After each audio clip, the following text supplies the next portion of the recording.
Judge? I like the sounds of that. Yes, yes. We were told by our bosses that we were arguing this. Right.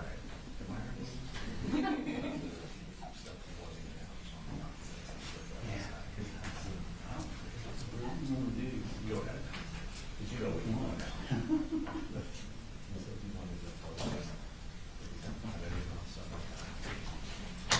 It's actually going to be Mr. Barry, Judge. Okay. We looked through it a lot last night. There are a number of things that we have concerns about, and I think these ones of you. That's my thing. I don't know where that packet is, but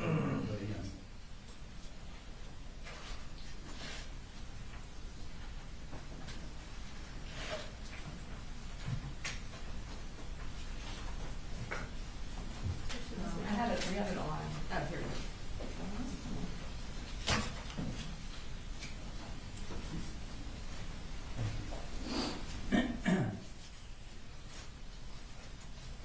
it's okay to close this break. Sure.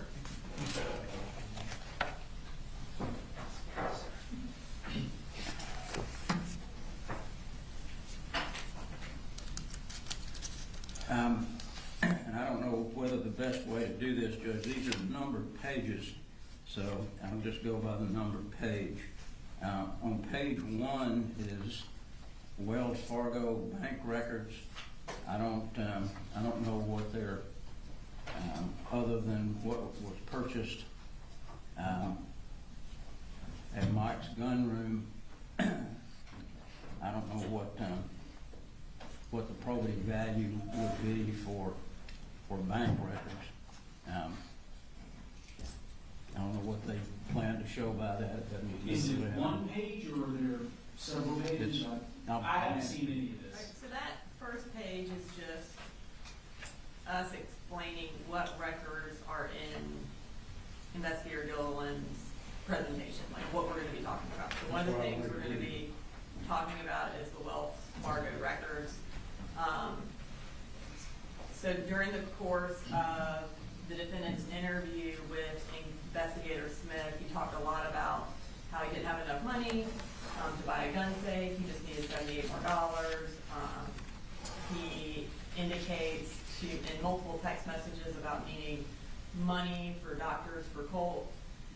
So his bank records are important to show, one, he, in the month of August, made $9,000. So needing $78 more for a gun safe is inaccurate if you make $9,000 that month. Additionally, he buys accessories for Colt's gun. He buys ammunition for Colt. He buys numerous items from Elite Pawn. The records for the actual gun purchase from Mike's gun room are on there. So we're going to go through relevant purchases in the records, not the entirety of the records. And we've outlined which purchases we're going through in there, and I think they line up with what I just said, essentially. And are the Wells Fargo records, what's the time frame of the records you're going through? I believe they start November of 2023 when he purchased the firearm for Colt, and they go through September 4th. And certainly I understand that there's a specific thing on the records, like a purchase of a gun, a purchase of a laser, then that's one thing, but just put it in the whole bank record. As I understand what the state's saying is they believe it's relevant to show that he, in his interview that we haven't heard yet, said he didn't have money to buy a gun safe or for counseling. Is that Correct. What the counseling was in a text message. We had like co-pays for doctors, visits for Colt. The $78 was in his interview. So are we going to go? I mean, state. Are you going to go by line for 10 months of transactions? Or? No. It'll line up with essentially what I just indicated. It'll be the gun purchase on November 17th of 2023, and then going into the next, I think there was some gun-related purchases in December. Going into the next year, there are more gun-related purchases. And then Investigator Gilliland will talk about the lack of other purchases. I think she'll testify to the fact that there were no transactions for co-pays for Colt, like he indicated in one of his text messages. And then the last month of August, we will talk about, not line by line, but we'll talk about the amount of money that he brought in that month, given that he claims that that is the month that he needed $78 more. So the fact that he made $9,000 in 1 month would indicate that he did have $78. All right. Given those issues, I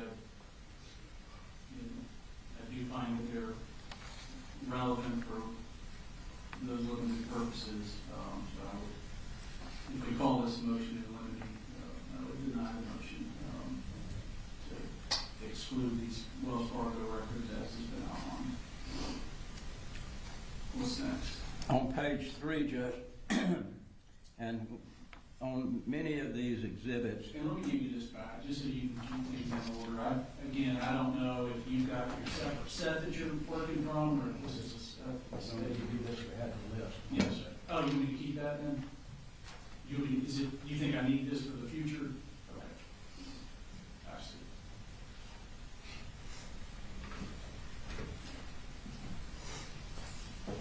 on page 3, and all through these, I noticed yesterday there are, the exhibit is spoken to by the state.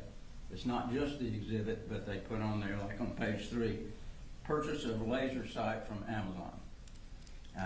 They can testify about what it is, but to put it on the exhibit is a little unusual. And I would presume that the photo is Colt Gray, but I'm not positive. I can't really tell. All right, so, yeah, and this is harder. I don't have a separate set to review. So your objection is to what's in the box, purchase of a laser sight from Amazon. Correct. I don't have a problem with the fact that it was purchased, and I don't know whether that is Colt's photograph or not. I don't know whether that was taken off his phone. It's not Colt. I don't know what. And I'm gonna pull up, I can pull up the PowerPoint. And I don't know whether it was taken that day or another day. So that is why Investigator Gilliland is going to testify to add context to these things. But specifically, and I will, to be candid with the court, it is very hard to find case law that says it is okay to put words on a presentation. I don't have a case that says that. But routinely in presenting summaries, as the one that Investigator Gilliland has done, we put titles so that the jury can easily understand what is in the page. It is demonstrative as long as the state can show the accuracy of the summary and the wording, then it is admissible. I don't think there is any law that says we can't put words. I did find a case about anatomical drawings, and someone writing words on the anatomical drawings did not make it admissible. It actually was still able to go back with the jury.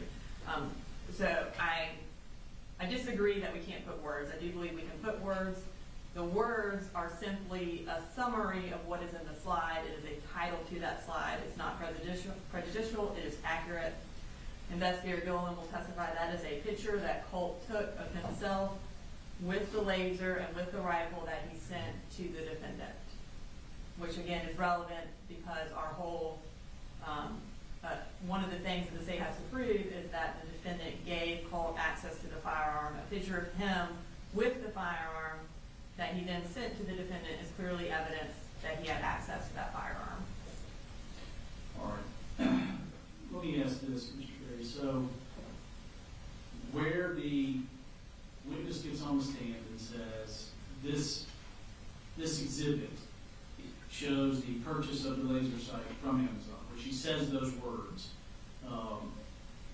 is there additional prejudice in the word, the exhibit kind of being labeled with that purchase? Well, the ones that I had the most problem with were I labeled it defendant, because actually labeling somebody that had been charged. So that's the wording that I. Okay, but on this one, is there? That one, I just don't like wording on it because it directs the jury to something. The photograph, I don't know whether it's was taken before the Amazon purchase or after. I guess we can cross-examine about that. Just wanted to be sure that that's. Yeah, and you know, so where the states, let's just for example say they're tendering an exhibit with 100 pages of different things. Would it be improper for there to be tabs like bank records, photographs? To me, it's at least this one is somewhat in line of like a tab. So as to that one, and you can cross on the obviously, as you know, on the picture and its relation to the purchase. But so as to this particular, purchase of laser sight from Amazon, assuming she testifies to that effect, I'll deny the motion on that one. And of course, all the issues you raised are preserved here. All right, what's next? I'm going to take those back and I'll try to keep them. This is that front one you gave me, so I'll keep holding on to that one.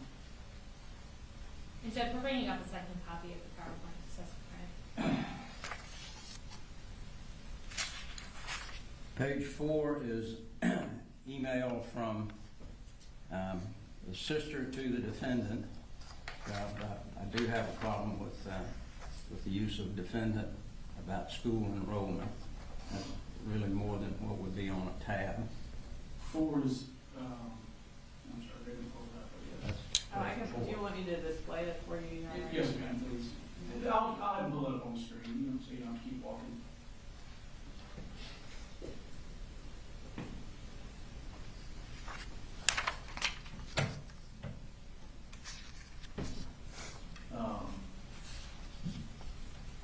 All right, so here, this is a question. Your objection is the use of word defendant. Defendant's sister emails defendant as opposed to whatever her name is, emails Colin Gray. Correct. Anything, Mr. Brooks? So,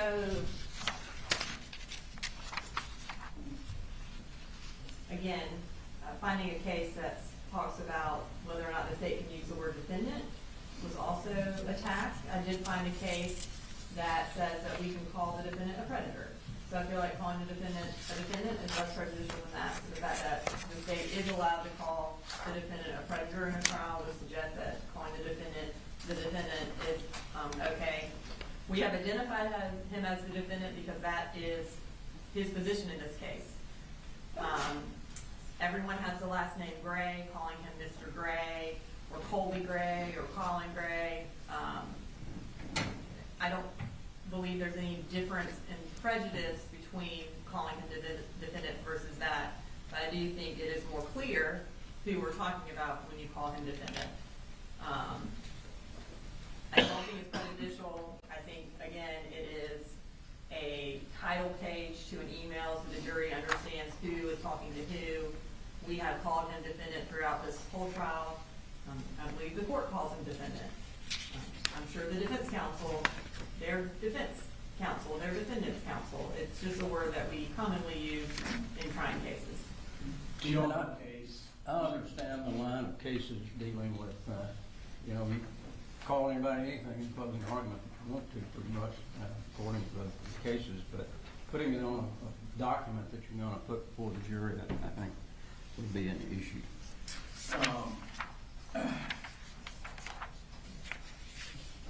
I can't specifically find that it's prejudicial to refer to him as defendant. I mean, at various points, I think everybody involved is calling Colin Gray, but also calling the defendant. I can't think of any particular harm.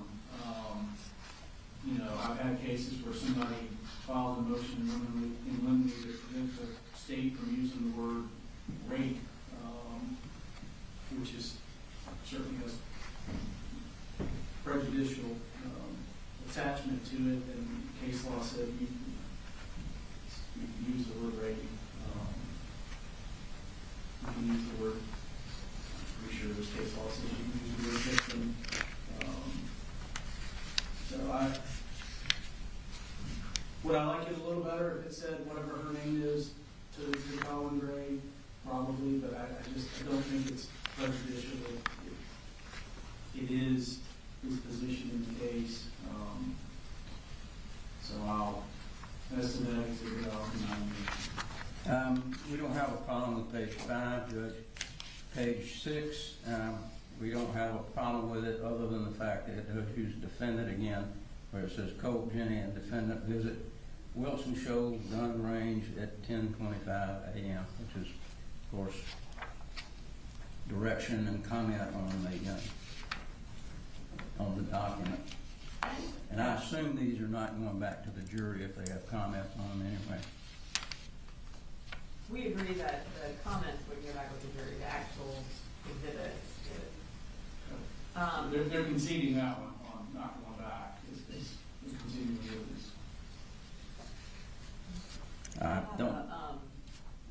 A clarifying question. Yesterday we went through these and we were told about specific objections. If we go through this page by page, this is going to take hours, I would say. It is a significant amount. I am fine to, I think he has an objection to certain pictures. I can find those on here. I think, again, if we're just going to go page by page, then I thought that was the purpose of yesterday, so we wouldn't do that, but I just kind of wanted to see how we're doing this. So what I have in front of me, and so far it seems like it's grouping them by categories. Number 1, Wells Fargo bank accounts. Number 3, Amazon purchase records. There's 13 on this page. And I think we're at 6, Mr. Berry, as far as issues. That's correct, Judge. What we can do to maybe shorten it is anywhere on any of these pages where it has defendant, we would object to it. So that'll cut down. Where Dave called him the defendant, labeled it defendant. Right. Do you, That's better, right, I have a copy for you. do you want a limiting instruction in some regard about the use of the word defendant? I think that would be good, Judge, if the court doesn't mind. All right, well, we're not, so I know we've got quite a while with this interview. If you want to cobble together what you think would be an appropriate limiting instruction, let me know prior to the introduction of this. That may be something that I'll do as far as use of the word defendant. That's fine, Judge. And if the state has those photographs that were a problem, we came up with yesterday, you would just bring them up and we'll deal with those. Are you referring to the pictures of Colt with the gun? Correct.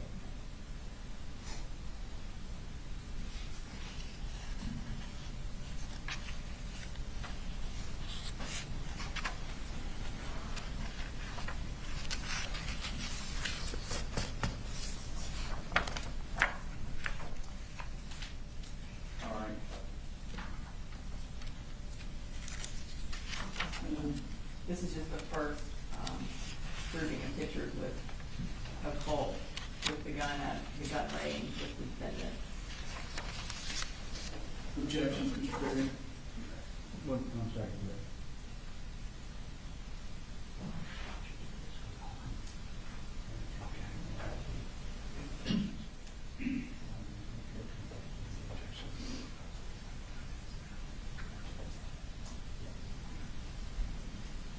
I don't think, Judge, those were the ones we talked about yesterday we had an objection to.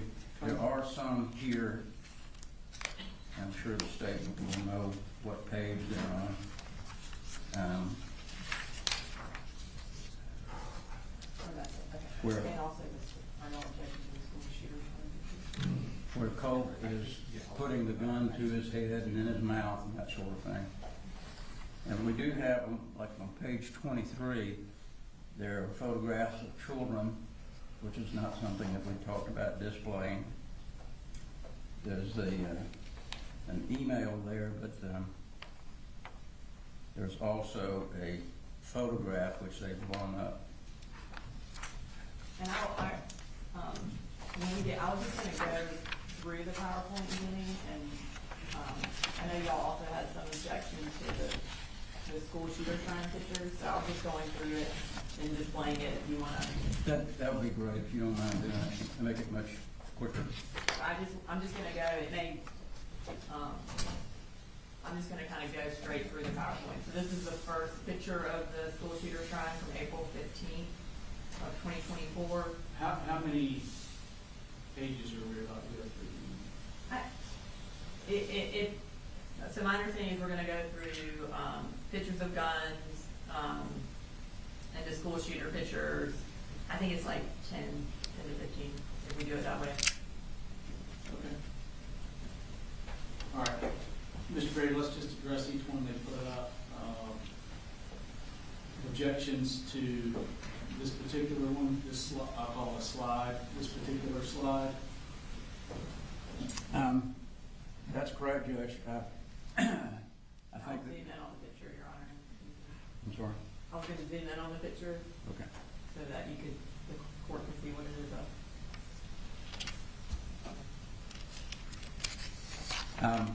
I think, Judge, that on this particular photograph, of course, we are objecting to You can zoom back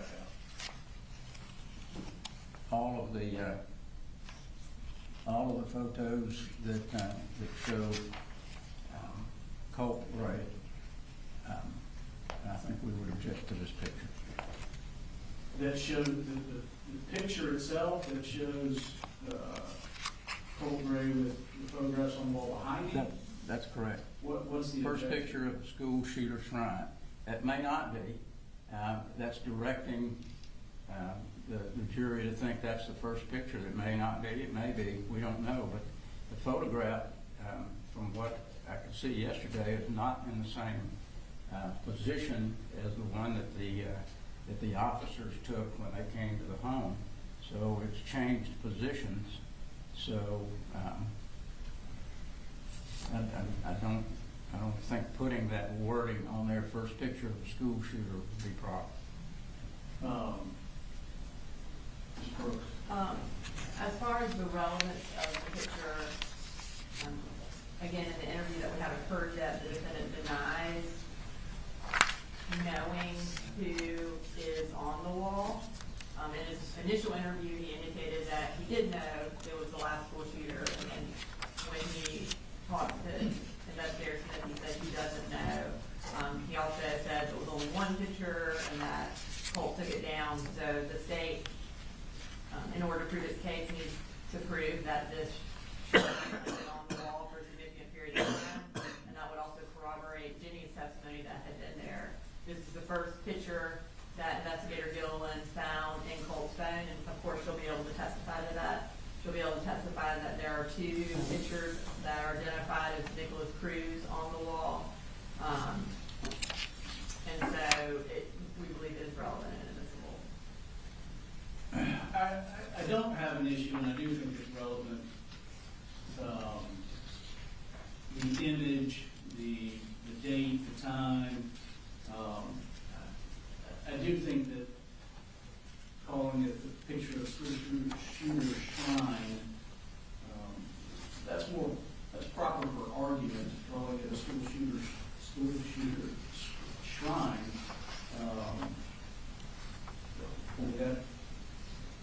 To me, that's more an argument rather than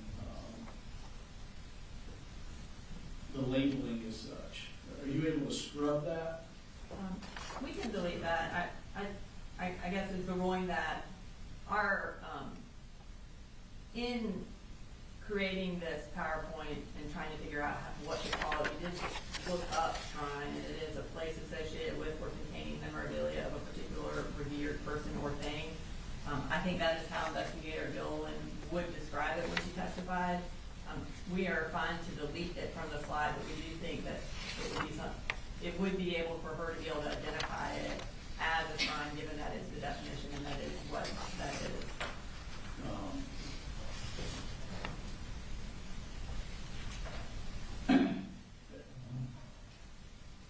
Mr. Berry, what's your response to that? As long as that's taken off there, Judge, we don't have a problem with it. We just don't like that wording. All right, so my understanding is they're going to scrub that from the exhibit. We wouldn't have an objection to it at that point. And basically the same thing on 34. It's a second photo of school shooter shrine. There, the first photograph, I can understand why they would want to put that in there. It has the date. It shows some photographs, which are not in the same order that the police found them. But there are 3 other photographs that don't really show anything other than Colt Gray, and especially the last one where Colt Gray has a gun in his mouth. That has the prejudicial effect certainly outweighs the probative value that photograph would have. And it was not sent to his father. I will show them her. So these are photos that Colt took sometime around August 9th. And again, we can change the wording and we'll take out school shooter shrine and just say images from Colt's phone. But again, they are relevant. It is in the exact same configuration as it was on September 4th. It goes to disprove the defendant's statement that he hadn't seen all the pictures before. When investigator Smith is interviewing him, he actually shows him a picture of the shrine, and he denies having ever seen the entirety of the pictures. He said he only saw one picture and denies knowing who it is. Yeah, I think they're admissible. But we can change it to just say images from Colt's phone. You'll scrub that. The 2 photographs on the far end you can't really see those, what they call shrine collage, I think would be a better word for it, but the only one photograph would show that collage, and that's the first one on the left. The others. Yeah, I don't think there's any harm in showing the other 2. They seem to be sequential photos. There's nothing else prejudicial in the picture.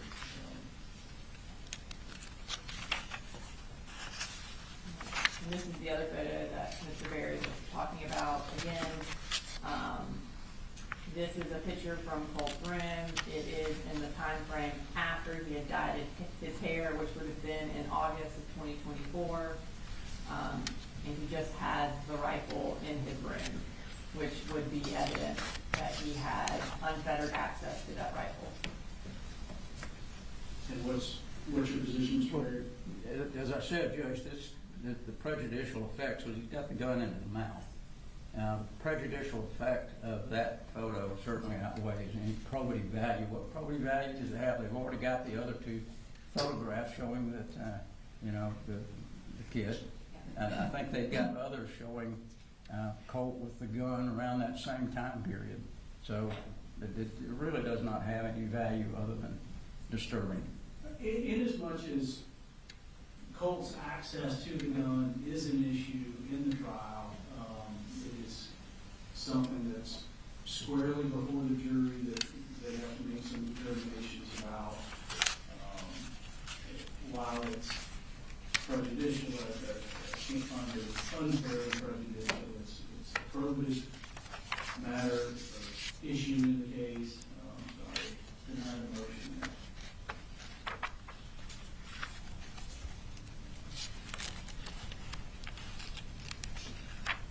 I think the page 84, that one we talked about it. Yeah, it's a little bit different on the.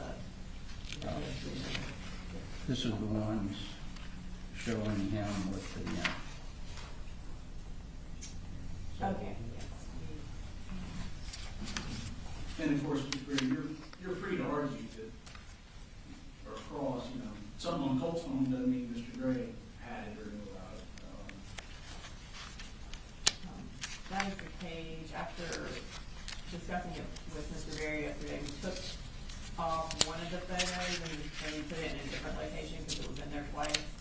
This is a picture after the defendant purchased, Colt a half mask. It's him wearing that half mask, showing that the half mask was in fact for Colt, and that he provided it to him. And then the other picture that Mr. Berry had on there, I'll pull that up.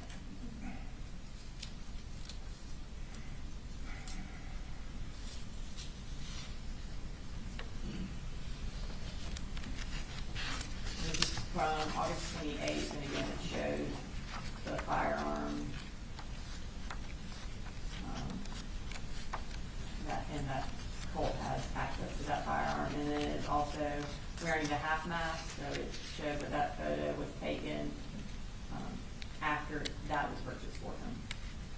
I believe it was purchased on the 27th, so this would have been evidence that later on in the month of August, he still was having unfettered access to a firearm.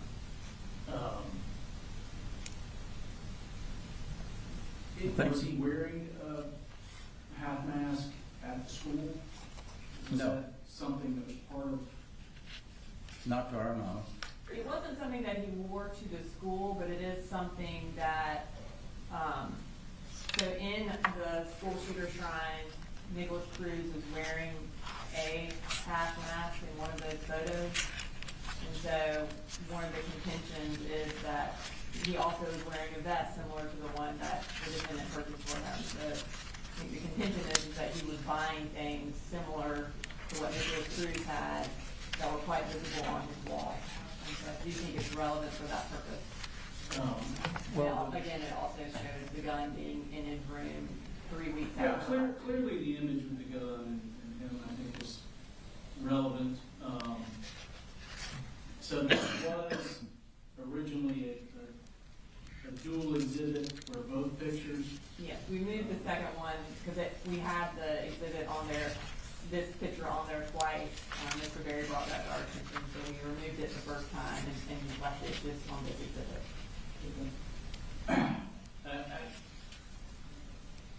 I don't see the prejudice in the image where he has the half mask now.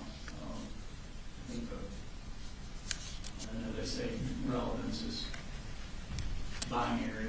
I guess there's relevance to some degree. It's pretty low appropriate value as far as the mask goes, but I really just don't see the prejudice in it. But let's do this. I think the jury actually got here early, so they've been here a while. So let's just pick this up on the back end of lunch or something. That'd be fine, Jeff. Thank you.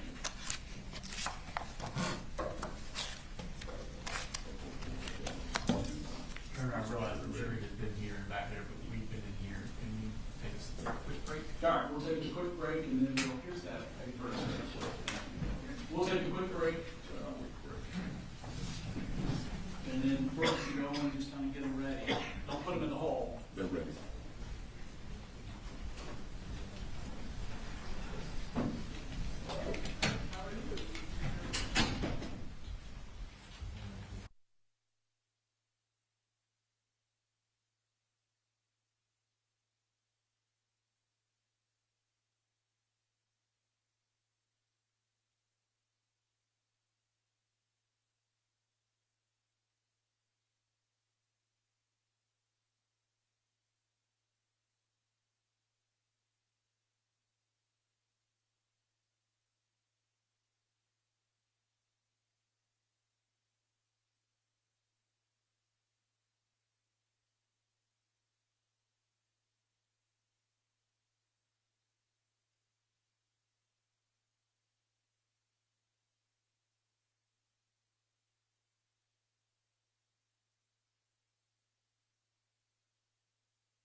They can take their lunch down there? They can go down there to see him down there at the jail. We'll be sending him back down there in lunchtime. You be going back to the jail? Yes. And that they can visit there during the lunch hour? Mhm. Okay. All right, bring him in. We'll get him ready.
Can we see?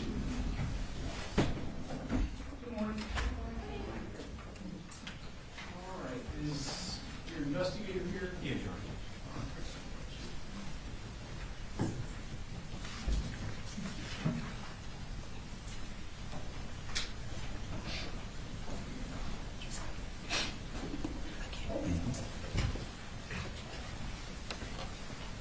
Yeah, see?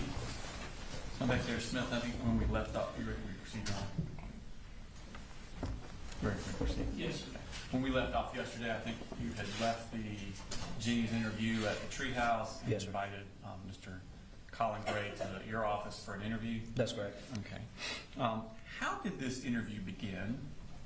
What kind of questions were you talking about at the beginning? At the beginning, they do like a rapport building phase. They just kind of walk through.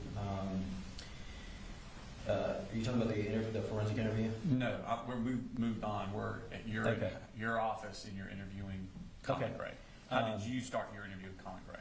Yes, sir. We kind of do a rapport building phase, like I mentioned before, just kind of discussing some background information.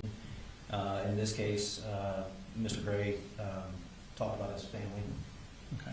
Did you talk about kind of the history of the family and the moving around and that sort of stuff? He did. He mentioned that they had moved around a lot from beginning in Statham to Fitzgerald. They moved to Jackson County and then ultimately came back to Barrow County. Okay. Did he talk about his and Colt's relationship with guns? He did. Okay. What did he say about that? He mentioned that that was a way for him and Colt to bond. That he did not like Colt playing video games and being alone so much. So that was something that he did with his father, so he wanted to do with Colt. Okay. And you talk about kind of the history of the specific guns with him He and did. Colt. Tell me about that. So he mentioned that he first purchased Colt a Bushmaster rifle.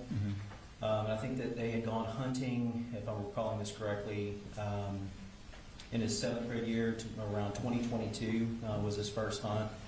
And then he talked about that rifle specifically jamming on Colt, and then it kind of scared him. So ultimately, Colin returns that firearm to Mike's gun room, and then purchases another firearm, which was the firearm that was used in the shooting.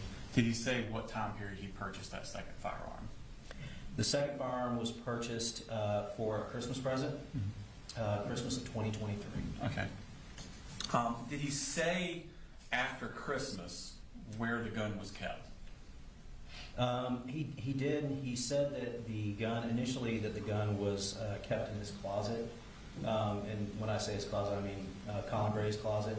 And that was in a bedroom that he shared with his juvenile son, Coley.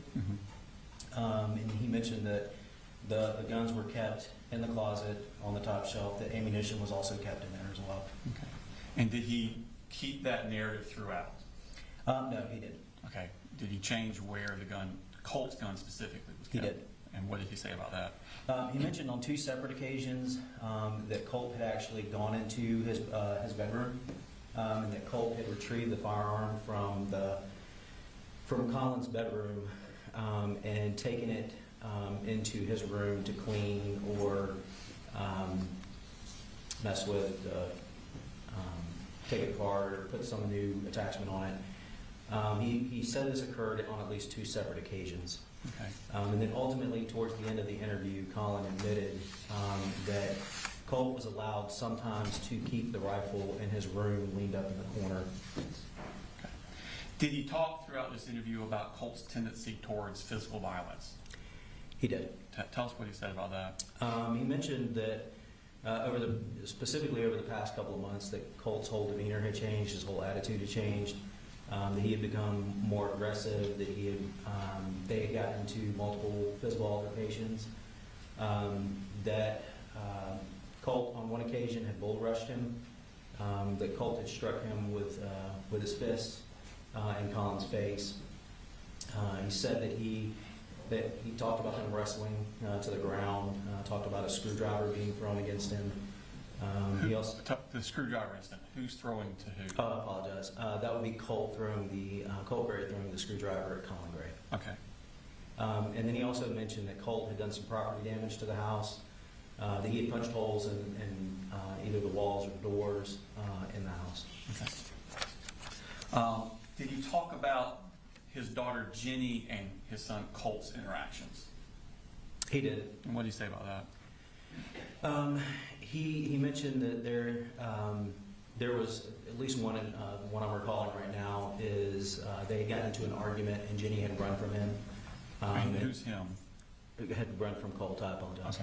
Okay. She was kind of scared. I guess there was an altercation going on between Colt and Colin, or Colt and Jenny Jenny ultimately ran away and kind of barricaded herself in her bedroom. Okay. And did he talk about Colt's emotional and mental health problems? He did. What did he say about that? He mentioned that Colt suffered from anxiety and depression, and then he mentioned this aggression that he had. Okay. Did he talk about Colt, what kind of treatment he thought Colt needed for this? He mentioned that he had applied for mental health treatment for Colt through the school. Did he talk about Colt needing anything more aggressive than just counseling? He did talk about that, but that was a conversation that he had specifically had with his wife, Marcy. Okay, and what did he say about that? Colin told me that Marcy had mentioned that she thought that Colt needed inpatient in-house therapy. Okay, and did he agree with Marcy on that? He did not. Okay. And those pictures you took of Colt's arm, did you Yes, show sir. those to him? I did. About 2 hours into the interview, Colin did not mention anything about Colt self-harming. He did mention that Colt had depression, but didn't mention anything about Colt self-harming. So I showed Colin a picture of Colt's arm, and he did say that he knew about that and that Colt had self-harmed while depressed in Fitzgerald, Georgia. And then after Colt cut himself, he had taken the knife from Colt. Did he talk about an incident where Marcy and Colt got into a physical altercation over the gun? He did. Tell us about that. I believe it was approximately 2 weeks, 2 to 3 weeks prior to, if I'm recalling that correctly.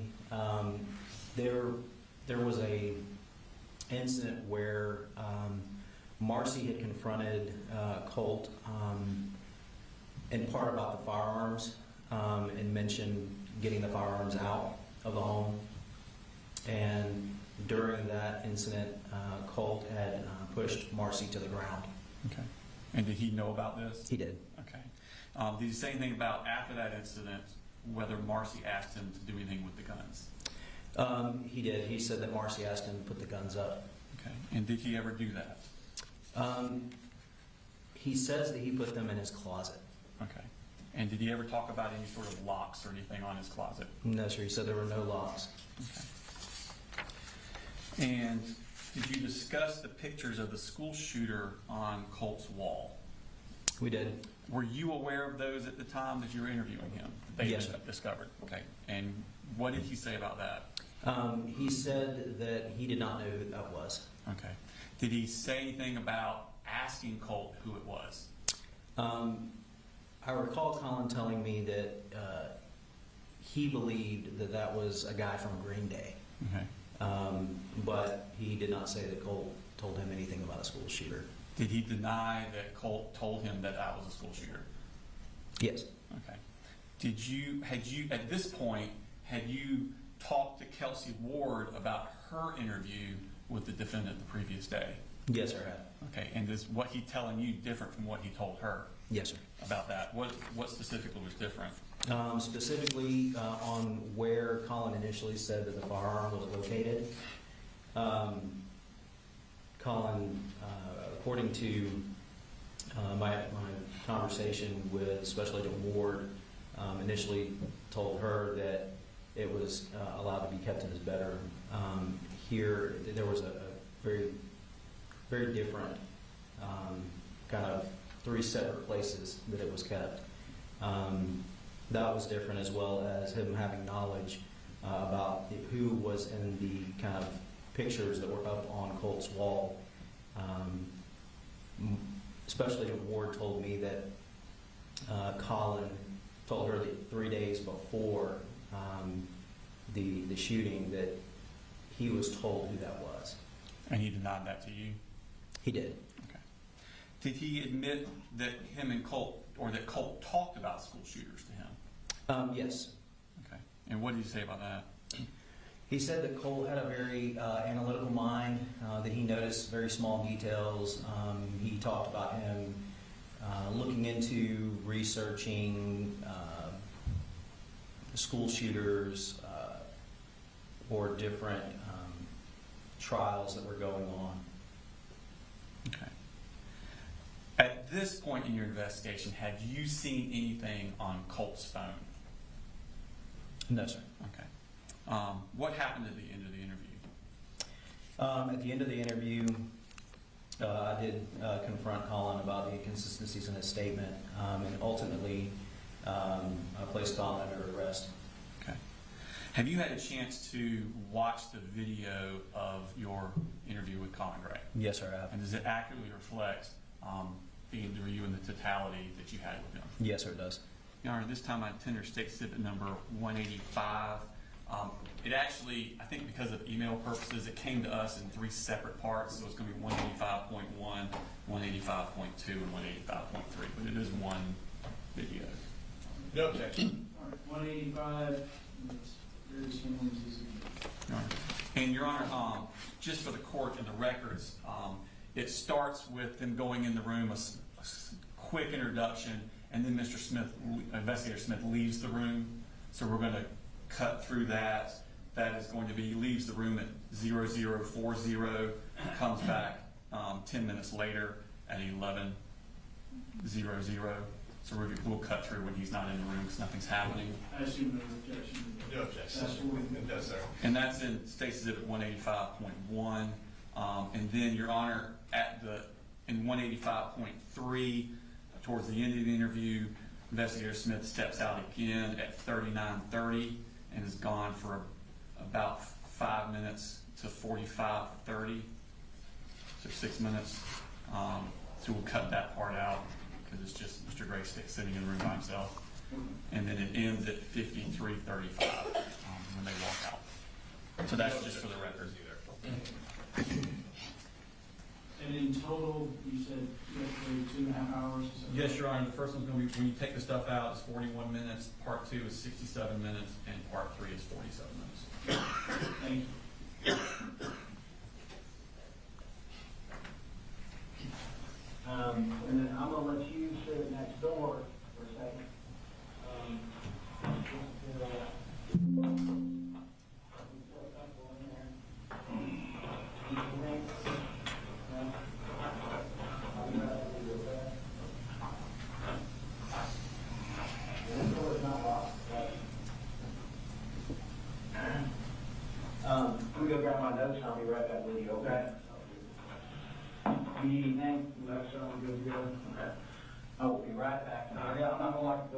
set, so it's all one line, sorry. Yeah, it's all good.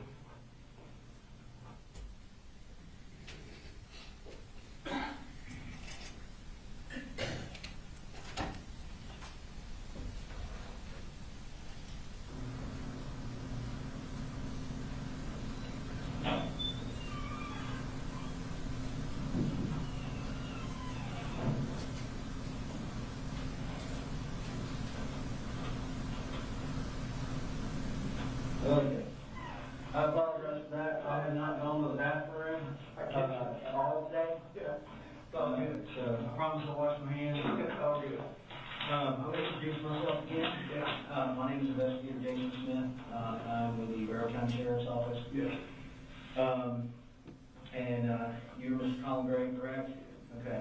Sorry, we're meeting like this. No, yeah. Unfortunately, that happens. And I'm going to apologize beforehand because I'm going to get 1,000 text messages and emails, and I'm trying to keep them, turn all them off right now. So I've heard a little bit. I understand that you talked with law enforcement. I've heard a little bit about kind of your statements to them. I'm just going to go ahead and explain my involvement. Yesterday, we were here at the office, we got a call. Sure. Go out to the high school, and while at the high school, after everything was secured, and you know, the medics assisted with life-saving measures and everything like that, I conducted an interview with your son. Okay, he did, you know, we respected his rights. He was read Miranda, you know, he's very much noise. Yeah, he was very respectful. Yes, sir. No, sir. And he basically explained to us what he did. I mean, he explained to us exactly what we observed on the cameras. Okay. Well, let me have it. What the hell did he say? Like, what happened? Okay. And I'll get into that and answer many of your questions as possible. But in order for me to kind of help better articulate that to you, it's kind of like when you work a case like this, it's kind of like putting together a puzzle. Yeah. And right now, I don't have a very good view of what's going on. Yes, sir. So I understand he's been solely living with you for the past couple of years, give or take. And while we're talking, is it okay if I take some notes? Yeah, I'm doing that. Okay, good. Yeah. Because my memory, while it's okay some days. And Colin, you spell your name C-O-L-I-N? Yes. Okay. You have a middle name? No middle name. No middle name. Colt doesn't have a middle name either? Yeah. Colin Jr., my little one, is 8. He don't have a middle name either? Okay. This goes back to my dad's side of the family. Just no middle name? All the boys, all the way back to the Mayflower. Oh, wow. C.G. Wow. And I was married when I was young, like... I was wondering why everybody had that C.G. like... Yeah, so I was married when you're about to be 20 or whatever, you think you know everything, and moved out, got married. Had 2 older daughters, Brittany and Brooke, and... You said Brittany and Brooke? Brittany and Brooke, yeah. And, where do they live? They live over in Woodstock with their mom. Okay. How old are they? They are 26 and 25. Oh, okay. So, yeah. Who's 26? The older one is Brittany. Okay. Brooke is the younger one. Well, why don't they have, CG in their names? Is it boys that was just girls. Yeah, so I told my dad, I said it ended with me, Pops. I'm like, I'm really sorry, I have a lot of history. And he laughed. And I'm like, I said something funny. He was like, you'll be married again, boy. I'm like, man, you lost your mind. I said, I'll support. I'm like, do you want me to go through this? You got married again? Yeah. Got married. Good. Never said that. That's exactly what he said. And I'm like, I'm telling you, I can tell you where I was standing, what I was wearing. Right. Never. And he was right. So got married. Oh, people usually are. Yeah. When I get to the other side, I'm sure he's got a lot to say to me. So we found out she was having a baby. I'm like, who's having a baby? She would be ex-wife. Oh. Colt. Colt. Oh, okay. And I said, oh my God. I said, the first word, sure is mine. Just break the ice. Second was like, God, that was a boy. She's like, what do you mean? I'm like, no pressure. I said, I just said it's a boy. She's like, no, tell me something. It was back. She's like, I didn't months later, she was like, I felt so much pressure to make a boy. Yeah. But, they're all born secondaries and that. That ain't on her, that's on you making boys and I girls. know, and I just remember when I went in there, I'm like, where'd my wife go? Yeah. She asked me to get water, so I got and took her back. And she had went in there and told the guy, turn it on, I need to know how to prepare myself, and it was a boy. Was it? And after it's all said and done, Yeah. right, I walk in, I'm like, well, thanks for waiting. And he's got these little egg over the belly, he's like, Yeah. are you ready? And I'm like, yeah. He's like, okay. You know what that is? And I'm like, out the door, down the hallway to the park. I'm not calling my dad, because he was just dementia and colon cancer. It wasn't like taking him over yet, but you could see it right on the wall. So I was like, hang on, I'm trying to give him a carrot. Like, we'll push through this together because you're my grandson. Wow! And he was just so happy. You know, Colt. So you were only his only grandson? Yeah. So Gray Day was on with you? Wow. Yeah, so. Okay, well, let's get back to, which one's older, Brittany or Brooke? Brittany. Brittany's older. Brittany, is she a Gray? She is a Gray. She is a Gray. She already. She may be divorced now, back to Gray. I'm not sure where all that stands yet. Okay. Tom, what's your date of birth? 8/10/70. 8/10/70. And you have a telephone number? I do. Y'all got my work number. This is recently. I got your work number. Y'all got my work phone. Oh, they're doing it. See, again, that's why I'm in here. I'm trying to put these together. I'm no GBI book agent there, just what we're doing right here, we'll do the whole thing. She's like, I'm gonna say, this is my work phone and my work laptop. Well, I'm sure they're gonna get that back to you. That's what she said, and I'm like, okay, but I still need to let my boss know. Yeah. Like, Were you able to let your boss know? I have a Gmail account. And Okay. I just sent him an email and said, hey, I'll get back to you. Yeah. And like, his name's Kevin Price, he's out of Athens, like, he knows everything. What's that name sound? Because he's in the area, he's good to go to church going, man, you know. What does he own? He owns, Kevin Price General Contracting, and then, Okay. as I'm getting to know the man, he's tied to a ton of stuff in Athens. Yeah, that name sounds familiar. Kevin Price, General Contracting. Yes, sir. How long have you been working there? I started, April, May, so May, beginning of May. Beginning of May. Yeah, That's pretty recent. Yeah. What did you do before that? I've done the same thing my whole career as commercials, building superintendent. I'm in charge of building from dirt up high rises, hospitals, whatever. Yeah, you bring everybody together, make it happen. They hand me the drawings and say, go make it happen. So that's what I do. Your address, is that 896 Harrison Mill Road? Okay, I just want to make sure. I'll go ahead and write that down. Before I write it down, I want to make sure that, you know how I don't know if you ever played the telephone game in school, where you start out telling one thing, and by the time it comes all the way back around, it's not even nothing. Yeah, exactly. That's one of the reasons that I'm in here talking to you now. Yeah. How long you lived at Harrison Mill Road? It was a year this past June, we signed a 2-year lease. Okay, the lease house. Mm-hmm. What you think about Vera? This is where they were all born. Really? You know, off of Beach Creek Road. Oh, yeah. All except for little Colt. Yeah, I know. We moved from Beach Creek, we bought a farm in Statham, and that's really where we lived for the majority of our life. Okay. How long did you live out at Beach Creek? Oh, man, probably 10 years or so. Okay. 8, 9, something like that. It was a long time. Okay. All the kids they started off at State Elementary, and Helping Hands used to be right there, so it was nice for us. Yeah. What's Helping Hands? It was the daycare that was Oh, okay. like a pathway from the school to the daycare. Oh, yeah. It was really great for us. Yeah, that's perfect. Yeah. So did you live at Beach Creek before you moved to Bethlehem? So yeah, we sold everything right about the start of COVID. I had a spine fusion, had 2 back surgeries, and it What? ruptured a disc, slowed the guy on the job, working late. I'm like, I like, it's just me. I said, well, I'll put the door on the hinges, you screw them, full height door. He's like, okay. This is '07, and much younger, much better shape. I grabbed that door, and I'm like, as soon as I picked up that door, it's like, it sort of sounded like a knuckle popped into my back. I'm like, wasn't immediate. I set the door down, I'm like, all right. Yeah, I sat down for a second, I'm like, man. As soon as I was straight up, I'm like, wow, on the floor. Take the emergency room, couldn't talk, couldn't nothing. Like, I've never felt anything like that. I've never been stitched up, never been in the hospital, like nothing. So what they do for you? He gave me a big little shot of morphine. I'm like, I'm good. Yeah. I'm like, yep, I'll just take that. You're good. He touched the stretch morphine. I'm like, oh, perfect.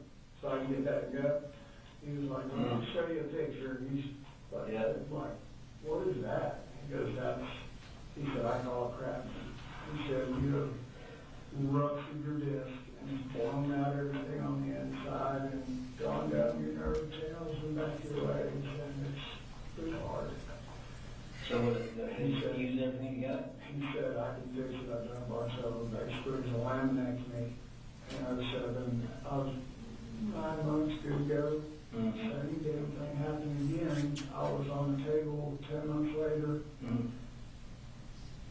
stitched up everything, cut a piece of my vertebrae off, packed it behind the disc, keep it in place, and that was supposed to be the fix. And it did for 5 or 6 years, right? And just pain, more and more and more pain. So I go see a specialist, give him a rundown. Here's all my medical stuff. Like, we need to do a quick MRI. Like, no problem. Get the MRI. Like, oh, I'm like, well, that doesn't sound good. He said, your disc is leaking fluid into your spinal cord and spinal canal. I'm like,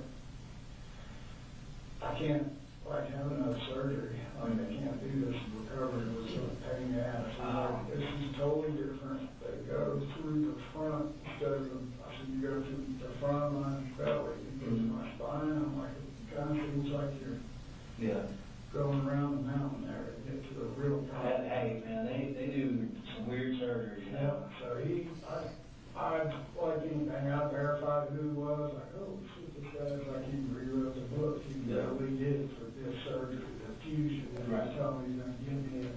So he went through the front, and the bracket is on this side of my spine, not on my back. So It's on. yeah, so sore, like every kid, I can't like, oh, really, because it's hurting, I can't get to it. How long did you recover from that? A year, probably rushed it back because I can't. You getting problems now? Oh, yeah. The second MRI bracket's supposed to be in there just like this. It's in there at about 11 o'clock. And this screw is like just rubs against the nerves. Like the only thing. How do you work? Just work. For a very, very long At least time. they give you pain medication when that pops off and hits your nerve? Correct. And I'm like, I don't really take any of that. I'm afraid. So you're going to be up to speed here really fast. And I'm like, I'm good. I said, I have so many people I'm responsible for in the job. I don't like that shit. I said, I don't drink or nothing like that. I'm good. Try to tough it out. Advil.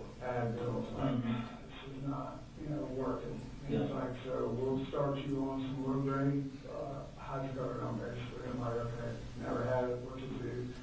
So that was 08, and start taking that to be able to get to work and, handle everything. So as time went along, Where were you at? I was working for a weekly construction out of an area. I was there for almost 10 years and built a big railroad job downtown. It's just a big $100 million project. I just was bullshit with the CEO of the railroad, and I didn't know who that man was, Right. how much power he actually had. And we hit it off, comes out there, he's like, hey, y'all got to get it down from 120 million. He was like, but I like your man, you're going to do it for us, and he's got to run it all. I'm like, oh, that's great, but so I got underestimated the effort and the time away from it. 6-7 days a week for months. But it was me building my career, and this was my stable job. You know, I've been working my whole life to get there, so. Is that a normal work week for you, or was it just that? Yeah, that project, it was cameras and all that, so that led to, you know, really just looking, COVID started, I had that second back surgery, like I kept pushing it, going back early, more pain pills, like, didn't know it at the time, it's like, man, I'm taking these pain medications, it's not working. So I go to the doctor, I'm like, look, I ain't taking this stuff, and there's nothing happening. So, fast forward for, I don't know, a couple years, I guess, and as it has turned out, I don't know when she started, I just know that she started. And basically going in, taking my pain meds, and putting like, if you look at a heat wave Tylenol, you have to look. I don't look, I'm just taking them, you know? Because I didn't know that was going on. And like, kind of had an idea, started paying attention to what I was thinking, like the numbers were all different, so it was like, all right, so I just kind of set a trap in the kitchen to see who or what was happening. It was her. Right. So that's where that initial kind of breach of our marriage started right there. And it's like, Okay, we'll get there. yeah, We'll get there. That's kind of how we end up moving and all that stuff. So. Okay, so you moved from Beach Creek, and then you said you went to, Statham, Bar Farm, Statham? Yeah, exactly. Okay, where were you at in Statham? Bear Creek Road. Right on Bear Creek Road? Yes. How long do you guys live there? Oh, man, so I said about 8, 9 years or so, long enough that my parents are, part of their ashes are buried on that farm. Are they really? Was that supposed to be the forever home? That was supposed to be the forever home. What happened to that? She kind of started going really downhill. About shooting and Marcy? Yeah, just like, had a really good job, engineer. I'm like feeling pressure to carry all the bills, and it's a lot to run all of that.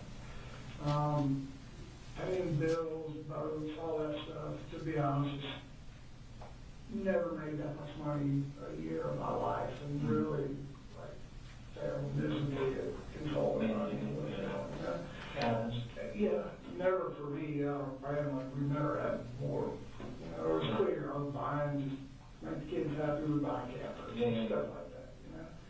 So we made the decision that I was gonna kind of step back, and we could sell our farm and make a killer profit, which we did. And just step back. She had a death in the family. The grandmother's house down in Fitzgerald was just hidden. And she said, let's just, you go heal. She had a job lined up with Georgia Pacific down there. I'm like, okay, house is paid for, truck's paid for, everything's good. I can get into a little more involvement with the kids, which is what I was missing. So we went down there and Colt and I, you know, we started playing football. They won the little state title down there, doing everything that I thought that's what we So needed. you moved to Fitzgerald after the farm? Correct. Okay. And then the issue that we just discussed about followed us down there. And You talking about the substance abuse stuff? yes, so our parents were a block away, so we thought, well, How long have you down at Fitzgerald for? about 8, maybe 9 months, it wasn't long. And Where'd you go after that? I call back up here after, like, get her mom involved, like, you see what's happening, you need to get her help right now. And whatever that looks like, that's fine, I'm gonna take the kids, we're gonna go back home, I don't wanna be down here. I just have to make a call and get a job and come back up here, and she needs help. She needs to be put in place and helped. Like, I can't do this anymore, the kids, Is that when you moved up to Jefferson? yeah, so we came back, I made a phone call, I was like, yep, come on, we'll hire you tomorrow. So came back up here, lived up here for probably a month, just trying to save money to get everybody to move back up here. So best school area I thought would be Jefferson as far as rent. And I don't know what happened before and after COVID, but like rent is like stupid. It is. So we found what we could afford, and Jefferson moved in there, and really, me and the kids were good, just doing our every day. And Marcy followed you back up here? She did, she came back up probably, How long ago was it? I'd say we were probably there about 7 or 8 months, same thing. She came up, and it was just a shit show, and no effort, no nothing, drinking all the time. I would go to work and home still in bed, so that wasn't going to work. So, Did you stay in that one house for those few months and then you moved to, so I had her mom come over to take her, mhm. and I told Lou probably wanted to be with his mom. So the grandmother came up, so Marcy and little Coley, and Jenny said she wanted to just go down there for a little while and come back and kind of flip-flop. She wasn't sure yet, but Colt and I were going to stay. Like, okay. Mhm. So we stayed. Colt was doing his everyday thing. You know, it was like 7th grade, good schools. Mhm. Somewhere along the line, 7th grade, some bullying started. I went to the school and was like, hey, what's going on? My son is, coming home saying there's, people are like picking on him. And What were they doing to him? well, he's obviously he was just kind of a quiet kid. He doesn't know, he's not really going to walk up and be the center of the show. He said, he told me, he's like, I was eating lunch at the end of the table by myself, and it's a group of guys and a couple of girls, and were making fun of him for sitting down there by himself and just mocking him or whatever, which that was the original going to school before this. Yeah. It's going crazy. Here's what we're going to do. Met with everybody at the school, told them this is what's going on. I said, I don't have exact names. I can give you what he's telling me. These people are, I don't think you know. What school was this, you remember? Yeah, this is Jefferson Middle School. Jefferson Middle? Yes. How long did you go there? He was there from the time that we moved into that house. Okay. So we went to Statham and Statham schools for a little bit? yeah, we went to Statham, and then when we Was were he young, bullying in Statham? no, nothing like that. Okay, just started in Jefferson. Mm-hmm. Okay. So we went back, and I'm like, all right, so the things escalated. So now one of the kids, he's eating lunch, will come by, while he's sitting there eating lunch, or flipping in the ear. So I said, so for me, now they're making contact with him, like, can we just have a place in the school where Colt can come set up shop? And he's a really smart kid, like, Yeah. he's really good at school. She's like, well, we don't operate that way, we'll get counselors involved, which they did, and it just never really, So, I don't know, we talked about different things. I'm like, you got on this computer and just gaming and crap, and for me, I'm just, When did that start? as soon as he could just get to school, it seemed like it was gaming and PlayStations, and then when Like, PlayStation. did it happen before 7th grade or after 7th grade? Their gaming and stuff. Yeah. As soon as like middle school started, that's when it was PlayStations and Xboxes, and for me, I'm like, no.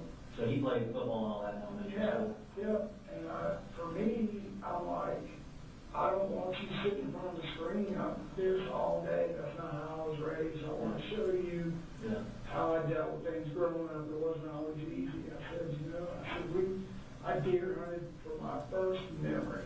And I thought that's how I could just bond with him one-on-one and just kind of work some stuff out with him. He'll maybe relax and tell me what's going on, and we can just build off of that.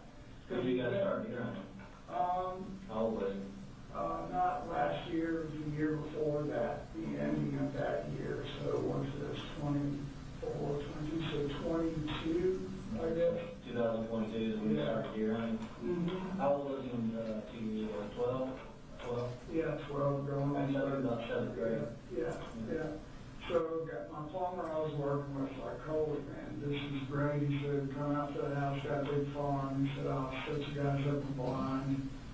And just show up here in the morning, and I'll walk down. And like, last day of the season, too, I'm like, dude, we're not going to shoot nothing because we ain't going to shoot nothing. I said, it's just about the process for him. So I want to try to, like, hook him right here. He's like, I got it. I'm like, okay. So great guy, great thing.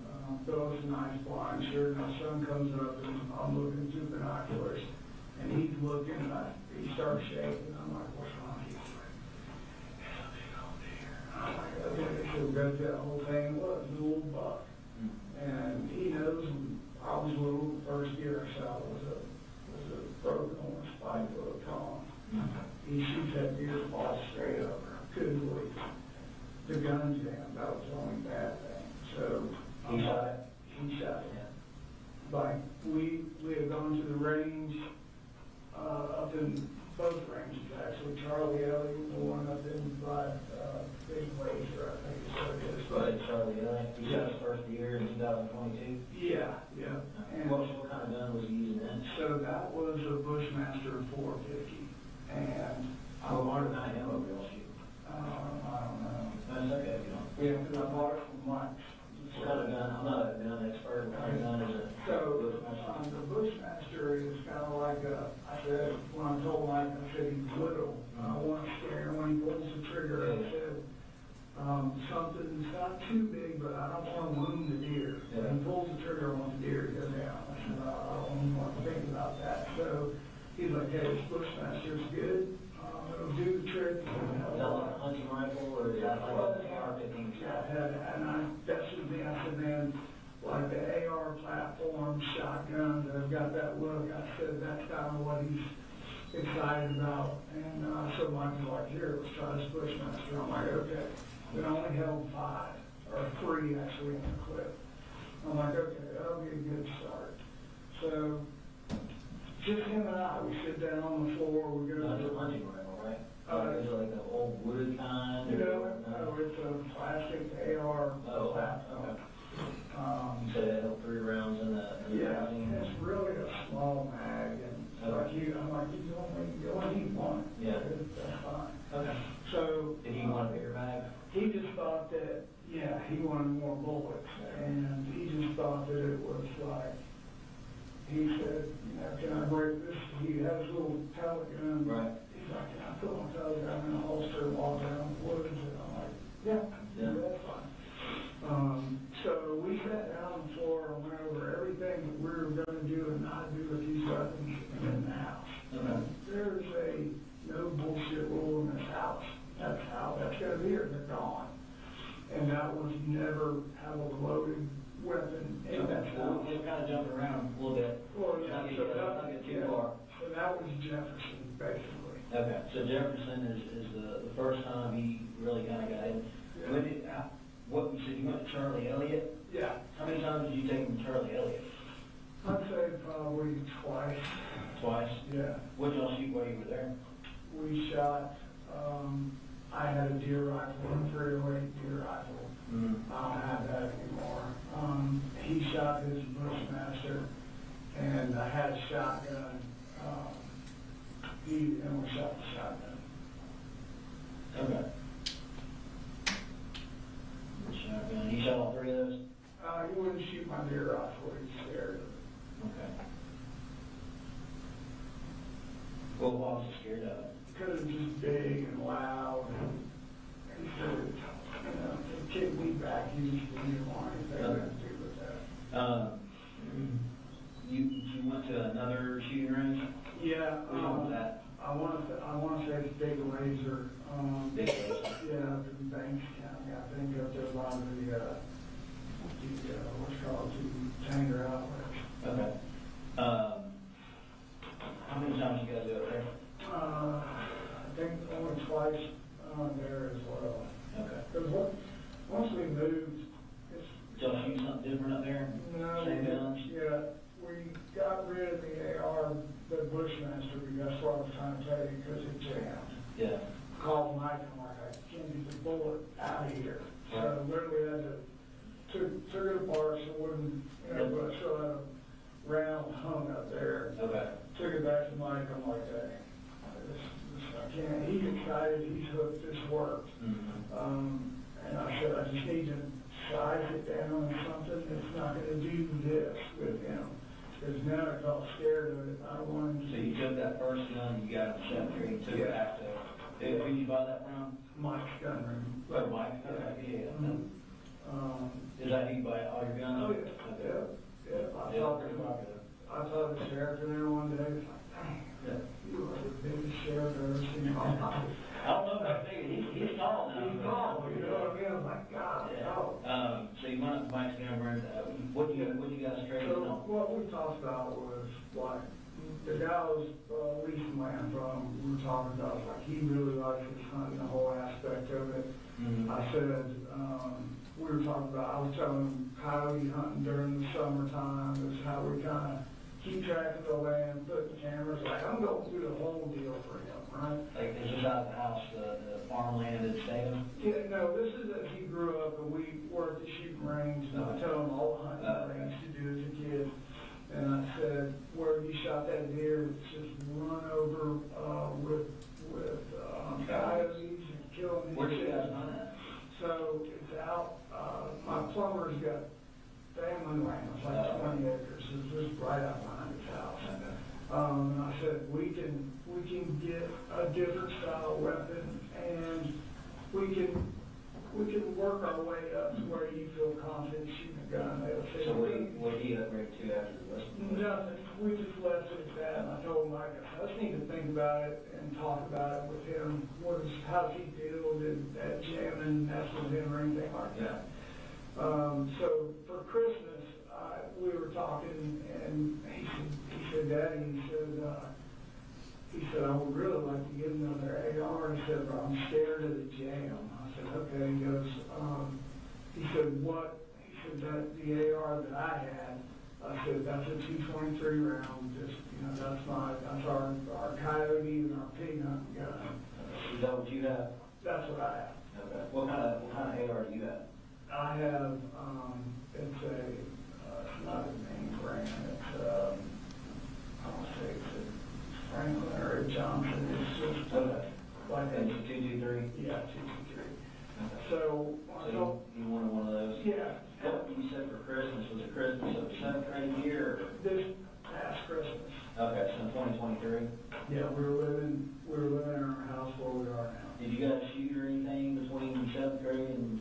Just at the ranges, those maybe one time. And one time I started with school, I just was focused on getting into school, not really going and doing any shooting and everything. Mm-hmm. Then all that kind of stuff went down with his mom, and she got into a whole shitload of trouble, so I just kind of shelved all that so we could get it calm. Okay. So after everything calmed down, Yeah.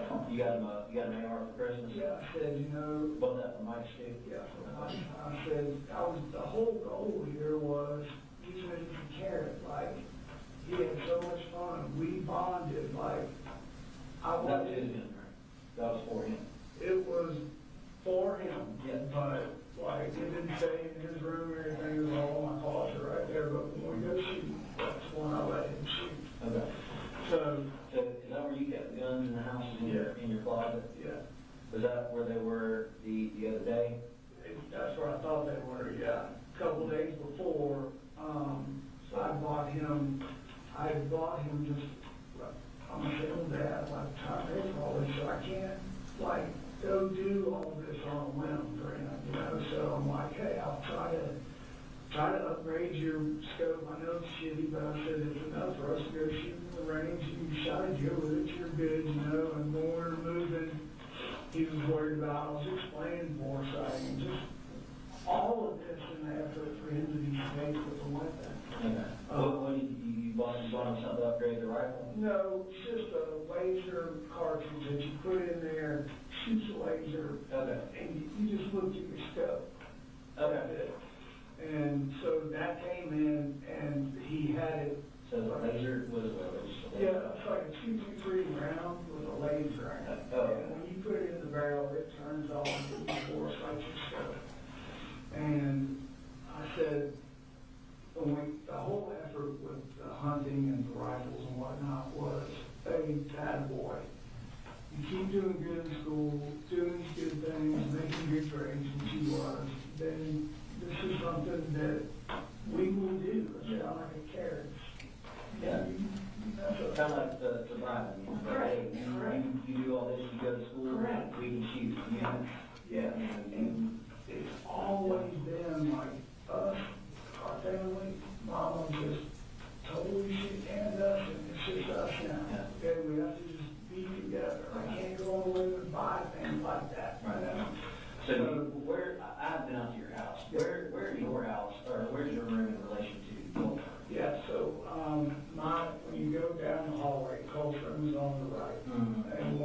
just moved into the house, it was me and Colt. Is it one story, two story? One story, Okay. ranch house.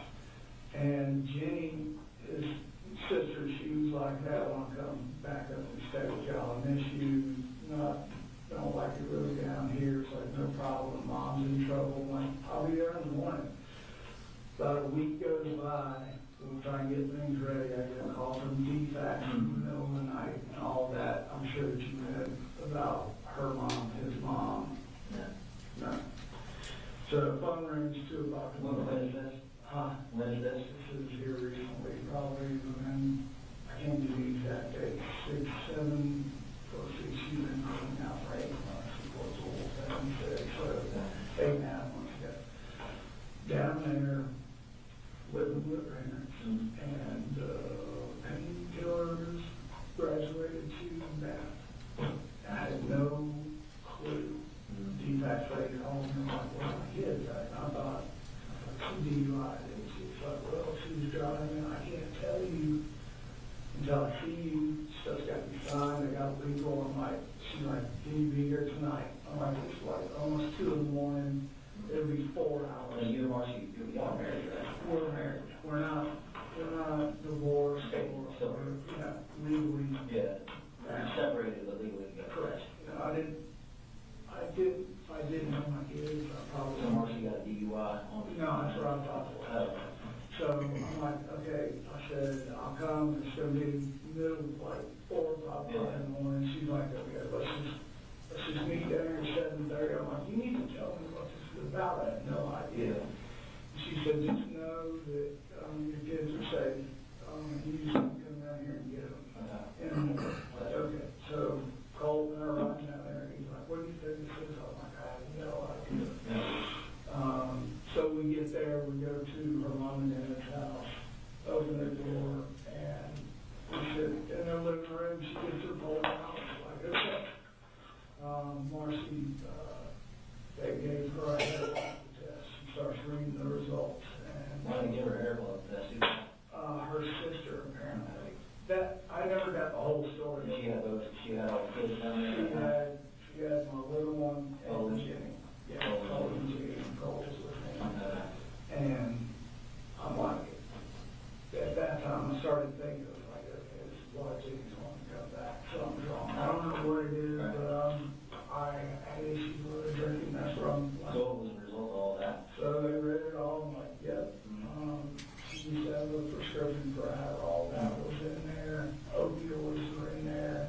And the high wine or high alcohol content. Like, and I'm just like, can I believe I know all this? And she said, I've been doing this for the rest of my years, and I've never seen a level come back this high for meth. And I'm like, what did you just say? We're sitting in the mom's living room, and she's like, she is doing meth currently based on what I'm like. And I stood up, I'm like, can I take my kids? She's like, hang on. She's like, it's all, don't confuse with the That's what Adderall. Marcy was saying? Yeah. And I'm just like, this is like the worst thing that could possibly happen. I'm like, okay. So we finished all that. Like, you got the kids, you have custody of the kids. Visitation is only if Corey allows it, and where it's going to be is up to him, basically. I'm like, great. So they did like safety planning, you took the kids, is that still in place now? No, it's not. How long did they? I'd say probably right after probably 2 or 3 days after Lieutenant Guest beat on my door at 2:30 in the morning. He showed up with 3 or 4 different deputies. You said who? Who beat on your door? Lieutenant Guest for Barrow County. When did he come out there? I got his card and I need to work. Was it recent? Yeah, it was when I first got the kids back up there. I say, got the kids. Like a recent and then like a week ago, 2 weeks ago? This was shortly after I got the kids back up there. So, I'd say we've been there so it's probably 5, 6 months ago maybe. And these are off. I got his card and all that. I'm not holding you. Yeah, I just want to make sure you do it. Okay.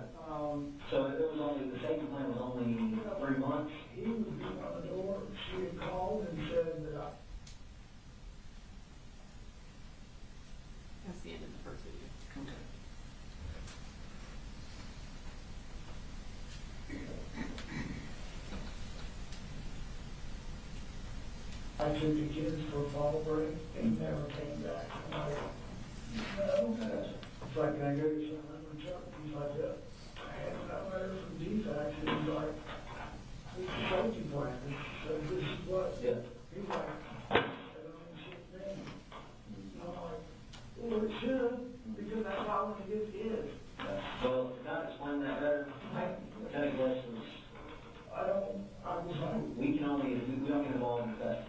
And I'm sure that was probably the exact statement he made that to you. I was like, Unless it's signed by a judge, we can't enforce that.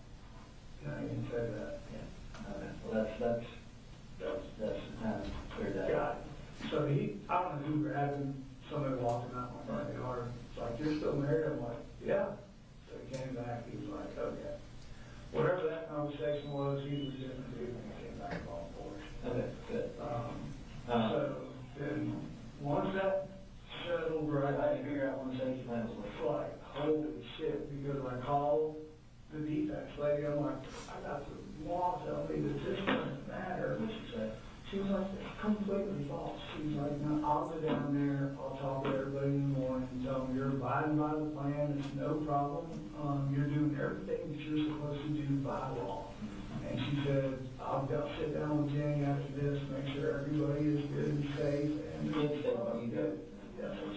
Yeah. That's what I told you. You don't get involved in it. Yeah. Wherever the kids are at, they stay. That's right. Figure that out. And it was even as I said, Yep. LT, I'll go in there and wake him up if you want to talk to him. He's like, no, it's all good. So, Let's kind of circle back on yeah, that. sure. So last Christmas, Yes. you bond the rifle that was used this time. Is that correct? Yes, sir. Okay. And you guys, how many times you go with him to shoot that? I would say probably twice. You probably Yeah. twice with him. We went, both of those times, we went up to Big Laser. Okay. That's it. So with that rifle, you went to big laser twice.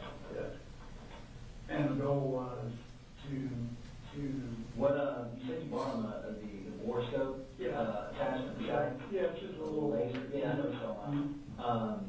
Did you buy any other attachments for it? No, I had a bunch of stuff through the years of different parts and pieces or whatever. Did you give him any of that, like if you did something good? Or? No, I just had, when I bought him, the rifle was just kind of stripped down. I said, he doesn't have very big hands. I said, we need to put just a normal, like deer hunt scope on there and a little grip. Yeah, a grip on there because for whatever reason, that weapon has got a solid, it's hot, like it's hot. So I said, we'll just put that on there and laser, and that's all, that's, the scope, they'll use a laser, bore sighter, you'll hit these pigs, they'll go straight down. Yeah. That's all that was That was supposed to big. be, yeah. That one was not for deer. That's what, really, no, I would say. It was 2-3, right? Where all of that was going was because Jenny wants to mow hunt in a bad way. Who does? My little girl. So I was trying to, like, hey, this is probably how I should have started this. Yeah. Was we need to bow hunt. Like, they've got pictures of me bow hunting and just through the years, Jenny was wanting to do it. So the overall goal here was, hey, like, I need you to start going to school, doing what you're supposed to do. I said, we're going to get back into the woods this fall. I said, look, I want us to get into bow hunting and just go from there. Enjoy the outdoors for what it's worth. Did he ever ask you for any parts, like any upgrades to the rifle? He would ask me like, hey, he said, he asked me for an extended clip. And I said, he said, the one that we have holds 20 or whatever, and I'm like, that's plenty. I said, I've got one in there. I said, it's not going to. You want more Yeah, this was way back. He said, I had one that held like 50 or so. And you could see in it, like see how many rounds were in it. And that was just something that was like, the only problem about these in the original get was you don't know how many you got left till it stops, I showed him that clip, he was like, can I use that on mine, that way I know? I'm like, sure. But, you know, anything weapon-wise, when the only time he ever touched that thing to go shoot it was when we were walking out. Did he ever touch it? You mentioned that's the only time he ever touched it, shoot it. Did he ever touch it, do anything with it, clean it? No, we sat down on the floor and I took everything apart. And just, I said, I'm not smart enough to take springs and all that shit out. I said, take this back, I just do this, I oil all the parts, clean the barrel with the brush. I said, then I spray it with the rust, and I said, and then we put it back up. How often did y'all do that with rifles? After we would shoot, I tried to do the next day or a couple days after. That was kind of hard. The whole original thing with these was just for us to bond, because the things that they had gone through with their mom, it's like I'm just trying to save everybody and keep my family together. Yeah. And he knows that. Like, he knows that. So, he just had a lot of just... Yeah, we can go ahead and kind of transition into that. So, I kind of heard that, you know, from the, and again, this is the telephone game through the grapevine, that you've kind of been involved with the school, and in some ways trying to get help for them. How long is that?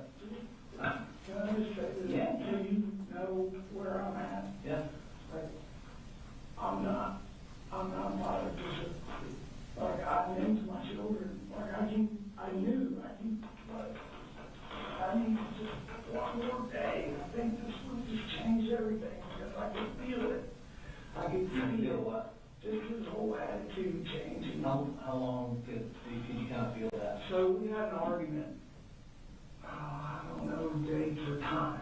So when everybody was at the house, and Just like last week? Or no, it was a few months ago when I originally came down with his mama, and we had the discussion of your mama is on there. They saw the pictures of the bus, her getting arrested, and just, I'm like, hey, we'll get the right people involved and get through this together, but we can't go hell raising. Was it shortly after the lieutenant guest? Yes. And I said, he's like, she's causing that. We can't even, we're looking out the windows now, they're gonna come arrest us, they think we have something to do with this. I'm like, no. And so talking to her mom, their grandmother, like, hey, I need help. I said, the anxiety for him is increasing and he's getting more bold towards me. And that's where he would say something off the cuff and go in his room, slam the door. I would just let that go because I don't want any bullshit starting from my little kids with them. Right. And as time went along, he became more and more like confrontational. I said, all right, listen, I said, I want to get right. What would you guys get arguments about? About him calling her all these names and shit like that, and then him not wanting to be associated with her, and that was led to, I can't go to school because everybody knows my mom's in that bed, which led to her mom saying, That stuff happened down at the sheriff, right? it did, but up here is where it all, like, came, that they locked her up here. When they caught her, it was here at Walmart. No, it wasn't. Yes. Okay. So, yeah, it started all there. I had y'all tracking her cell phone, whatever, however that looked like. They were doing it, it happened. Did Colt know this? Yep, they all three did. How did they, did you tell, is that something you told them, or? They wanted to know what was happening because, I'm trying to think what triggered the whole damn thing. After Lieutenant Guest, it was before Lieutenant Guest, she just shows up, a little bit, it was, sorry, I'm trying to remember this, like, timeline. Guest came by, and then that's where we were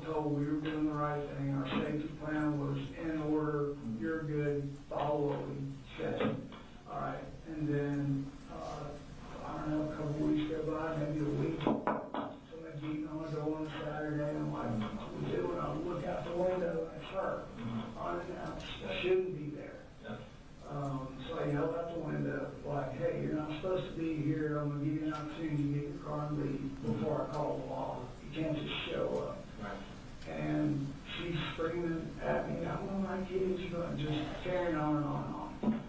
So, and the kids are there, they're scared. I'm like, calm down. And all that was doing was just really upsetting Colt and Jenny to the point where he was mad about it. And I'm mad about it, but like, you know, the whole goal here was us to move up here, let her go get help, let her parents put her in an inpatient thing, and let us continue to live our life. So there were words with him, her dad, his grandfather. The mom and the grandmama bought him a dirt bike. Right. For being a good boy, and what was trying to get him to do was she wanted him to come down there and live in Fitzgerald. And they said, the grandma said, I'll buy you a dirt bike, and then when you come down here, you can do online school. And that's right there is where I lost any, like, going to school. You know, he was like, well, you know, man, is what they call her. It's like, man, they said we could do online school, and I don't have to go. Well, he did last year, because he was out of school for a long time. Yeah. Who you do online with? It started out with Georgia Online. Okay. We could not get, I tried to go do that. He did that from, say, October of last year to... Yeah. Until he found out that he wanted to go back and do 8th grade again with Jimmy and go through 8th grade and through high school together. I'm like, okay. I thought that was a great idea. We really could give him a comfort level because his sister and him were really close. So that's kind of where. So what's your? It's like You mentioned that you worked for Kevin Price general contract. Mhm. And how long have you been working for them? maybe 8, 9 months now. Okay. So for the past 8 or 9 months, what's your schedule like? So my schedule is, I get up, wake everybody up in the morning about 6 o'clock. Everybody's awake. Make sure everybody's got their clothes, everything they need for school. I get little Coley dressed, and I take him to school every day. Where does he go to school? He goes to Austin Road Elementary. Rocky. He's a rocket. He is a tug of war champ too. Is he? So you wake everybody up, Yeah. and what time do you leave to take little Coley to school? We leave about 6:45 to 7 o'clock. Okay. If we're late, it's like 7. And then like walking out the door, like Colt, you awake, he's usually in there getting dressed and ready to go, and Jenny is, goes last. I got you. So you awake,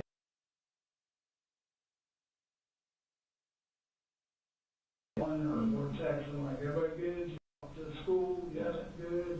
And you can see it on my phone, So you leave about 7. And do you ever go back home and you just go straight to work? No, I go straight to work. What time do you have to be at work?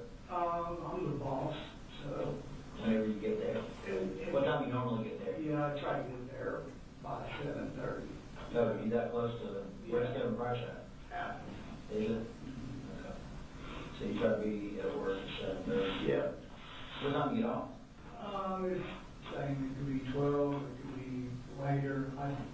Every single day is I'm walking to the truck by 2:30, always getting home by 3:15, and I'm trying to be in my driveway every day by 3:30 at the latest. Okay, so sometimes you can leave at 12, Yeah. and then the latest, 2:30 to 3? Yeah, I mean, if we have something for them, a doctor's appointment or somewhere they've got to go, then, I just make my arrangements with the guys that work for me. And you work Monday through Friday?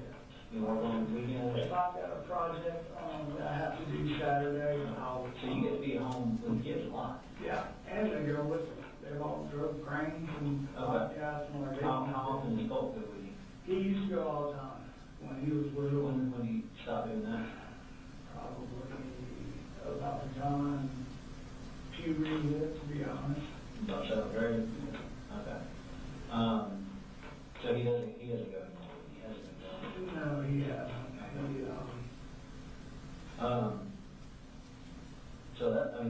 rush is, you get beyond that much. What's a typical, like, when you get, what time do you normally get home, about 3:34, something like that? Yep. And then what's your afternoon look like? What do y'all do? The afternoon is, like we usually go to the park. Jenny and me and Boo and we'll go up there and that's what we'll call it. Or we'll throw footballs, play football, Little park? right there in, Bethlehem, right behind the Civic Center, Bethlehem, the Civic Center is a little park right there. So we would, this past fall, we were there every day after school. Does Colt go there with you?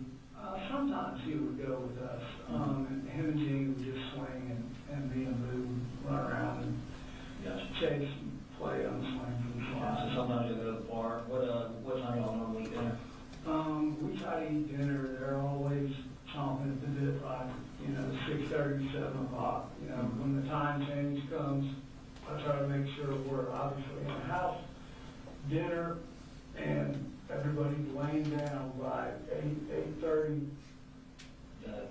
The older ones are? Everybody's laying down. Yeah. Wow. And they'll, Jenny will lay there and we'll do her girl stuff and look on the phone, and Colt, what I'm looking at now, He's gaming, huh? apparently not. So, Well, when you go check on him, tell him good night about 8:30 or 9. yeah, man, I can hear it What through the he's wall. playing with you? Yeah, I can hear it. What kind of video games do you play? He plays the last couple of weeks he's been playing Minecraft with Jenny, like, Minecraft? nonstop. Do you play anything else? He's Call of Duty, like, Yeah. trying to get me to play it, and I said, like, I can't. Yeah. I can't play it. I just literally can't do it. Yeah, you said you weren't too good at it. I suck. Yeah. Like, he told me this, I keep stabbing myself in the leg, killing everybody else with it. Yeah. So, it's just something where, just get out of it. Yeah. What else is he into other than video games? He can hit the hell out of a golf ball. So, yeah. Y'all go golfing? So when we got back over here when we were in Jackson, we go hit balls almost every weekend. How much did you move back to that time? We went to the chimneys, played, showing how close we were. Actually still home money for a putting contest he beat me on. And the goal right there was when he smashed it, I'm like, you can write your ticket. I said, you're so smart. You can go to college and do this for a living.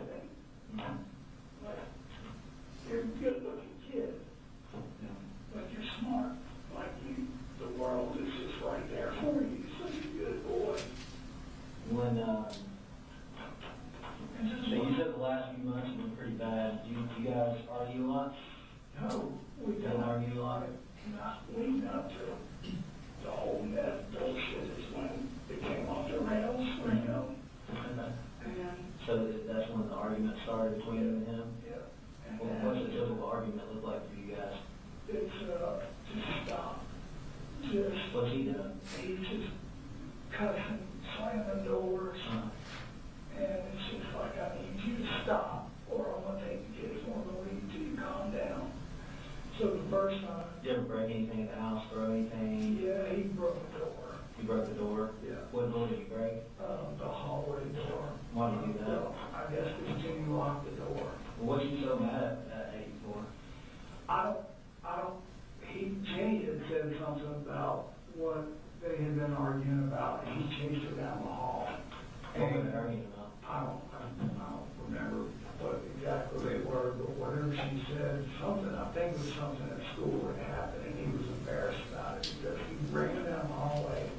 His grandmother was there too, and I'm like, hey, stop. Yeah. And when he got to the end of the hallway, like tripped over his foot bag and like landed his head into the door, and it knocked a hole in the closet door right Did you ever break anything else around the house? No, nothing like full on. He knows all we have is my income. Like, it takes everything that I have to just keep us food, clothes, bills. Right. What did he, when you yell and cuss at you, what did you upset with you for? He got upset with me because we have an agreement where we don't scream and yell. When we get to that point, like, you just need to walk away. Right. And But what's the subject he's talking about? it could be anything from grades to school. Like here recently, it's like, I need you to go back to school. Like, I Yeah, need that. apparently he's only been in school 4 days. Right. I need that interaction. I need you to start to figure out what it's like to be in school. We talked to the school. I told them all the backstory. Said, hey, here's what's going on with him. Smart kid. He's just, When did you first talk to the school?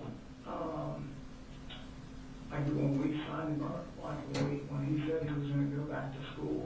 Did you read that when you talked to him about his whole demeanor and? No, not yet. I didn't do anything to him about When that. did you talk to him about what talk to him? This was probably about 3 weeks ago. Like, we had an argument or whatnot, and I was like,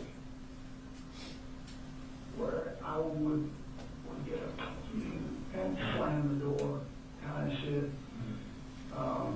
He just wouldn't let it, like, he just wouldn't let it go. It just seemed like he was like wanting to, instead of back off of the fight, like he was really wanting to fight. And I'm like, Chat fight? yeah. How many times you try to do that? The second time is when it's like, this is it. Like, we're done. I said, What do you do to you? nothing. He just bull rushed me and just pushed me up against the wall. And I just hold him, you know. The second time he was like kind of flailing around me, he got hit me in the side of the head. And I told him, don't hit me in the face. Ever again, I'm going to turn you loose. And you need to stop. So turn him loose. Called mom, called grandmother, and I called one sister is a little retired cop, the other one is worse. One of your sisters retired cop? Yeah. For where? Los Angeles. And What'd she say? she's been guiding me through all of this. Has she? You know, she's like, What's her name? Marion Gray. She retired and she actually moved back here Did she? to Georgia. So, How long was she cop out there? oh man, 10 years, maybe a little longer. She was, last time I went on the ride along, she was a sergeant. When she retired, she said, I retired as a lieutenant. So that was good. So what do you, in the afternoons when you come home, and you said you kind of come home, what do you do when you first get home? So when I first get home, I'll go around and tell everybody, how's your day, talk to everybody, so, you know, how was it, what happened, what's good, bad, and the ugly, and then what do you want for dinner? This is what we have. And then. So the day step is, you get home before him, don't you? Yeah, well, sometimes, it just depends. Yeah, I mean, if you get out 3:30, and what is it, his lunch time about 4:45? I haven't like nailed down to hit the high school time yet. It's kind of like always a nap. You know, it's like I've got the other two's time. So what do you do when you come home and he's there? And So, you know, his buses? Yeah. So, like when he's not going to school and he's there, or yeah. So, and that's kind of where we're at, right? I'm like, what? I don't understand. Like we had this conversation. Like this is what we were going to do, and he went the first day, and then it's like the second day, he said, I don't feel like my math teacher likes me. I'm like, what the hell is that supposed to mean? Who's his math teacher? I don't even know. He hasn't been there that long. Like, I haven't even know. Yeah, school started what, August? Yeah, and like, so him getting back in the fray was like, it's really important. So, and I'm like, there, you know, he's worried about the image that somebody's gonna find out about all his mama and all that crap. So I said, okay. What was it, his math teacher, why didn't his math teacher like him? He never really expanded on that, and it was just an odd thing to say. What about his other teachers? He didn't. Did he like them? He didn't say anything else about any other teachers, and just the way his demeanor, it just like, I don't know, was it him, was it his teachers, like, did they not know the backstory with him, where was. Did you tell him that? Yeah. Told them why, online, they were really gracious. They When did you have this conversation with the teachers? Not with the teachers, with the school principal Yeah, and about the 30 scheduler, yeah. She said, just bear with me, we've got all your paperwork, it's good. And I'm like, I don't want them to fail. Yeah. She said, look, nobody fails. I'm like, how's that? And she said, we just push them on, and we give them, school that brings them from their mission up to where they need to be, sprinkled in with what they should be doing. Yeah. I'm like, okay. So that was the extent of that. And then they have the backstory of his mama and what all happened. And I was clear in the very beginning, like, this is what happened. She can't come on property and take the kids. She has to be, everybody told me that's what I need to do. Right. Law enforcement. So what was the plan for Colt? Well, so that's what we were working towards. I said, hey, look, I now want to get him into a counselor, like, you know. Had he ever made threats to harm himself, want to make harm any other? No, not anybody else, but he Yeah. made the comment here and there, or when he found out about the meth and him and his mom were having an argument, just like, you know, what a fucked up life I have. I'm like, you know, hey, this is her life, not we're doing our thing.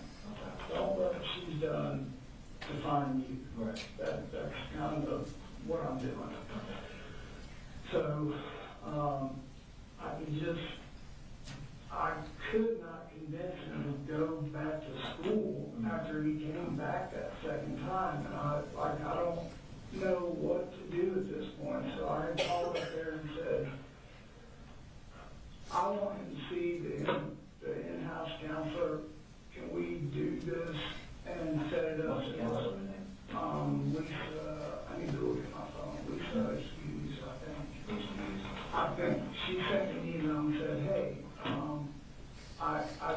they made contact at the school, and she said we would like to bring in a third party, be aware.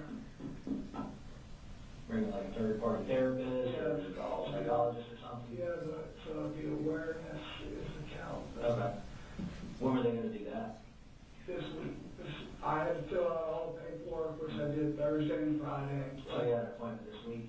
Give them all permission, like, bring everybody, bring a specialized person, like. And what were they specifically like treating him for? Like, They were gonna talk to him about coming to school, not worrying about what people are saying, don't be a loner, you know, come on, get back in the swing, take it to school. and try to about find. what people were saying, it was at the stuff about his mom being bad, busted, and being arrested. Yeah, exactly. And then he was more worried about everybody knowing that he, you know, mom was a meth head, and that his biggest fear was failing and falling behind once he was in high school. So the appointment this week, I'm assuming it was like either today or tomorrow? Yeah, so they needed me to give permission. I filled out all the paperwork online, sent it, and said, thank you so much for Have this. you been in communication with Ms. Marcy about any kind of stuff for him, any kind of mental health? Yeah, so Tell me about that. her and I had talked about that, and she was like, you know, he needs help at another level. And I'm What like, does she mean by that? she means like sent into a place. And I'm like, When she made that comment? just recently, while this has been going on. Sometime within the past 3 weeks? Yeah, before all this just happened. And I'm like, the problem is. Before you talked to the counselor the first time? Yeah, Okay. yes. And then, so Why didn't he be checked in somewhere? she thought that that's what he needed because they argue and he doesn't have a filter with her. What, has he made threats toward his mom? Not threats, but you're a meth crack it, just like shit like that. Just no, Okay. it's just things I don't want to even hear him say to her, let alone his brother and sister. So I'm trying to navigate and manage all that. Everything with that is very hard. Yeah. So once that kind of, well, I told you I could feel it. So, yeah. Like, okay, this isn't, we need to do something. So I reached back out and said, Was that before or after his mom suggested inpatient therapy? well, felt it. Oh, this is after her and I had that conversation. I said, you be the one to tell him that. He's not gonna take it from you. I said, I don't. Did you reach out to anybody at that time? No, I didn't read out professionally to anybody. I thought that, like, he'll go to his grandmother and he'll talk to her about anything. So I called her. Relationship with Yeah, her? she was a school teacher for 4 years. And I'm like, hey, Yeah. like, Jenny will go and be, we're in church every Sunday. We go to Athens church every Sunday. I've been trying to get him to go with us. He would so I shared that with grandmother because she's just always been there for us, right? So how long after his mom suggested inpatient therapy, was it before you went to school? So she's been mentioning something like that since she got out. Mm-hmm. Okay. And then she came up here, I don't know, a couple, 3 weeks ago, maybe 2 weeks ago. Yeah. Hadn't seen the kids. I'm like, okay, come back up. I want to say, yeah, a couple weeks ago. Because I said, come back up. We'll cook some dinner. I said, we'll, let you hang out and talk to the kids. I'm sure you got 1,000 things to say. And I said, it went okay. And the day she was leaving, I went to work and normal stuff. It's like, hey, said I'll take Boo Boo, and I said just make sure Colt can get on the bus.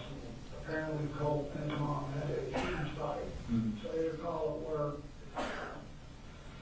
And I'm like, what's going on? And she's like, he's flipped, he's lost his mind, he's screaming at me, and I don't even know what triggered all of that, And I'm like, I'll let me get out of this meeting, I'll call you back. I said, I'm going to sit right here, just give me a second. So get through my meeting, call her up, and I'm like, what is going on? I said, he's at school. She said, no, he was at the house. I said, I'm telling you, I texted him this morning, he said he was at school. And well, it turns out he wasn't. He was in the closet. And How many times did that happen between you and him? just that once. That, So he never told you he was at school before or went to school and you found out that he yes, wasn't? that's the only time it's ever happened. Because there's been roughly, 30 days of school? Yeah. No, I mean, 20 days of school, something. Right. And he's been full. I got a note that jury needs a break, is that accurate? Here's your note. Yes, sir. All right, we'll take a break and, be back.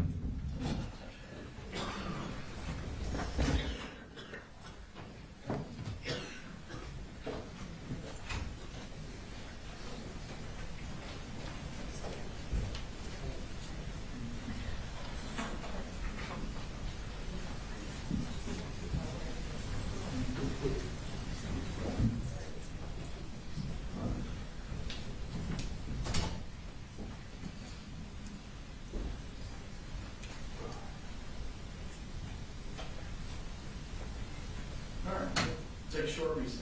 And Your Honor, for the record, we backed it up about 5 seconds, so that when they come back, there's more context.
restroom, sir.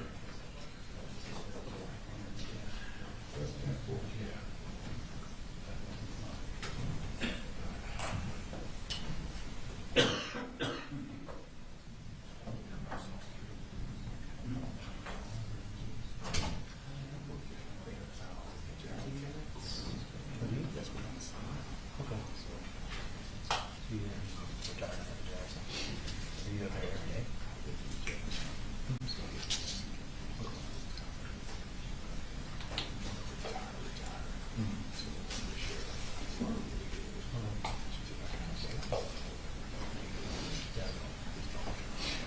That's good. Keeps you doing something.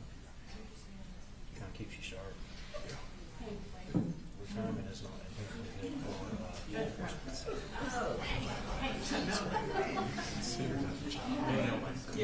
oh, compared to what you Judge Crumpler, do you know how long you want to go? This, I think part of the interview has another about 30 minutes. You just want to end on this one? I think we've got lunch, we've backed it up to 12:30. Okay, so go, we want to go. The plan is Okay, to go. okay, sounds good.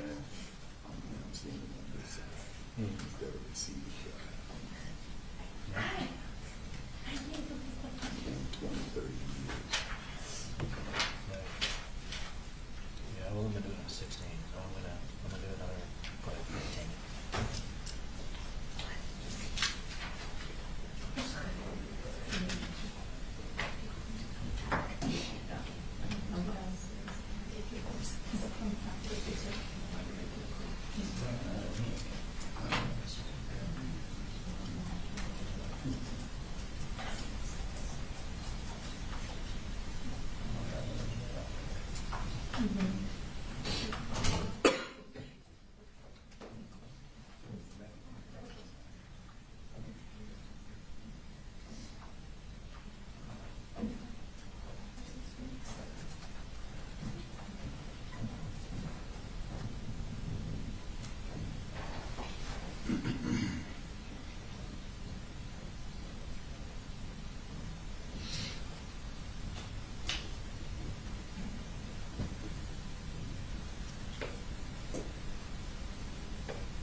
That's 10-4. Here comes, sir. Thank you.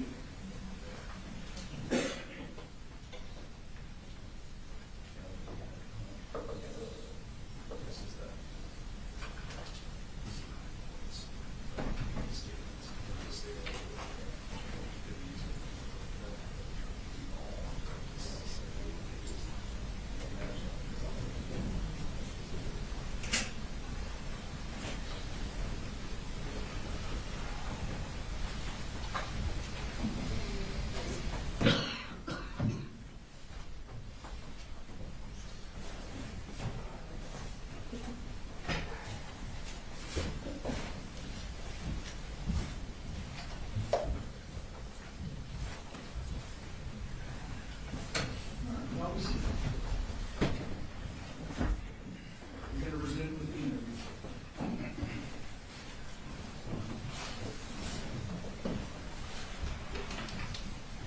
I mean, 20 days ago, something. Right. And he's in 4 days. Exactly. Yeah. So, we come home and see him there. Yeah, so that's what I was saying, the first few days, like of school, like, okay, getting back into it, and it was just, his mom came up, how was school, everything's good, and it's just that little rift that they had about her and what she did in our family, and, you know, he knows we're just taking everything I have to keep us together, and So he threatened his mom during that? Well, I don't know, like threatened, I don't think so. It's just a bunch of name calling, and what he said when he called me was she came down the hallway and threatened him, and said something about, the way you're acting, I'm gonna talk to you, Daddy, and we're gonna have to take these guns and get them out of the house. I think that comment was made. Yeah. What she said is he flew off the bed. I was worried about guns in the house. He made a comment about the inside of one of the guns? Not around us. But around other people?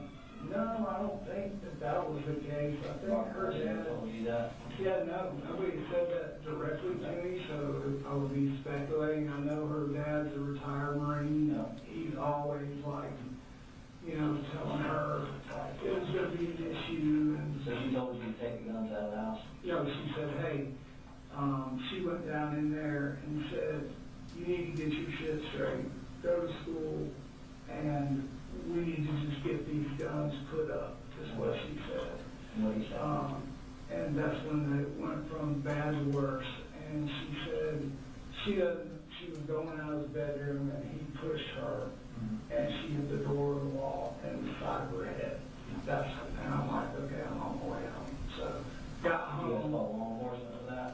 Nope, I didn't. She was on her way home. Her parents came up and got her, and when I found out, he finally was like, I'm like, Colt.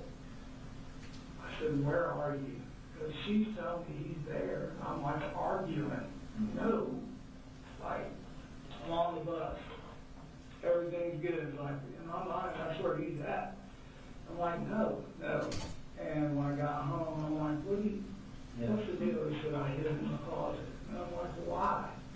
He said, because Charlie, the grandfather, was coming up here to take her and bring her back home. And he goes, and I didn't want him going through our house, which he's not even supposed to be on our property, let alone in our house.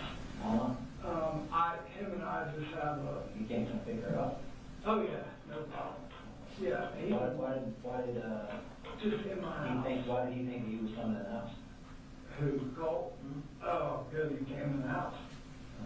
And like I would have never known that except for when Colt finally got By the time you got home, Marcy and her dad are gone. Yeah, and her mom, they come up and got her. So that's, how many times do you think Colt's put hands on you? Those 2 times. Okay, and then you put his hands on, how many times you put his hands on his mom? That's kind of the worst with her that's ever happened. So kind of the worst, is that the first time or not? Yeah, no, there's not like confrontational, it's more verbal. Okay. Yeah. So, did she ever say anything to you and ask you, hey, look, I'm concerned, can we put the guns up somewhere? Yeah, so, and I'm glad you got to this point because if somebody can get to my damn phone and go to my Amazon account, you'll see and look at the date that I present some of this in the card. I'm made of money, I have to pay bills. After all that, I like $150 gun safe with the digital hand code. I couldn't buy it that day. I had to pay 2 paychecks. How long ago was that? This was 2 weeks ago, 3 weeks ago. Whatever it was, that triggered me to go, okay, this is what's going on. You mentioned the gun safe. Let's go back to where you keep your guns. You said you keep them up on the top of the closet? Yeah. Are they loaded, unloaded, or something else? Never loaded up. Never loaded? Anything on top of them? All my sweater. So your door, like coming into your closet, right? Yeah, it's like a shelf, Yeah. all the way in the back. Okay. Nobody can reach above me. So your closet door that you have a closet door you come in? Okay. Does it have a lock on it? No lock. It doesn't have any lock? That has like that rolls through. Like that. But, Did you ever think of maybe putting a lock on the closet door? well, really, nobody, like my little one, he didn't even know we had guns in the house. Because we They thought only you have guns in the house? Yeah, he knew. We put him up there and know. So he knew where they were at? Mhm. And he's been in there to put them on, after you clean them, Whatever slide I do, them, whatever. I take them, I set them up right there. But he's been in there with you? He's watched me put them up there with the understanding of don't, Just keep them unloaded. Where do you keep your ammo and magazines and all that good stuff? and empty magazines are on the right or in the shelf. I had In the closet? I had an ammo box, like What does that box look like? green, like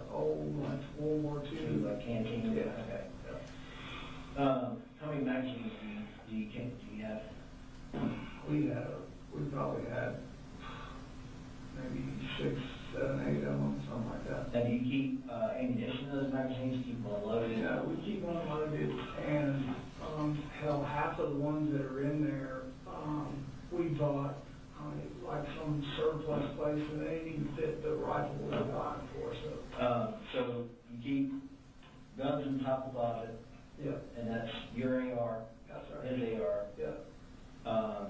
And then as far as, what else do you have in there? In the closet. That's it? Yeah. Okay, you have any handguns I in there? have, not in there. I have a Glock that I carry with me. You got a lot on you now? Now. Okay. I was going to say that, I mentioned that out there, I just want to make sure you didn't have I it don't there. know, I would never put that on. So, you have a block, where do you carry that I put it in my book bag. at? In your book bag? Yeah, for work, Okay. on my laptop, all my work stuff's in there. We have, you'd be surprised what's happening on jobs. Yeah, no, yeah, I get it. Do you have any other guns? That's it, I've got, So your ammunition, where's your ammunition kept in the house? I don't really have a whole lot of ammunition. What I did have was in that box. In the canteen box? Yeah, it's in that box, and then like all my miscellaneous crap. So you keep the ammunition in like the box itself? Yeah, yeah. In like the paper box? Correct. And all in boxes, like, and if you walk into our house, Okay. like, we're still not even unpacked from all our stuff. And how often do you go there and check on where those rifles are at? Uh, Because you said you kind of had to put it over stuff. What do you have to put it over? Like a no, pillow? I know what's up there, and all my big sweatshirts and all my Jordan You stuff put it right. is right there, and I have it sitting, Yeah. like, so outside out of mine. Okay. But how often? You go in every day and you check, say, okay, both my guns are there? I can tell by what her mom has done through the years going through my stuff. The way I have things stacked up there, I would know if So something. you don't physically put eyes on them every day? Not every day. Okay. And,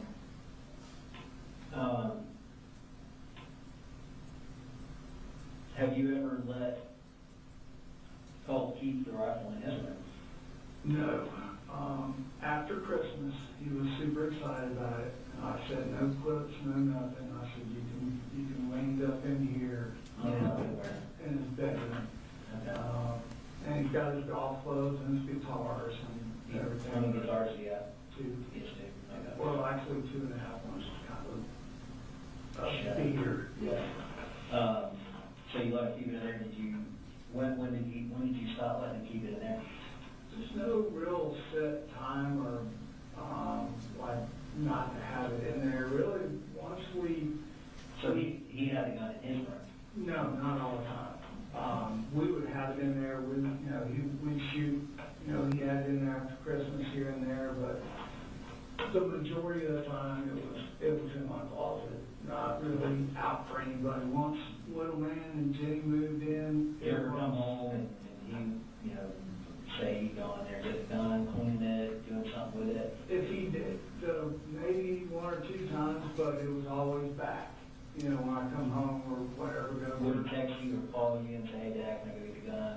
When I came home, it only happened like a couple of times, and when I got home from work, he said, hey, I cleaned the gun, and he said, and I put it back up there. I'm like, for what? He said, I just want to see if I can do it. I'm like, okay. He's like, well, don't do that until I'm here. I said, that's something, every time we get near the guns, I have to Do do you it. always do everything you tell him to? Yeah, always. You always watch? Always. That's the thing. That's like When you told him to go to school, Yep. he did go to school? Yeah. That's where it's like, okay, like I was telling you, I can feel like something's not, we need to get more people involved here. So, it's no way of knowing that this shit right here was gonna happen. So when did you first hear about his interest in school shooters? So we are big, I don't know how we got into the presidential race, but we go back and forth, him and I. And so I don't know if it was an interest in school shooters, like he never came to me and said, hey. Yeah. I told the investigators the other day, Jimmy bought him this flag, and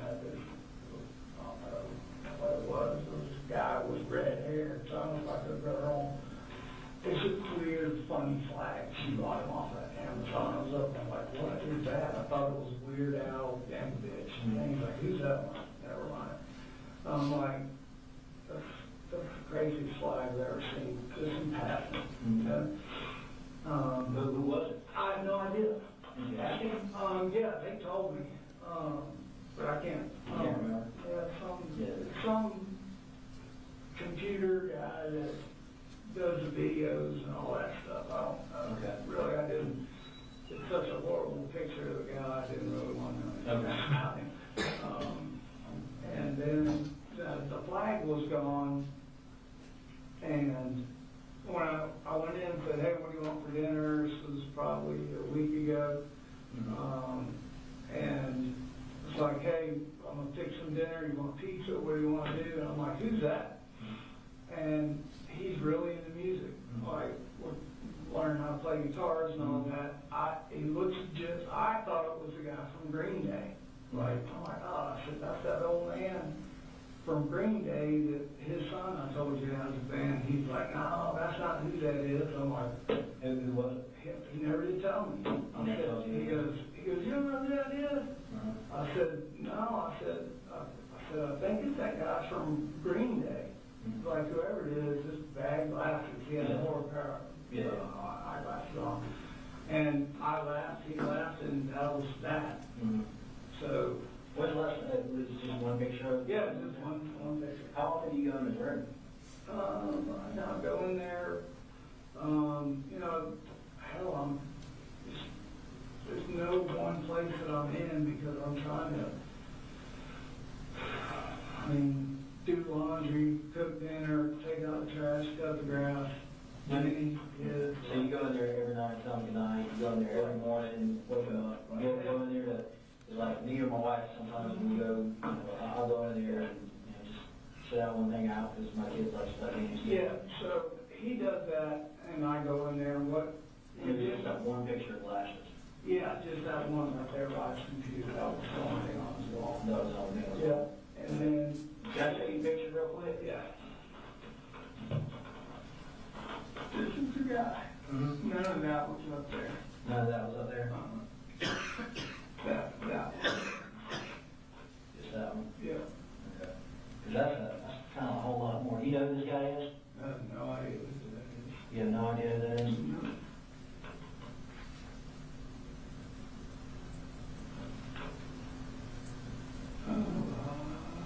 Can you see what that says right there? That says, Yeah, the deadly toll 17. is that the guy that shot the gay bar? No, that is a school shooter. And his name is Nicholas Cruz. That's the same guy. That's the same Yeah, guy. same guy. Okay. This is the only thing I Yeah. can see. We got pictures from his social media down here. This is in his room? Yes, sir. I'm telling you right now, I never saw any of that. There was one picture, that one, right there. Okay. And you woke him up to go to school? Didn't you? Yeah, no, see, here's what I was gonna tell you. So when Jenny moved in, I said, hey, you're living with us, I'm gonna give you the master bedroom with private bath. Right. I'll sleep in a bunk bed with boo-boo. The right thing to do. So I had Colt set up on a couch out in the living room. And then when I saved up enough, I bought a queen size mattress and just bed frame, no box frame, and set it up in a laundry room, which kind of a big room, like I was gonna make my bedroom. So the goal was like, Colt, your room is packed with all this stuff that you got going on, computers and, golf clubs, all this stuff. I said, you need to start getting better sleep, so I want you to make this your room back here. And sleep in the bed instead of the couch. When did you make that transition? Probably been there. And literally there was no, like, if he's on his computer, like, I'm not going in there and chit chat with him. He'll go in there and lay down or come out on the couch, and that's usually where if we're talking about school or anything's going on, that's where he's at. Like, He never he never told me who that was. He never did. He in class said, I can't believe you don't know who that is. I'm like, I said, no, it looks like that singer. Would it surprise you if Colt said something different? Maybe. Why, what do you think? So when I talked to Colt, he said that he indicated that, you came by and you asked him who that was on the wall. That's right. And he explained to you, he said, "Dad, you don't know who that is." That's exactly what he said. Yeah. And you said, "No, I don't." And he told you who it was Nicholas Cruz. And he was a school shooter, and he said it's not that big of a deal. And then I said it looked like that singer, and he said Nicholas, that's what he said. He said it's no big deal. Like there was no. He said it takes no big deal. There was no, like, no, I'm telling you, there wasn't like, who is this? It wasn't like I went in there on a search warrant. I'm not saying. Yeah, no. It was just kind of like in passing. I didn't ask him or go, I told you what I said to him. I didn't know. He has brought up that school shooting stuff that happens, and What did you say about it? really, he just, like, we have conversations about how somebody could do that, and me telling him, like, you gotta be aware of people, you gotta be aware of your surroundings, like, to be honest with you, the push was that I kept telling him, like, man, you would be great in law enforcement, because of what you see. One time, What do you mean what you see? Give me an example. like Fox News will show all that, blurred out stuff right there, and he's like, yeah, I'll look that up online, and I'm like, for what? He was like, because it could have been stopped. Like he showed me like how that guy for the gay nightclub, how he got in there. It was like they should have stopped it right there. When was the gay nightclub shooting? A couple of years ago. He's kind of been into the true crime, like just looking up stuff a lot. I guess, like, as far as looking into it, I'm not. Did he ever tell you that he looked up to him? No. No, that would not fly in my house. How often do you go get his cell phone and go through it?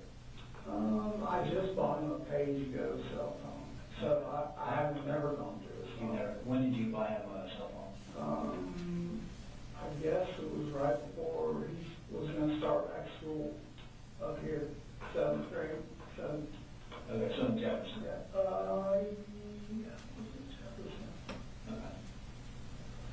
So 7th grade, Either it was Jefferson or right when we moved here. It was. Okay. Yeah, it was before. So he's had let's say, he's a 9th grade, so that's 2 years. So he's had a phone for about 2 years. Yeah, it doesn't seem like it's that Do long. you know what kind of social media profiles he has? No, because when we lived in Jefferson, one day, hey, y'all doing? We'll get dressed, go play golf. 2 law enforcement from Jefferson guys like, is your son here? I'm like, yep. Like he's in better get dressed. Like, what's wrong? So I know you got all the information. I didn't even know what that was when he started talking to him. Like, Yeah, what did they say about it? he said there has been something on Discord. Because you know what that is? I'm like, no idea. Right. He said it's a chat room with a bunch of people, and your son, they would trace back the. I'm like, hold on. So we need to go get him. He's like, well, let me just tell you. So we traced back the IP because that threat was made against the school shooting. I'm like, we need to go get him now. Went back, got him. I'm like, you come out here, and whatever you do, do not lie. You tell these people exactly what they're asking right now. So I'm watching them asking about, he's like, hey, I was gaming, there was a bunch of people, and he wasn't even sure if he could tell me who or when the comment was made. He just swore to me that he didn't. About What was the comment? something about shooting up a school. That was the only thing that was said to me or So him. in 7th grade, Yes, in Jefferson. the FBI comes up. You know, it's 2 Jefferson law enforcement, detective and Because the tip, well, so 2 Jefferson may have came out of there, but did you know the tip came from the FBI? Yeah, I followed up with him, like card, checking in with him, and he did tell me, he said, hey, the FBI's involved. I'm like, oh shit, okay. I said, well, as soon as I hear or think I hear, I'm just gonna call you direct so we can, you know, he said, if you hear back from me, then we need more information. We never heard anything. I called him about a week later. He's like, I do this every day. I can tell you the truth. Like, I know you are. So when they left, I'm like, So that guy was a human lie detector test? right. And I said, you've got to be aware of, like, if the chat boxes, I don't know anything about all that. Those will tell you. Yeah. All I know is I told them is you don't get in these chat box rooms where you don't know who the hell's in there because this is what can happen. And I said, Did he say that he saw that comment, or he just said he denied it? He totally said no. He said, I don't even use Discord a whole lot. And that was after you gave him the phone? No. That was before you gave him? Before I get How much longer after that incident did you give him the phone? I think the phone was like once we got settled over here in Bethlehem as a carry. I'm kind of confused. I want to go back and revisit that, because I asked you about the phone. You said that you think that it happened. Yeah. I'm trying to. 7th grade when he got the phone. I'm trying to put the timelines. There's so many things. 7th grade, or is it last year that he got the phone? So, I'll have to go look and tell you exactly what I'm trying to think of where I went, what Walmart. Before we talked about the whole stuff with the FBI, he had a phone before that. No, he did not have a phone when we lived in Jefferson. Okay, he didn't have a phone. No, I couldn't afford He it. didn't have a phone when he lived over here in Bear Creek. Bear Creek, no. Bear just little. So he got a phone. In So after the FBI comes to your house and tells you about, or I'm sorry, I believe it was what they call, Jefferson. It's what they call a TFO agent, and it's like they can get Jefferson PD, they have a task force, and they work with the FBI. Did they explain that to you? He did. Yeah, he gave me his card and said, anytime. So after that Discord account, I'm assuming you believed Colt. Oh, yeah, because he shut everything down. There was no computers or anything like that. There was no, it literally scared him to the point where he's like, I don't want to be involved in anything like that. So now, and I'm telling you, if I was looking at his computer and he said he shut it down and wiped, I could not go in there and go, no, you didn't. I'm not to protect that. So you give him the phone and The phone, I'm trying to think timing-wise, was part of. That's okay, we can look at it later. Yeah, it's just, I think this one came to Bethlehem. Because he's only had that one phone, right? That's it. Right. So we can look in that phone. We can find that phone. And it was more of a, hey, we're gonna get through this together, you're a good boy. I'm gonna show you I believe in you. That's how the phone showed up. Okay. So, after that, he does get a phone. Yes. With no time, let's say he's had that phone, let's just say for argument's sake right now, and again, I'm not holding you to time, and he's had it for roughly a year. Do you think he had it when y'all moved here in October last year? No, he didn't have it. I don't know. I know it wasn't because I didn't have the money to do that. Okay. There's no way. Okay. I didn't borrow money to move At least a few months. Yes. Okay, so we'll say a few months, but Yeah. you've never gone through his phone? No. Have you ever, we don't know what social media accounts he has. You know? I was told none. Okay, who told you that? Him. Like, you don't have any of that, right? It's like, no. I go, When okay. did you ask him that? We constantly, because when little man's in the house and he's on his computer, I'm like, I just don't want, you got Facebook? No. Like, I don't know what other platforms are out there to ask other than Facebook. Like, that's legit. Like, you do anything like I Did you ever think about, after hearing about this board, about signing up on it, go see what it was like? No, sir. To, just check it out? No, I didn't. You didn't? No. And then, have you ever gone through his computer? You ever looked on it, sit down and log? And I know it's like a horrible thing to say, I'm just not tech savvy to sit down and go through anything. You know, I know it sounds terrible, but that's the truth. Where did he get his gaming computer from? His grandmother bought it for Christmas one. Did she? Yeah. Okay. And then he took it apart and he needed some kind of video card to get better graphics. Who got that? So on Amazon, I got him the game. We got him a gaming card. Okay. We noticed that when we went out there, he kind of taken that apart a little bit. It's just everything is like that. You know, I'm like, his grandmother bought one, I'm like dropping $500 for one of those towers, and he like takes it totally apart. And I'm like, what are you doing? Like, I just bought, he's like, I'm just upgrading the fan overheats. Like, How did you get these parts to upgrade them? The only upgrade I know is like the gaming card I buy it off of Amazon. You said he was upgrading a fan? He just was, he knows I don't know what the hell he's talking about when I'm talking about these parts.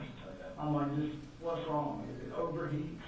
When I play games or whatever, it overheats. I need a bigger fan and some kind of specialized, like. Other than the graphics cards, you buying any other parts for the computer? No, nothing to where, like. Now, you said you dropped $500 for a tower. Yeah. Was you buying another computer? No, one that, like the tower he had, just was slow in body. He showed me, like, I can't game. I'm like, okay, what do you need? So he showed me online, he's like, this is the best in the boxes and everything still at the house. So the one his grandma got wasn't really good. It's better than the one I had. She upgraded him. Okay, so you bought him a tower. Yeah. And he said, look, I can't do it. Yeah, it's good. He used it for a while. I didn't bitch and complain, and then he just wanted more power and speed. So his grandma upgraded him. I got you, I'm tracking you. Yeah. And all those parts and shit, that's what it looks like. How often did you, have you ever had a reason, or has he ever given you a reason to go through his room and look, make sure he wasn't?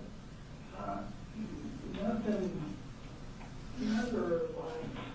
Because when we were kind of talking to Jenny, she mentioned, because there were, and she mentioned that he's like in his room all the time. Yeah. What's he doing in there? He's on his computer. How often do you go check on him? Every day. I talk to him every day, dinner, go in there, you're gonna go to church with us, like we talk all day long. What if when you try to get him out of his room, he'll put up a fight? No, he don't put up a fight, but he just, come the weekends, I'm like midnight off in bed. So that's kind of our standard rule. But like I said, over the last couple of weeks here, he's just been more on the defensive, I would say, more kind of like anxiety filled, being short with me, being short with little brother. So, I just tell him, like, look, instead of screaming, and getting upset, I can't have little brother and Jenny seeing this. So when he would go in his room, he would shut the door, and I would open the door like, are we good? And I could see gaming, like every time. That's what I would see. So what does Jenny do when she's there? Same thing. She helps do the laundry, cook. She's a really good cook. She'll cook.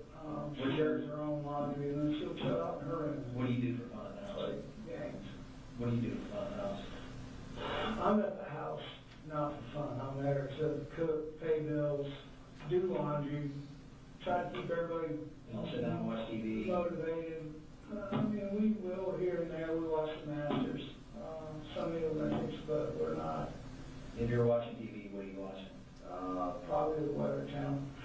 Really? Yeah. Why? God, why people say that to me? It's so, because it's like real. Like I have to plan around. Everybody says that to you? You come in your house and like, why are you watching this weird stuff? Like, you call my sisters, any of them, like, what's your brother watch? They'll say. Wow, okay. Do you do anything, do you have any other hobbies other than? We're deer hunting, outdoors, golf, like, just trying to get them in that way. Every time you go out, does Colt always go out with you? He, 9 times out of 10, yeah, but now that Jenny and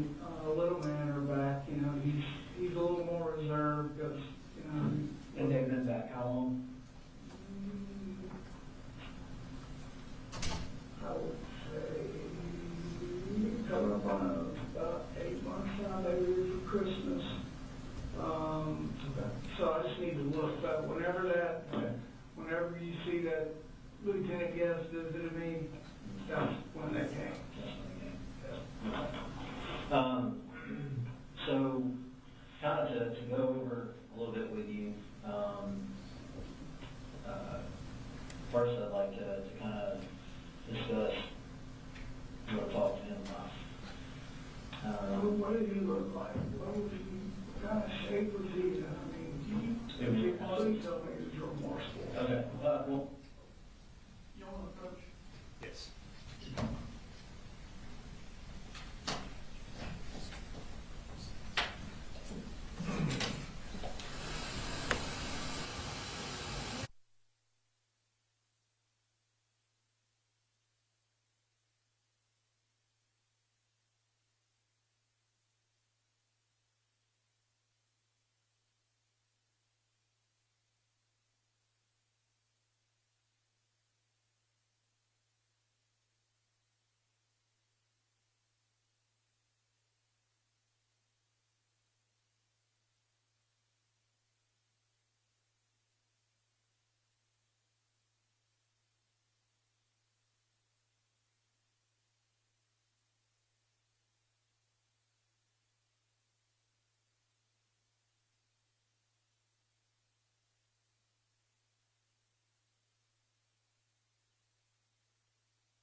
ladies and gentlemen, I want to instruct you in general.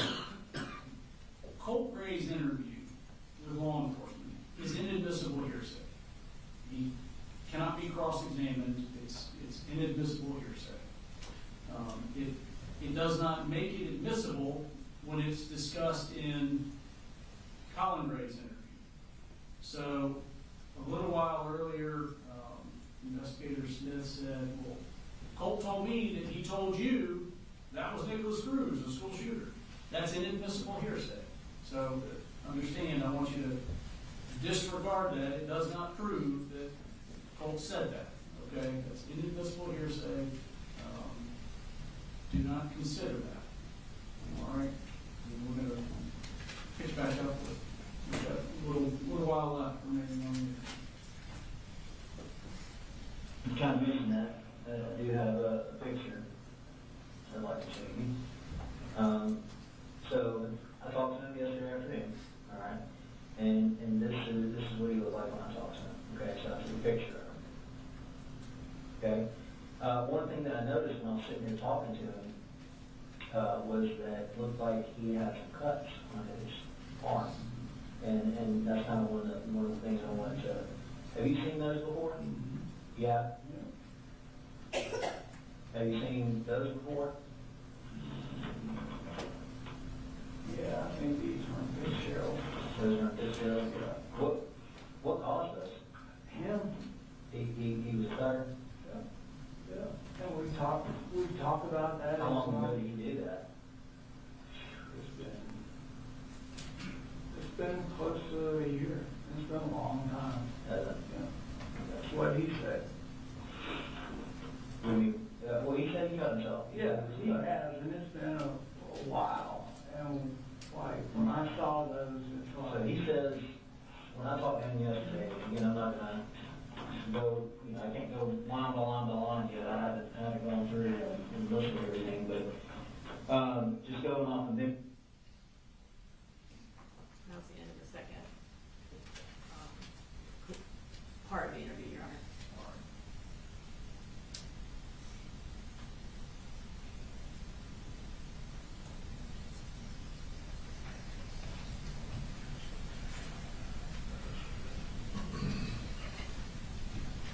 Basically, he said that he suffered from depression for a while. He has. Okay, well, I didn't hear you tell me Well, that. not a while. The depression is something that has just come on with his mom when his mom came back. So just in February of this year. Yeah, and they've had conversations, and we're trying to drill down into what do you need? What was he last one to zero?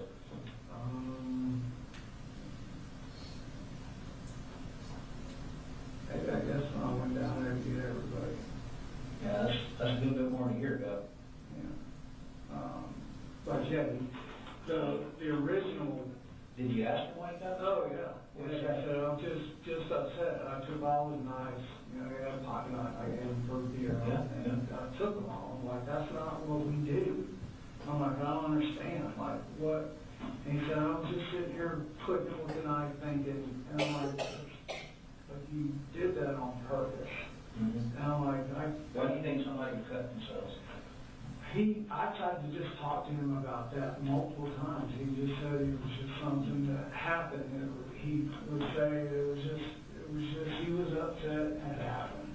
I can't, it's been a while. I can't remember exactly what he said and what I said back and forth about it. I just told him it's not a normal thing. So kind of going back a little bit to revisit that earlier timeline where we talked about where he lived.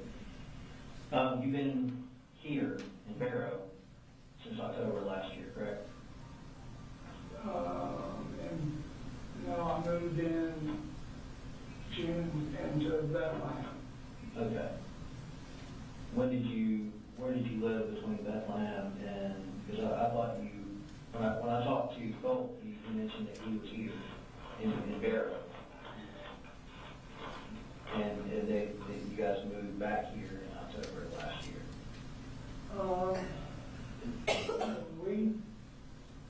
When we came back, we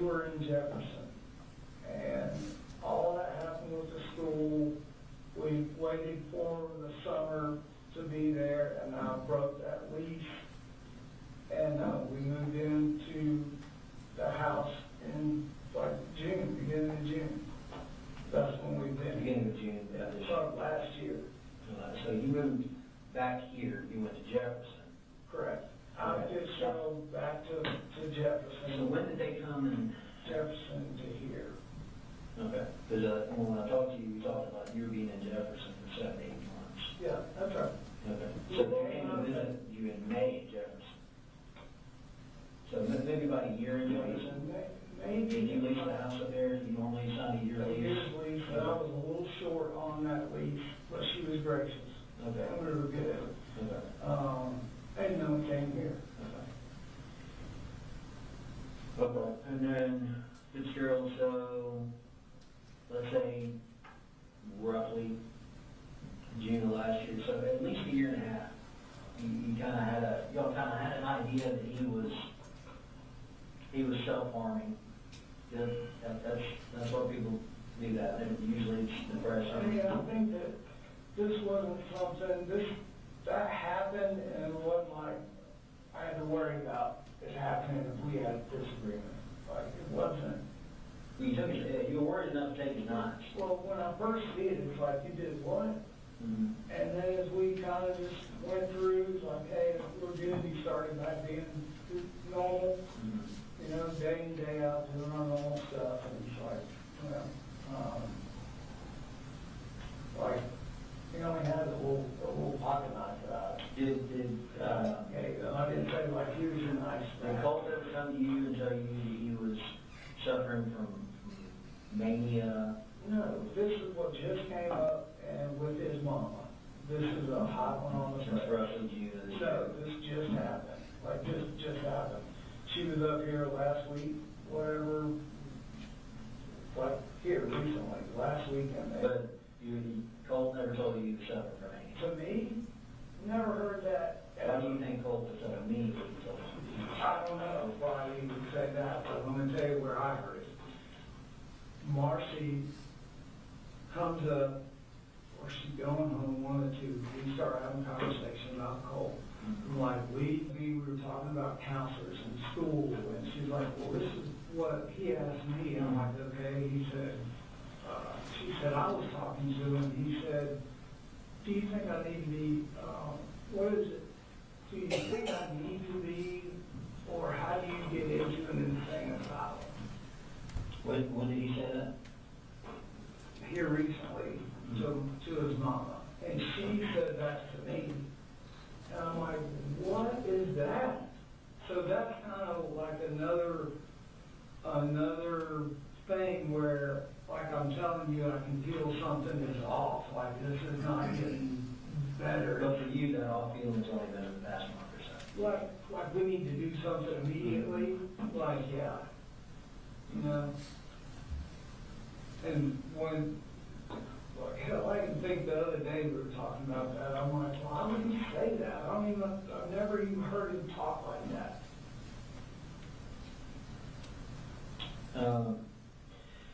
So I'm just kind of going back to remember some of the notes and stuff that I took with Colt, and he tells me that he told you that he was suffering from depression and that he was suffering from mania and that he was going to kill himself.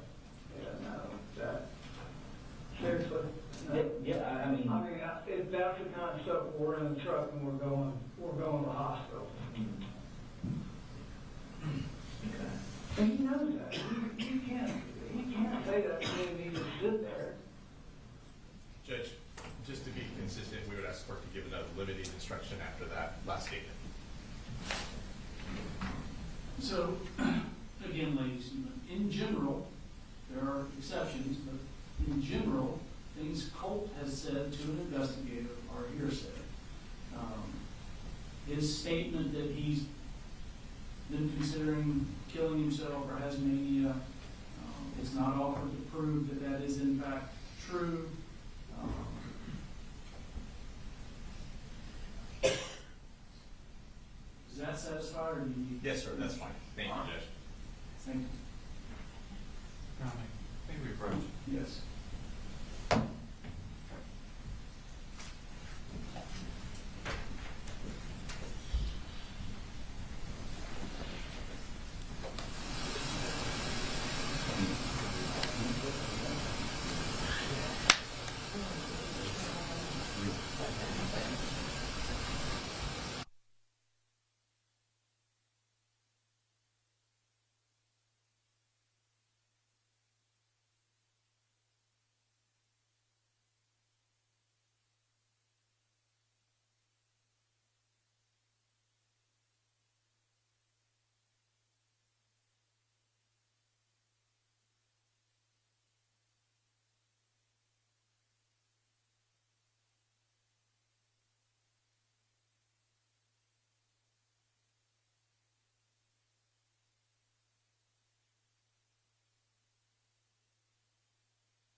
Ladies and gentlemen, we're gonna work through some things. Y'all are gonna go ahead and take a lunch break, so meeting recess till 1:30.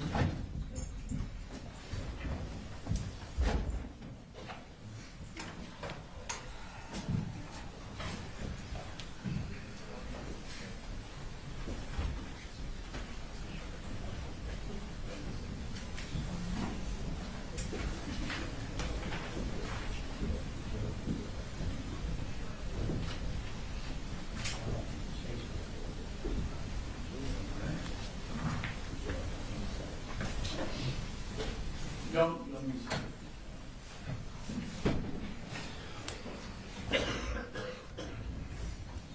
There's another 15, 20 minutes of this interview, is that right?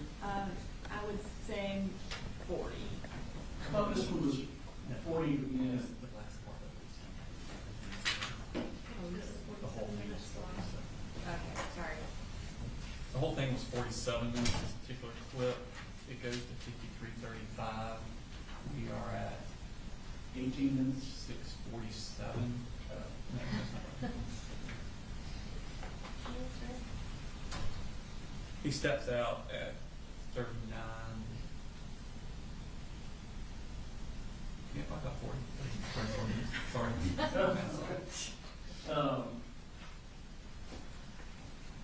All right. Is what the state approached to show me, is that the last of the?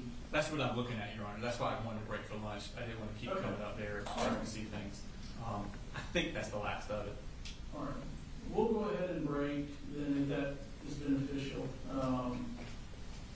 And then I know that we have some of the photos that we still need that we were going to talk about on the back end of lunch. I don't know.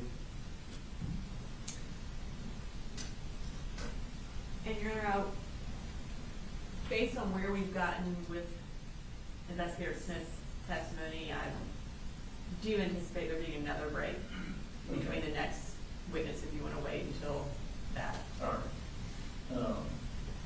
We can do that. Do y'all want to resume at 1:50? I want to handle that. Yeah, let's do that. 1:15 works now. Okay. All right.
Judge, you snuck in on them.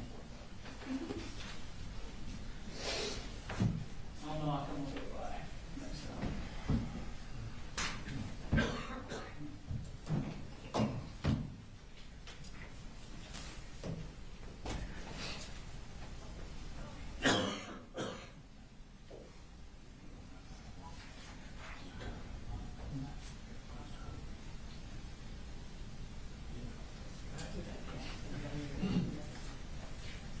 So currently, we're in this area. I'm gonna have her skip through all this to this, where we start talking about the Yeah. Okay, so that skips over.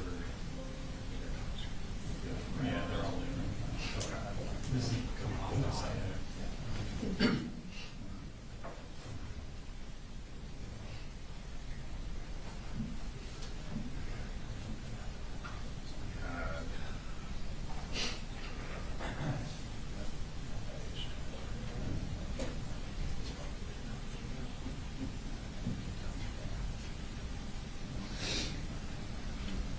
So, Colt said he makes this decision for the school. Oh, you're ahead of me. Okay. We're getting to that, so Gotcha. this just kind of finishes up what we were just talking about. Okay. So we'll start here, Okay. and then that kicks in here. Well, hold up, there's something here. What's this? Okay, so this is with Jenny. Yes. I would argue that since she's testified to this. We're okay with Jenny. Excellent. Because we're gonna try and put her through. So the next part, Colt, is when he goes through what Colt said happened at Yes. school. And I don't think that's prejudicial. Because he's just describing what happened at school. So we gotta be consistent. Well, the reason we're asking for it is because then it leads into this conversation. Where he says, the only thing I know is blah, blah, blah. And it kind of just gives the context of it. And then, And after that, I believe it's just 10 years. well, there's this thing that Colt describes how he did it. That's what I'm talking Okay, so you're trying to get into that. about. I mean, I think, No, it's okay. I don't think Yes. it's prejudicial. He's describing what happened at school. So no one's arguing that what happened at school. But it leads into, I think the last thing he says is, start voices are we want to do. He asks, oh, you got mental disorders. And the other mental disorder too. So that's kind of why.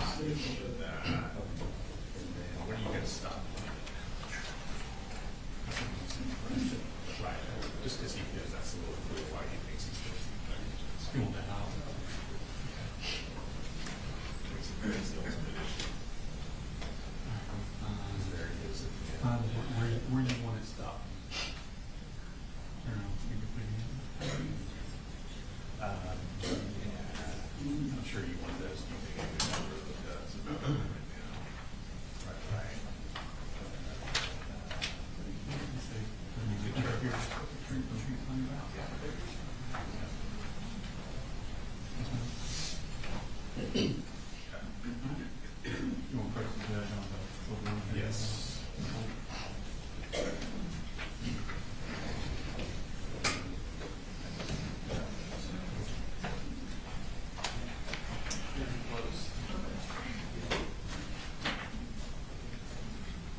So, case 72, they've got, And our committees would be-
it for the community.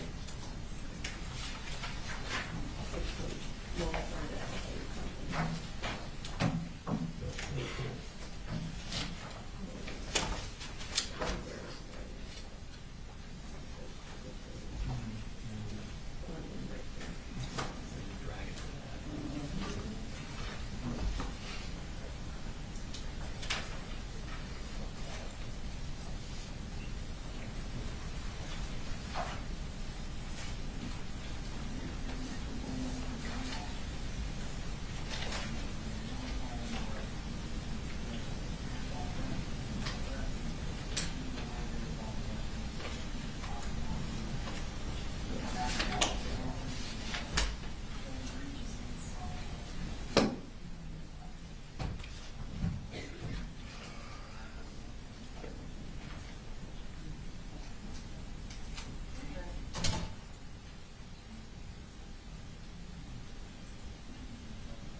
Turn around, so we're in here.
We're ready. For the record, I'd like to say that I showed them how to use the technology. There you go. For the record, I would like you to know that that's why they need me. I did something. You did computer? I did computer stuff. Julie, did you get that one? I did, every word. All right, bring it in.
year and a half ago, well, not even quite a year and a half, but a year and a few months ago, you got the FBI coming out there, or TFO agent from the FBI coming out to your house, and saying your son's for a shoot up school.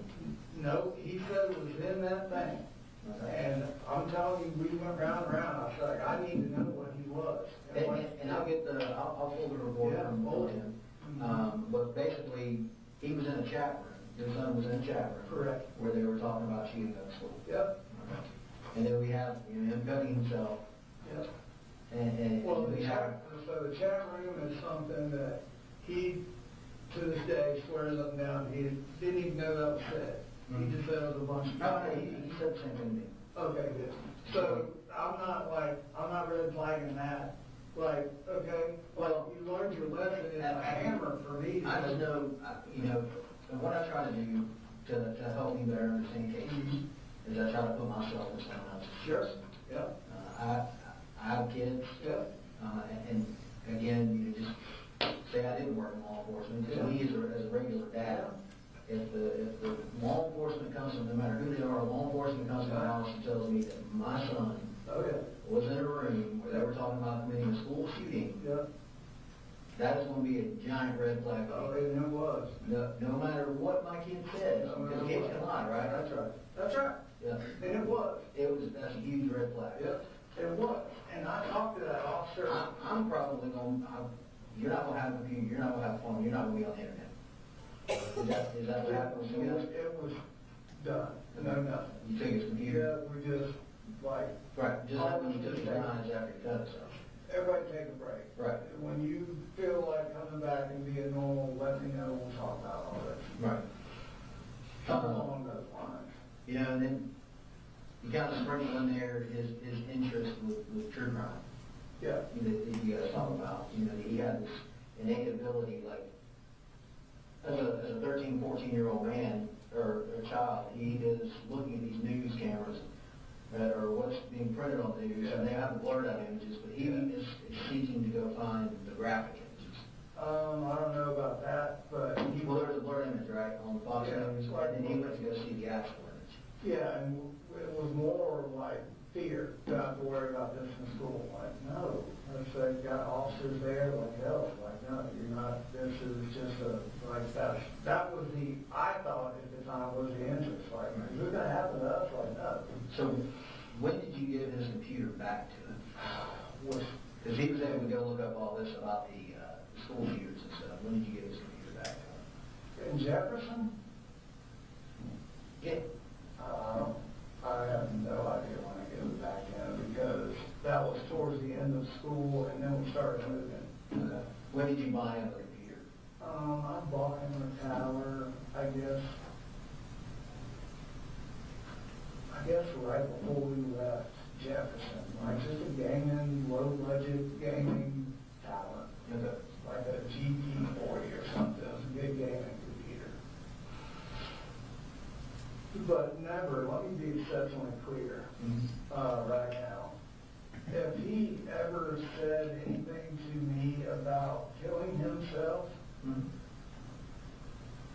there's not hell or high water going to keep me from taking him to the hospital. Right then. Right. That's So let's kind of visit, let's unpack that. Did Miss Marcy and Miss Debbie come to you and talk about having him go to Athens Behavioral Health? yeah, that's what we're working on. That's what we're working on? That's stuff. When were you supposed to take him to Athens Behavioral Health? Was I? You or who was supposed to take him to Athens Behavioral Health? I didn't have an appointment with him there. Well, I know you didn't have an appointment, but I think the reason that there was no appointment made is because they said on Saturdays you didn't need to make an appointment because it's not a busy day. I didn't talk to anybody there. I don't know. No, I'm not saying you did. Oh, I don't know. But did you talk to Marcy about and Debbie about taking him to Athens and having him? No. You never had a conversation with them Not about about Athens. about where? I mean, not about going. The only person we talked about was school and getting that third party counselor in there for him. That was our conversation. Because when in an interview with Miss Debbie and Mr. Marcy, they both indicated that this past Saturday, that Colt was supposed to be taken. That's the first time I've heard that.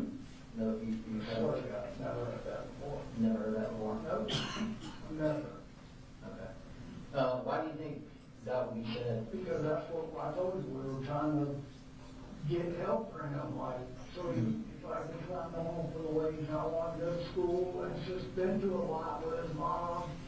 Like these boys, like he's having trouble, he's telling me he's having trouble, it's just a lot. Do you think it would have been a bad idea to take him, or a good idea to take him? I didn't even know, it would be a great idea. That's what we're trying to do, is decide as a family if we want to check him in somewhere and we, like, admit him, or just get. And that was, I remember you saying that Marcy first had the idea of checking him in somewhere months ago. When you pushed her and you came home? No, that was just like last week. Okay. What was the incident you were telling me about? Was that? That was, I started talking about it. Last week or? Yeah, when his dad came up here and all that, it's that kind of stuff that he went through down there living with them that kind of. Did Marcy ever ask you to take the guns out of the house? Or put them up or hide them somewhere? No, yeah, we've always been like that, like our guns have always been. But what did Marcy ask you about the guns? What did she say to you? She just said after the confrontation she had with Colt was like, you need to put them up or get rid of them. And I said, okay. Did you put them up or get rid of them? They're up. And my goal, my thought was, is I'm having a conversation with Colt about all this, and. Did you have a conversation with Colt about it? Yeah, like, he told me exactly what happened, that his mama kind of it was a different story than what she said. That she kind of came charging in there, calling an MFer and got in his face and like, okay, that's what happened. I'm like, okay. But this acting thing, I was not swearing out of where he was supposed to go. Like, for Christ's sake, I would have taken him there. That would have been great. But no, that was never, nobody ever said there is a set appointment for him anywhere. So we've all been Right, working. yeah, I mean, there wasn't an appointment made, no. I mean, like, it's all my insurance, I would have to know about it. Nobody ever said, hey, go. Like, we're set up to bring, like, I didn't know that they talked to Athens, like. Okay. So tell me about Jenny. How is Jenny? They're really fairly close, right? They're close, she's just super quiet. She is? Yep, real reserved and, Is she a pretty truthful kid? yeah, she's a good kid, she is, you know. Have you ever taught her in a lie before? Jenny, nothing major that I can think What of. does she lie about? I'm saying, no. I can't think of anything like major. Have you ever caught Colt in a lie? I'm sure I have. I can't, Can't think of anything off the top of your head. no. Like, kind of a lot in my process here, and these questions are like, I don't know, like, I don't know. No. Like, I don't know, when I bought that tower, it was like around Christmas or something. Yeah, like I said, I'm not looking for an exact date. Yeah, I know you don't carry around receipts, but these are questions that we got to figure out, we got to find out. Yeah, I get it.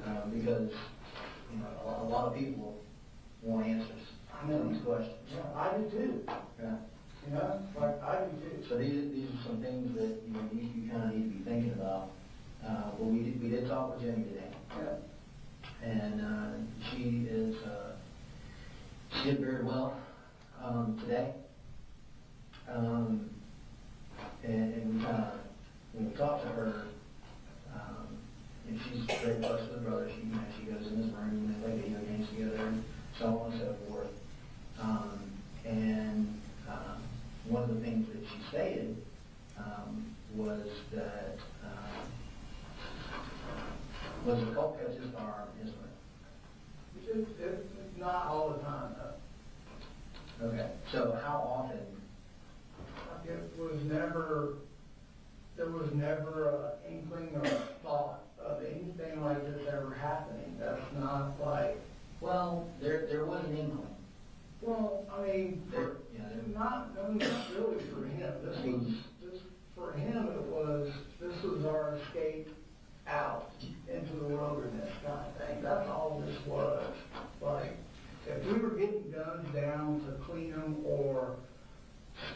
something like that. It was purely range or deer hunting. That's what this was.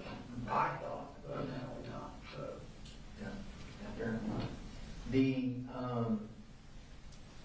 She mentioned that over the past couple of days that he had been kind of cleaning his gun a lot. Did you see him cleaning? No. But you don't know when he had it done, when he did it. You couldn't say on any given day. He's never just had his gun, like in his room. That's not the rule. That's not it. They're in the bedroom. If he, like that little lady. Whatever. You're better? You're better? In my bedroom, where I told her to get her to sing that. Now, this was a couple days ago. I'll look and see that little laser thing came down and he had it down. We were messing with the scope and all that. Just purely what we have been doing leading up to this. This was not in my train of thought, obviously. Yeah. So, as far as cleaning it, I never saw it. We don't really have a whole lot to clean the gun with. Yeah. So, he knows not to do that shit in front of me. It's not like, that's not a toy. But, so, I guess the reason I'm kind of drilling down on it is I'm trying to figure out how often he had the gun, how much access he had to the gun. Yeah, I mean, there was. And it sounds like, I mean, if you weren't home, because he doesn't like everyone at school, the 3 or 4 days, I think it was on computer. He could have gone in there any one of those days and got it. Well, it was a trust kind of thing. That's the reason we bought it, because he was showing, like, trust. You trust it? Like, I mean, it's like, he was checking the boxes, doing everything he needed to do. What boxes was he checking? Just staying calm, getting back in school, like, being committed to getting back in school, like, just everything he said he was gonna do.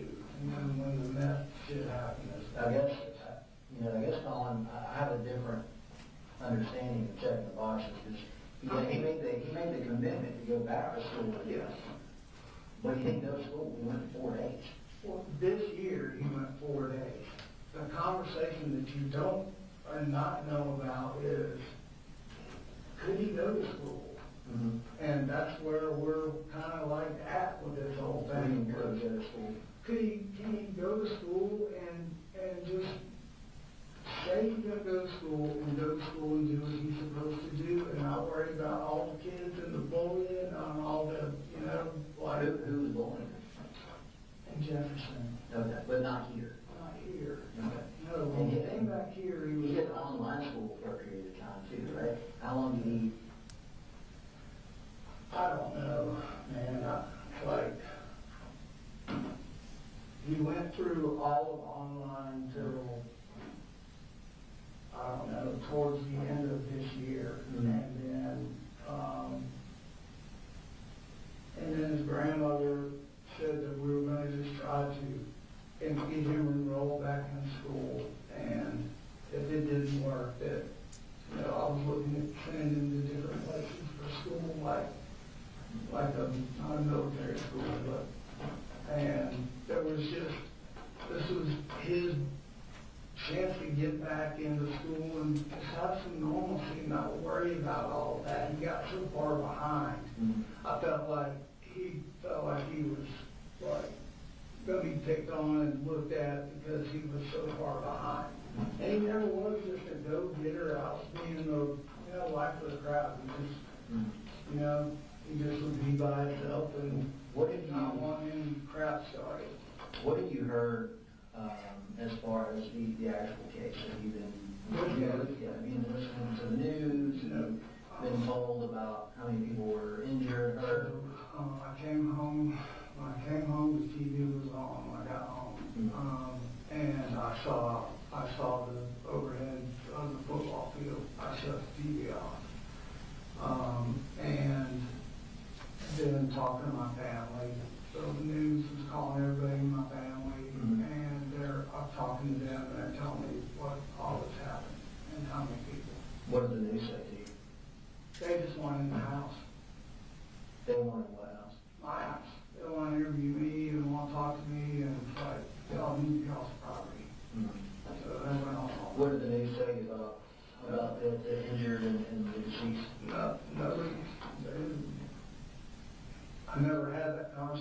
not gonna have that conversation with the news media, just please get off the property. What about law enforcement? Haven't talked to them since everybody left the house. You're it.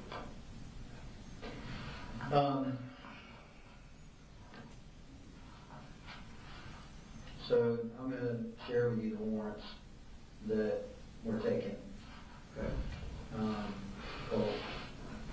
So right now, he has, I've taken 4 warrants for his arrest. Okay?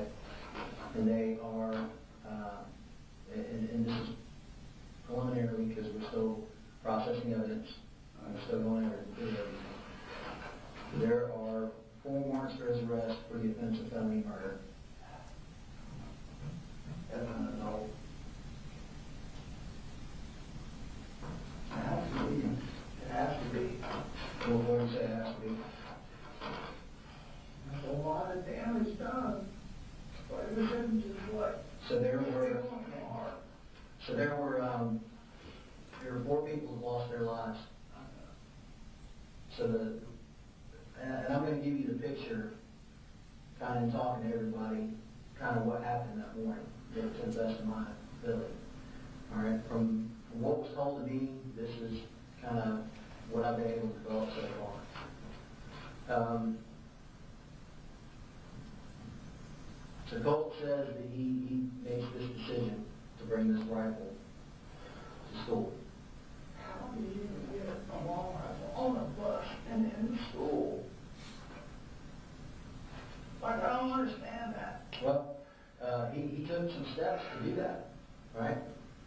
So he puts the rifle in his book bag, and not only does he put the rifle in his book bag, he goes and he takes poster board and he wraps the top of the rifle that's sticking out of the book bag in poster board. And then he takes on top of that and puts some kind of hat over the top of the top of the poster board. And he told everyone that it was a project. And the poster was a Happy Mother's Day poster that I had been made. How did you know that? Because it was in his room, like it was our thing to try to help her. Yeah. So he wraps this up in poster board, and he gets on the bus, and he tells everybody, it's a project. He goes to class, he tells them it's a project, and then he goes to his second period class, where he makes the decision to go into the bathroom, and in his words, to get ready. And asked him what that meant. And he stated that he had formulated this plan, that and his initial plan was to bring a hat. And his initial plan was to he has a airsoft vest, is that correct? He was going to wear his airsoft vest, but he opted not to, and he forgot his hat, but he brought with him some gloves. He said the reason that he brought the gloves was to distance himself from the rifle. So what? Distance himself from the rifle. Does that mean anything to you? I don't know what that means.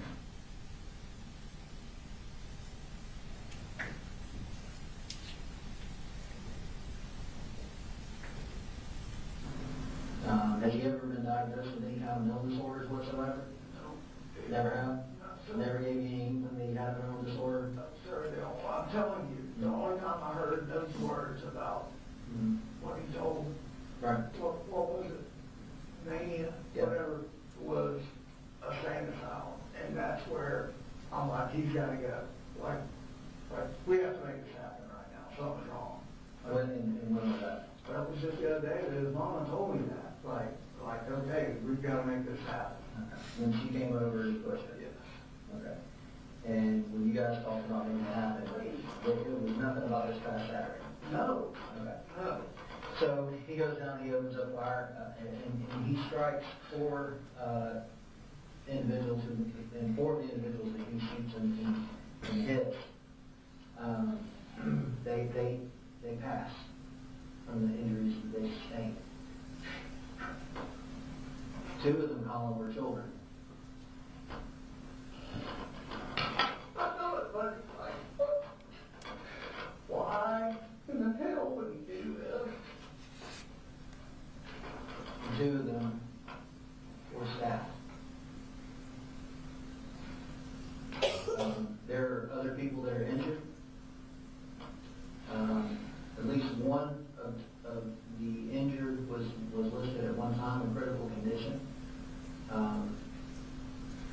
I don't know the extent of their injuries. I'm not spoken to them yet. Like I said, there's a large number of investigators and law enforcement that's involved in this investigation. So it takes time for us to get, so I don't have all the answers for it right now. But there was a number of other people that were hit. Like the worst. You have to believe me when I tell you I never, ever, in 1,000 years, would ever think this would happen with him. Ever. Yeah. Well, that's what he's under arrest for. And we talked to Jenny today, and Jenny saw him before he left for work. Or left for school, got on the bus. She gets on the bus after him, correct? Yeah.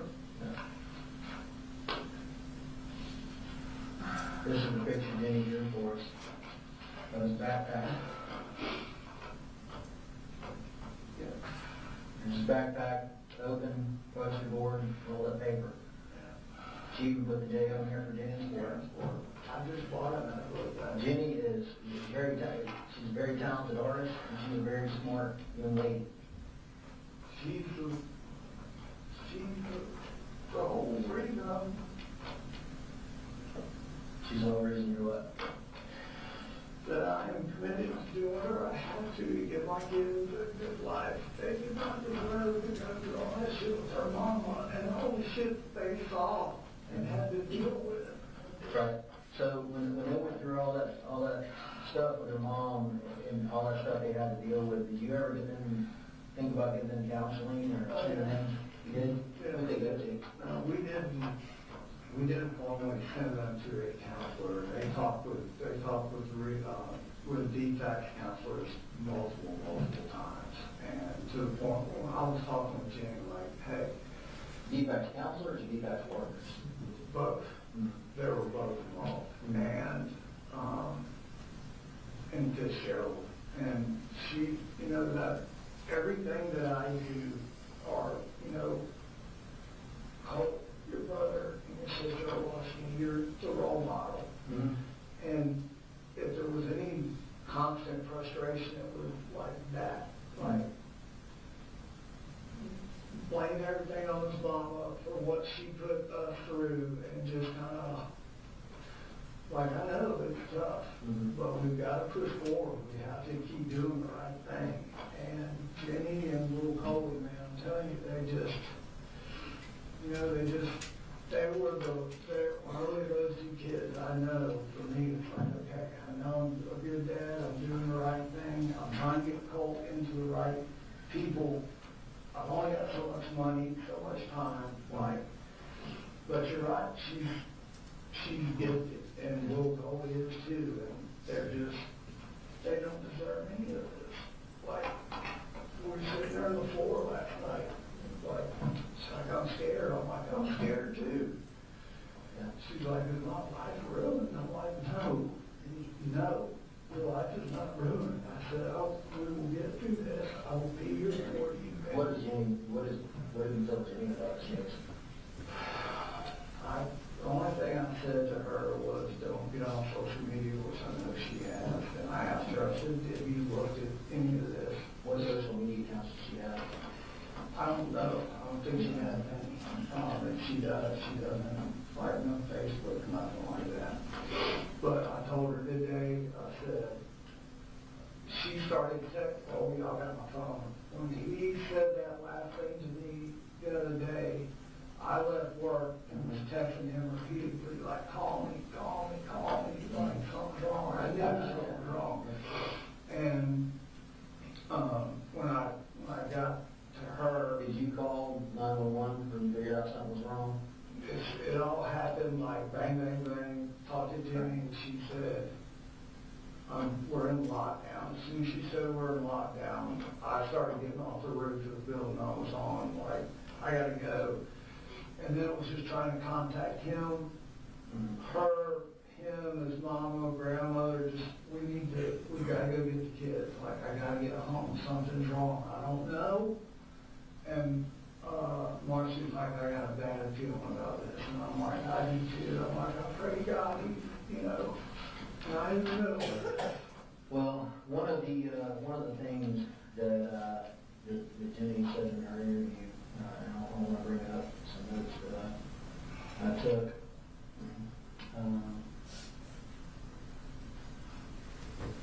That he indicates that there's a lot more argument going on than kind of what you have shared with us. The arguments are pretty frequent.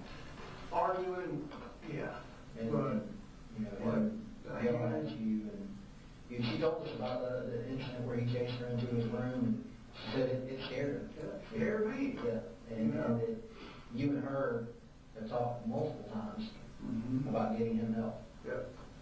Going back for a while.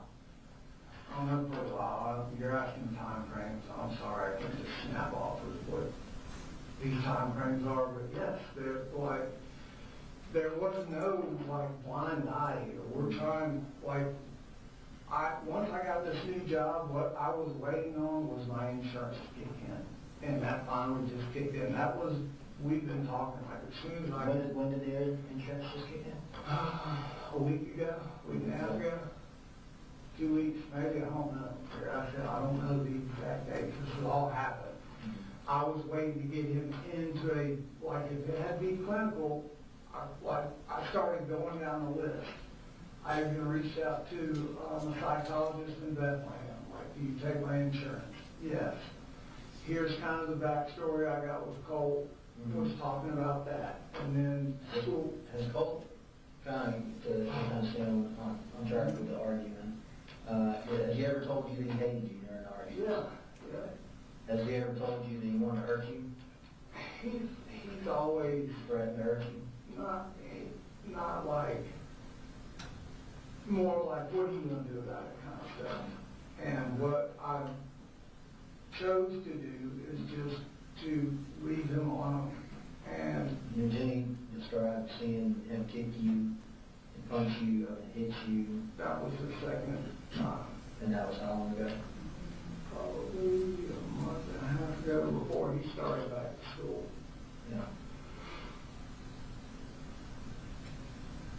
And that's when I pulled in every, Did you ever throw anything? say, hey, to the screwdriver at me. What did he say to you before he did that? I didn't hear him say anything to me at all, but, when I picked up the screwdriver, I probably should have said, you're going, I said, I need to call the law. So Jenny knew that he had a lot of social media accounts. He actually had a lot of them. And he would create them, delete them, and create them, and delete them. When you're talking to Jenny, did she ever share that with you? She never told me, and like, I'm all about, social media, so Help me understand how the conversations with Jenny would go. When we wouldn't sit down and just sit there and have a long conversation about Colt. I mean, that's not, it was more about just, hey, we're getting him help, insurance kicks in, he's going, like, I'm trying to just see it coming and be neutral, and, I feel like he's gonna get that way, then we'll go to the park, and he'll calm down, and he'll give me a call and say, hey, I'm sorry, I just lost my temper, blah, blah, blah. And that's typically how it would go. But it was a lot of back and forth about his mom, and, what really started the whole thing of her coming back, he asked, he said, do you ever think that we'll be back together as a family and we can get mama some help? And I'm like, yeah. I said, I'm not doing that or bringing her back into our lives until everybody is ready to do that. He actually was the one that was like, yeah, let's try to get her some help. And, I don't want her to end up alone. And we had that conversation, just stand out in the backyard, and I'm like, okay. you didn't want to do it, that's all. He didn't want his mom to end up alone. And I said, well, I respect that. I said, so let's work on what it takes to get her back here, and us as a family. The mission was to keep our family together, all of us, and just turn the page and try to start over normal. Yeah. And that's a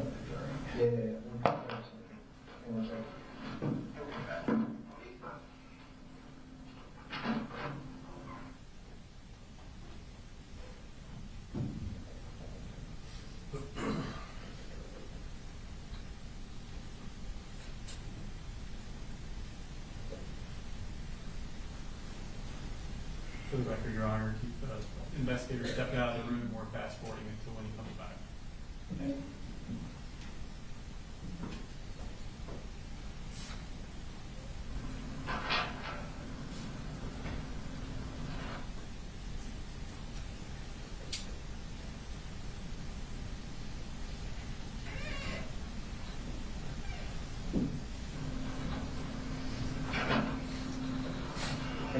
I'm sorry, man, I had to go to like 4 different people's offices, and none of my keys were in anybody's office. Yeah, we're almost done. One of the other things that, you know, kind of, in talking to the other investigator, I mentioned that Marcy reported that she had conversations about him being obsessed with school shooters. And even that was a focus on admission, was that he was obsessed with it. I don't know about obsessed. He shared with her that one that I was telling you about. That's the only case that we really talked about that day. Yeah.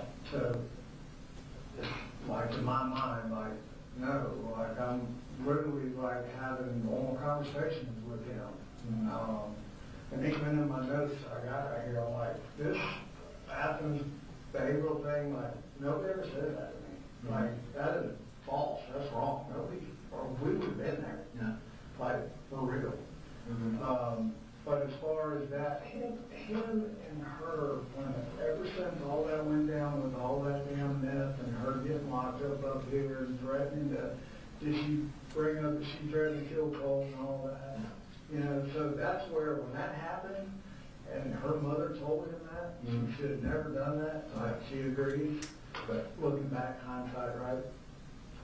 Once that statement was made, that's where the relationship between him and his mother was broken, right there. So what was said back and forth, I don't know how much to take stock into that, because he just was like, washed his hands with his mama, like there's no, like he wouldn't care if she walked up and throw away the key, basically. He couldn't get over that she had made that statement. Like that was a big, well, the way I understand it, she said the same thing about me too. But, So, he knew that she was talking about putting him in a... No, this was her, he said that about, she said that about killing her son and me. That's what I'm talking about. And when her mom told him that was like, that just broke it with him and her. So it was just trying to give everybody space at first, her just take care of all of her issues, let everybody calm down too. Us doing the right thing. And then me telling him, like, she's not going to kill So you mentioned your own notes or anything. I've asked you questions for a couple hours now. Is there something you want to ask me? I just want to, only thing I want to ask you is what I'm taking back here, I'm listening, and it's like, you're doing your job, I get it. The way I feel like I'm being portrayed is like just hey, who gives a shit kind of dad. That's not. Why do you feel like you're being portrayed like that? Just because I know, like, it looks with what had happened, for me to tell you, it was an agreement, by God, we had never had those weapons in our house. Like, we had a long conversation with Colt and I about them, but they would have never been there, ever. And it was just like a story on blood of like, this is our escape. How we go to work and just get through all this. I was just sitting here thinking, me sitting here telling you I was doing what's in my closet, and they were up and out of reach and out of sight, like that. It just comes across in this camera film, I guess, like I should have done more, yeah. And I'm like, do you feel like you should have done more? Well, as soon as I felt like something was different, like with him, that's immediate when I was like, I need to buy this gun, Jace, and if he continues to kind of not be who he said he was When going to did be. you buy the gun case? It's sitting in my cart and I couldn't afford it. Well, what was the catalyst for that? I remember you telling me Yeah, about that. I was saying that I could just, him going back to school. Was that after Marcy told you to put the guns up? No, this was after him and her had that big old thing. There was a red flag that went off for you, like, hey, I need to lock these guns up. Well, there was okay, until we can get him some help and everybody calm, I just need to do the right thing and just get them put up or out of the house, like either way. Right. Like, and that was known, that was coming. I had to pay $74 this week to buy it. So it's still sitting on Amazon cart for $134. And that was after the incident last week With him? Marcy, Okay. with him and his mom. So And she really, came up last week. yeah, and really I was debating like this week, like, well, if he goes to school, then I may just come home and take everything up to Mike and just tell him to hold on to it for a while, just until I can make sure everybody's like, Why didn't you do that last week? God, this is not on the radar. You know, him and his mother have gone Well, back. Again, was the school shooting itself on your radar? Oh, no. Okay, yeah, you're saying it's not on your radar. But something was on your radar because you put a gun safe in your Right. Amazon account. That was after Marcy and him had that argument. And you even said, you know, I should go ahead and put these guns up. Yeah. I had the thoughts to take them to Mike's gun room. Yeah. Why did you not? I didn't take them to Mike because I didn't know if he would take them. And so I Why thought, did you not take them to, you know, lock them up in the car? she said the same thing, but I work out of my truck. It's completely full of tools. And I can't, like, I'm in charge of the job. I can't roll up there and have guns in my vehicle. Do you have any family around? No, I've got a sister that lives in Woodstock. Okay. Did you call her and ask her if she'd be willing to? We don't really talk. We don't talk in my family. But I was just sitting like, I mean, literally, if Let me ask you a question, and this may be a hard pill to swallow. Do you think if you had got rid of those guns, that we would be here right now? I don't know that because I'm finding out things about him I didn't even know what were happening. Right. Like, so I can't answer that. Like, I'm just taken back by a lot of things on here. Okay.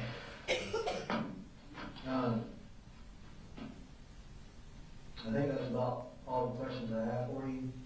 I'm so sorry. I don't even.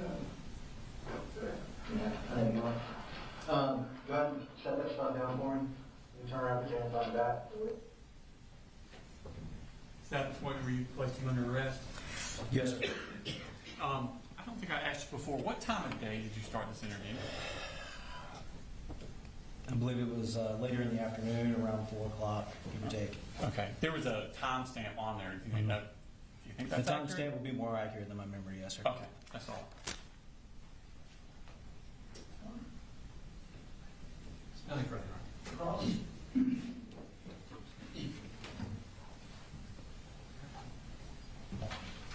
Yes, Judge. Good afternoon, Investigator Smith. I have a few questions, not a ton. If I ask a question that is ambiguous, just let me know and I'll try and clarify, okay? Yes, sir. All right. So, this interview with Colin Gray was done is the same day that the interview with Jenny Gray was done at the Treehouse, is Yes, that sir. correct? That's correct. Okay. And just for timing purposes, Mhm. it sounds like interview at the Treehouse was done first, Correct. and then you would have attended that interview? I did. Okay.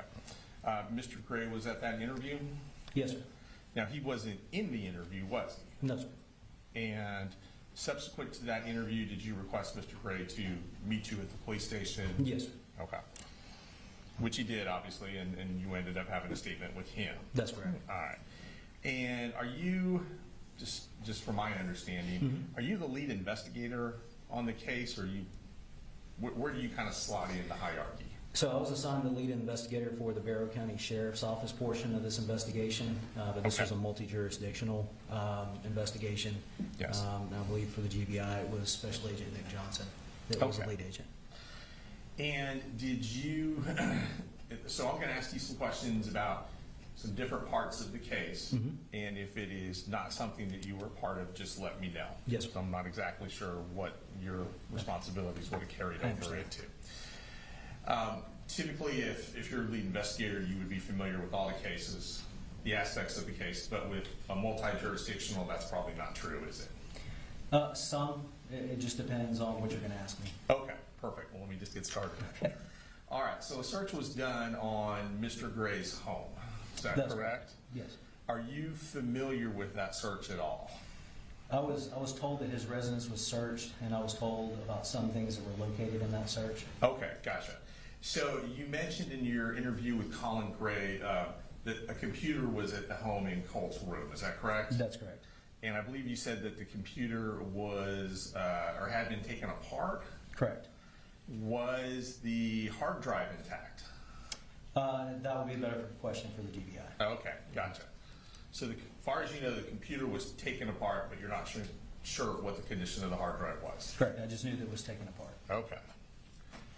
And there were some, let's see, there was a green box which was described as where some ammunition was kept. Yes, sir. Are you familiar with that green box? I'm familiar with what Colin told me about that green box. Okay. So you don't know from your investigation what type of ammunition would have been, what type of caliber ammunition would have been found No, in sir. the box? That- Okay. Again, that would be a Alright. better question for the GBI. Yes, sir. And I believe there was a trash can located at the residence where there were some empty boxes that cartridges had been in. Are you familiar with that part of it at all? No, sir. I did not attend Okay. the search warrant at Colin Gray's residence. No problem. Just wanted to check. Thank you.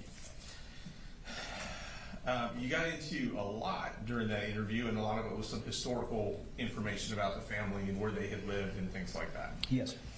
One of the issues you talked about, and we saw a photograph, is of some cutting incidents regarding Colt Gray. Correct. And those would have happened in Fitzgerald, Georgia? Is that your understanding? According to what Colin Gray said, yes. Okay. And do you have any information that would contradict that they happened in Fitzgerald? No, sir. Okay. And do you have information in terms of what year that would have occurred in? I don't. That's okay. Again, Colin Gray, I believe he said it was the previous year. Okay.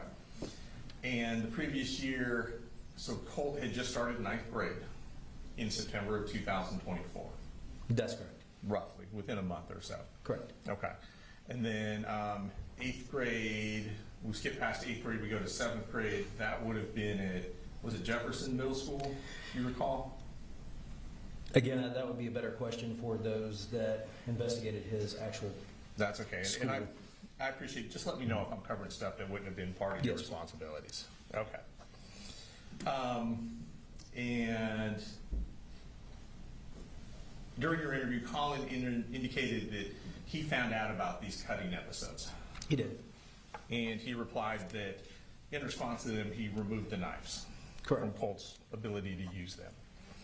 He also brought up, or he brought up, the allegations from May, I believe it was May of 2023, regarding an FBI tip Yes, sir. about some statements made on Discord regarding the school shooting. Correct.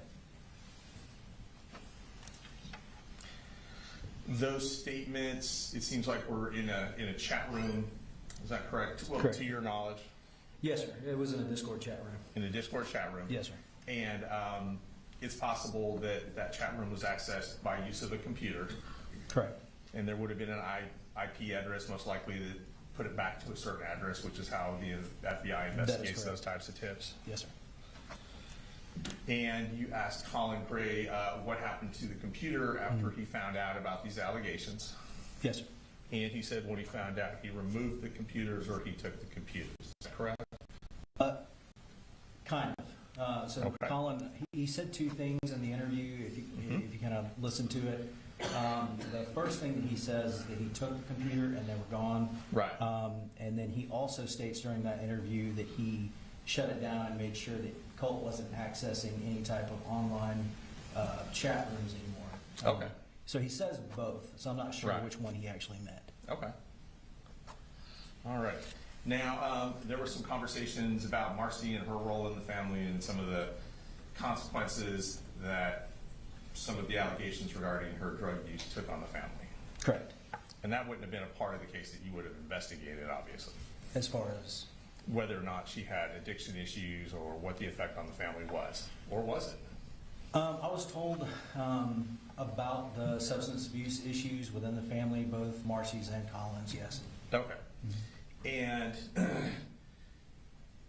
from the interview, it sounds like, well, Colin told you that Marcy's addiction had taken a toll on Colt, Correct. and that there had been what sounds like trauma involved when Marcy was around Colt. Trauma to Colt. Trauma in the form of, Let me ask that question Yeah. better. Okay. It sounds like Marcy's addiction had a negative impact on Colt. yes. Okay. And Marcy had come up to stay with Colt and Colin and Winder in approximately mid-August, late July. What's your understanding? of My when she understanding, came it up was here? about a month prior to this incident, and that Okay. she stayed for a couple of weeks, so Right. she would have left, 2 or 3 weeks before this incident. Was Okay. my understanding from that interview. Just right, and that's all I'm asking for is Right. exactly what. So we're talking about the same thing. So in that time period, Marcy is staying at Colin's house with the kids. They're all Correct. staying at the same residence. Yeah, right? Marcy, Colin, they're all together. Okay. And we heard that there was this altercation or argument between Colt and Marcy. Correct. And there were, well, it sounds like Colin was not home when this altercation occurred. Correct. And Colin said he heard different stories about what actually had happened. Is that correct? He had. He had heard one version from Marcy and he had heard another version from Colt. That is correct. Okay. And he talked a lot about trying to instill a relationship of trust between he and his son, Colt. Yes. And as part of the trust, well, as part of the trust building, it sounds like his explanation for not removing the guns, as Marcy had asked, was because he was in fact listening to both sides, figuring out what exactly had happened. That would not be my interpretation of it. Okay. Now, after this altercation with Marcy, Marcy left the home. Is that correct? That is correct. And it went back, the home went back to what it had been in terms of the residents being Colin, Colt, Jenny, and Colby. Correct. Little Colby. Yes. Okay. Now I'm going to ask you just a couple quick questions about Jenny's interview. Okay. So you were at Treehouse when the interview happened. Yes, sir. You were able to observe the interview in its I was. entirety. Yes, sir. Was the interview videotaped? It was. And did you have a chance to review the videotape? I have. Was it a fair and accurate representation of that interview? Yes, sir. Okay. Judge, at this time, we would like to play that interview.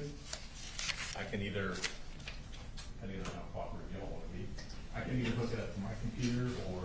First, how's it identified? Are you marking it? It's defense exhibit 1, Judge.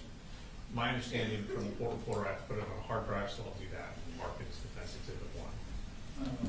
What's the state's, the state have an objection? Hang on. All right, defendants 1 admitted. And if you need access on your side, I need to switch the computer. Yes, sir. You need me to switch it to you? It sounds like I do, Judge. Okay. I will hook it up to momentarily.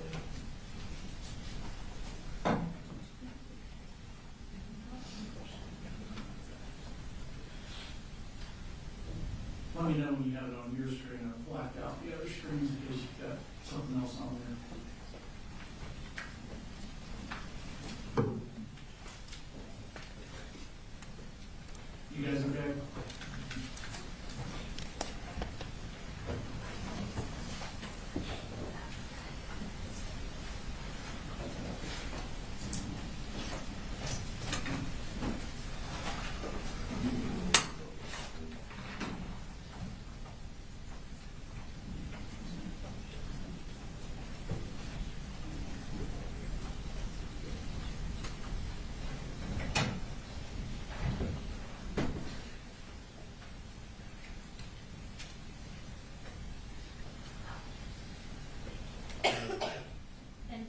do want to point out, obviously, this interview is going to have Jamie's face in it. So I think maybe we need to proceed. So you're not with WSB, right? You're A&F. So WSB said they had basically a kill switch to not record what's on the TV. Are you familiar with that? Because the interview has the face of the minor here, we will make sure the kill switch is activated so that you're not recording the images that will be on the screen. You can have audio, but no video, same for any other media. Recording or photographing the images of the minor for broadcasting or dissemination. I guess I believe we're ready. All right. So you want me to go live for the TV? Yes, sir.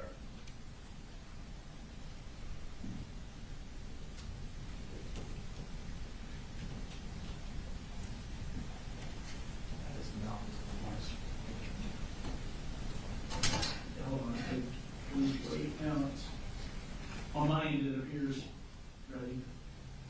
So.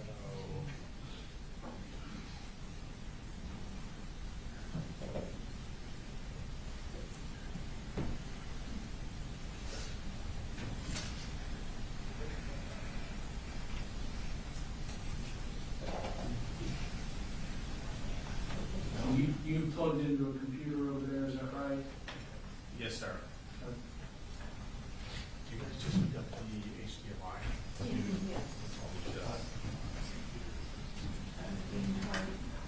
I'm going to give you all a break in it. Yeah. Go ahead and take a restroom break.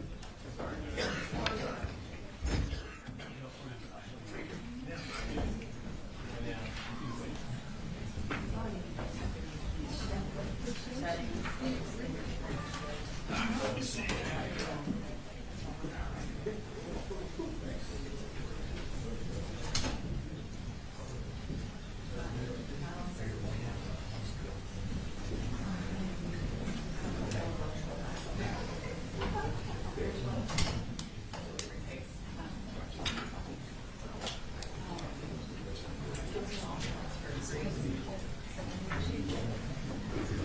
How are you? Stuck over there, about here.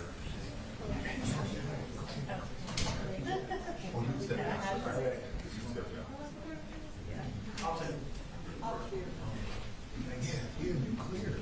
Phoebe.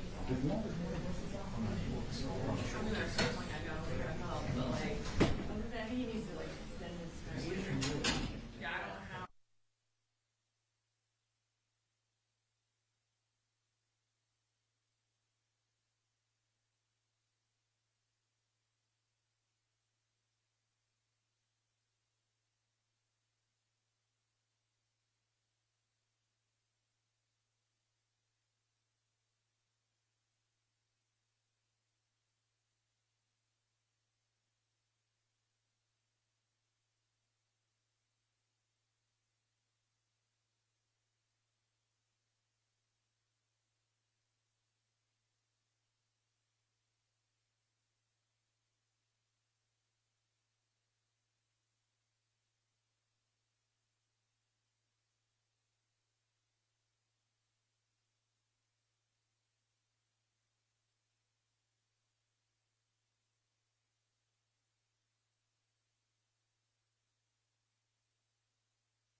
The audio's volume's acceptable. Let's go check. Did you just get it figured out by giving it to the state to do? Yes. That's not entirely accurate, but mostly accurate. I can play the audio. We have it all the way up on our computer. Okay, it's all the way up on mine. Right here, I'm gonna Okay. Okay, that's acceptable. All right, y'all ready for them? Yes, Judge. I'll have to say for the record, I did nothing to help. All right, ready?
All right, y'all can be seated.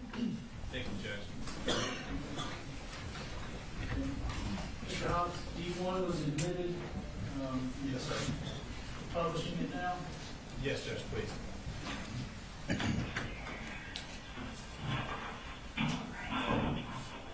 Can you tell me your name is Jenny, is that right? Do you remember what my name is? No, that's okay. My name's Lisa.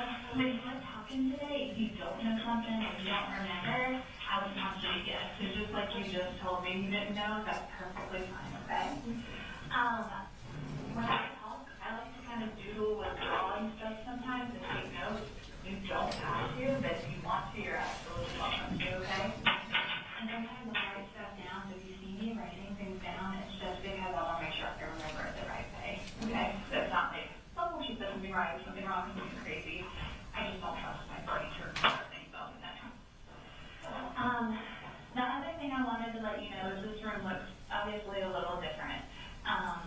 When you see these things right here, these are cameras and microphones, and that's just because, like we were talking about a second ago, it's important to me that I remember things the right way, the way they happen. And so when I record them, nobody can say that you said something that you didn't say, or that I said something I didn't say, and I can remember it just like it happened, okay? Does that make sense? So Jenny, can you spell your name for me? How old are you? 13. And did anybody tell you kind of about coming here today, or what my job is? Yes. Who talked to you about that? My dad. Your dad? What's dad's name? Colby. And what did Dad explain to you about coming here, or about my job? He basically just said that you can interview like children and stuff. So interview can sound kind of like a scary word. I want you to know my job is really just to listen, okay?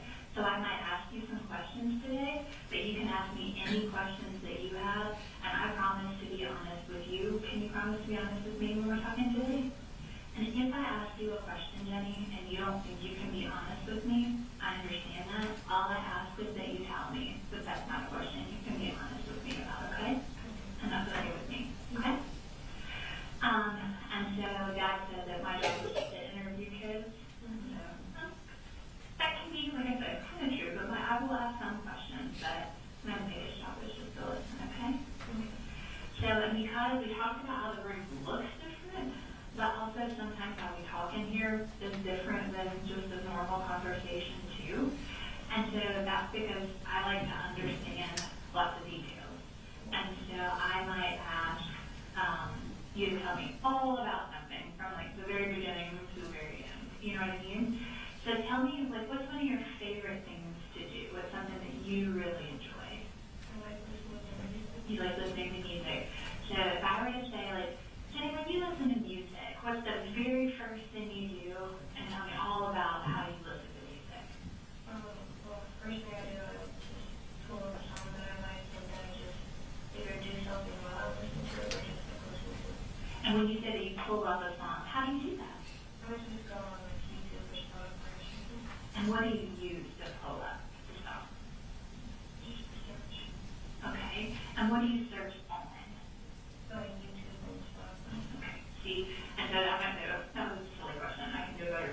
Do you look up Spotify and stuff? Do you look up on a phone, on a tablet, on a computer, or something? On a phone.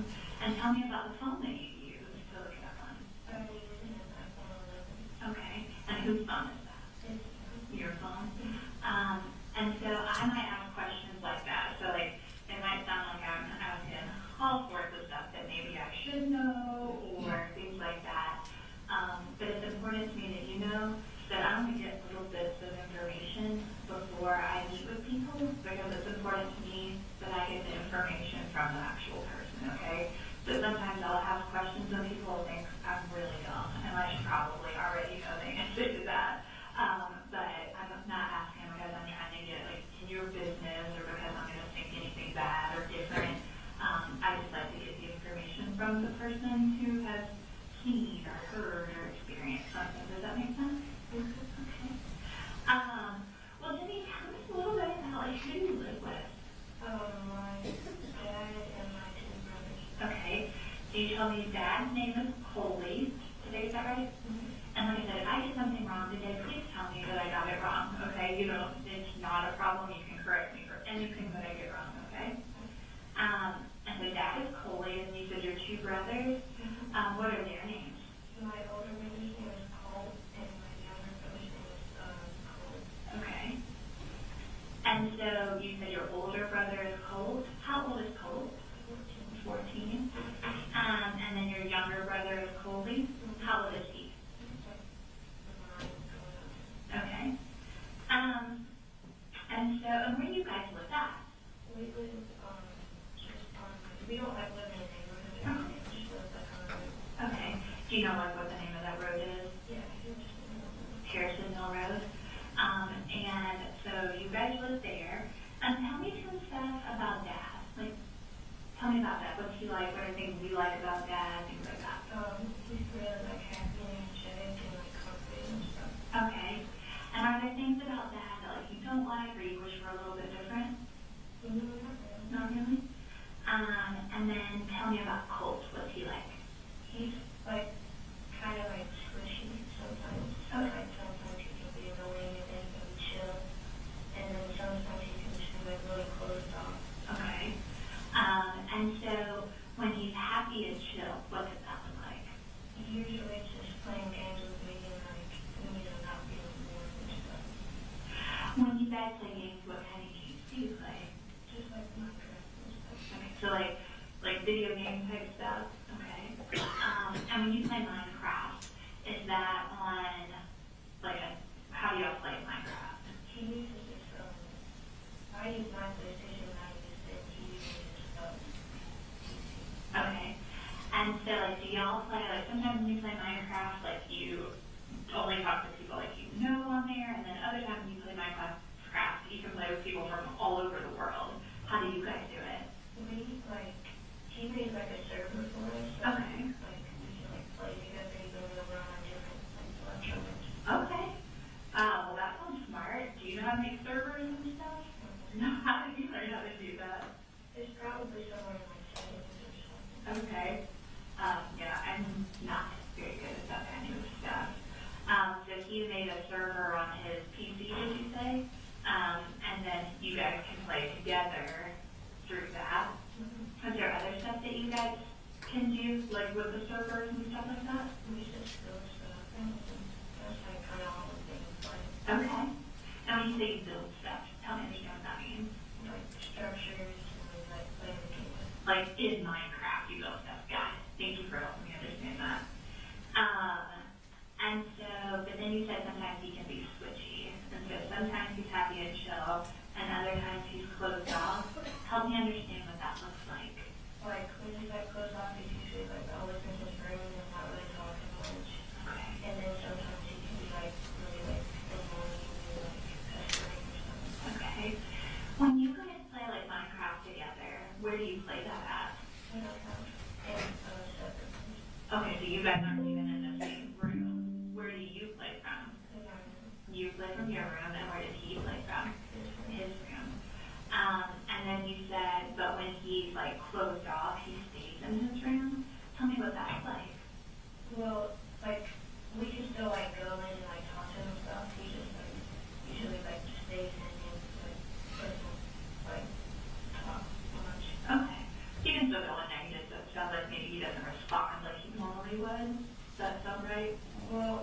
She responded with like the same, but it's just like kind of like brief. Okay, thank you. And Jenny, I might ask you some more about that in a little bit, but I want to learn more about the rest of your family too, okay? And so, tell me about Coley. What's Coley like? He's kind of the same as my dad. He's both like energetic and happy all the time. Okay. But sometimes he doesn't really understand what's really like going on around him and stuff. Can you give me some examples of that? Like, he's like young, obviously, and so like with like major stuff that's kind of happening, he just like doesn't really pay attention to it. Okay. Are there some examples of stuff that has happened that have been like major things that he doesn't like kind of get what's going on? Kind of like moving houses and stuff. Okay. Tell me about moving houses. We've been to like a lot of houses with like switching back and forth, and like now we're finally like settled into a place. Okay. Help me understand how come you switched back, you said, between a lot of houses. Can you tell me about that? Sometimes it's like with financial struggles, Yeah. it's just like with the community and stuff. Okay. So when you switch back and forth between houses, is it always the same people that live in the houses? Sometimes my mom comes and lives with us, but most of the time, like now she does. Okay. What is mom's name? Marcy. But you said right now mom doesn't live with you guys? Okay. Do you still talk to mom and see mom? Mm-hmm. Okay. Where does mom live at? She kind of like is between my house and my grandma's house. Okay. And when you say your house, so you just my right step down. I already forgot what road you said you lived on. Can you tell me that again? Harrison Mill. When you say that mom lives between your house and grandma's house? No, she's like switches back and forth. Okay. Like she lives in one house and she goes to the next one. Okay, so does she ever live in the Harrison Mill house? Okay. And when was the last time that mom lived with you? Like, probably or just like both? Both. Okay, understand both. Well, she was out here like a month or two ago. Okay. And when she was up here like a month or two ago, does she stay like in the house with you guys?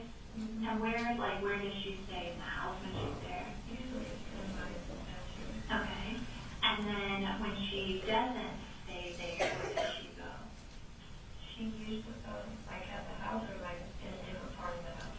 Like when she's not living at the house where you're at, where will she live? She usually lives at my grandma's house. Okay. And where's grandma's house at? Fitzgerald. In Fitzgerald, okay. And so, when mom was here a month or two ago, how long did she live with you then? Like a couple of weeks. A couple of weeks. And how would you describe, like, how is it like when mom and dad and all of you guys live together? What's it like in the house? It was pretty like frustrating because we're not like a really big house. But it was pretty like a fun time, I guess. Okay. I think I sometimes when I talk to boys and girls and they talk about like different people moving in and out of the house, that sometimes it can be good and then sometimes it makes people not get along or have troubles and stuff like that. Does that ever happen in your house?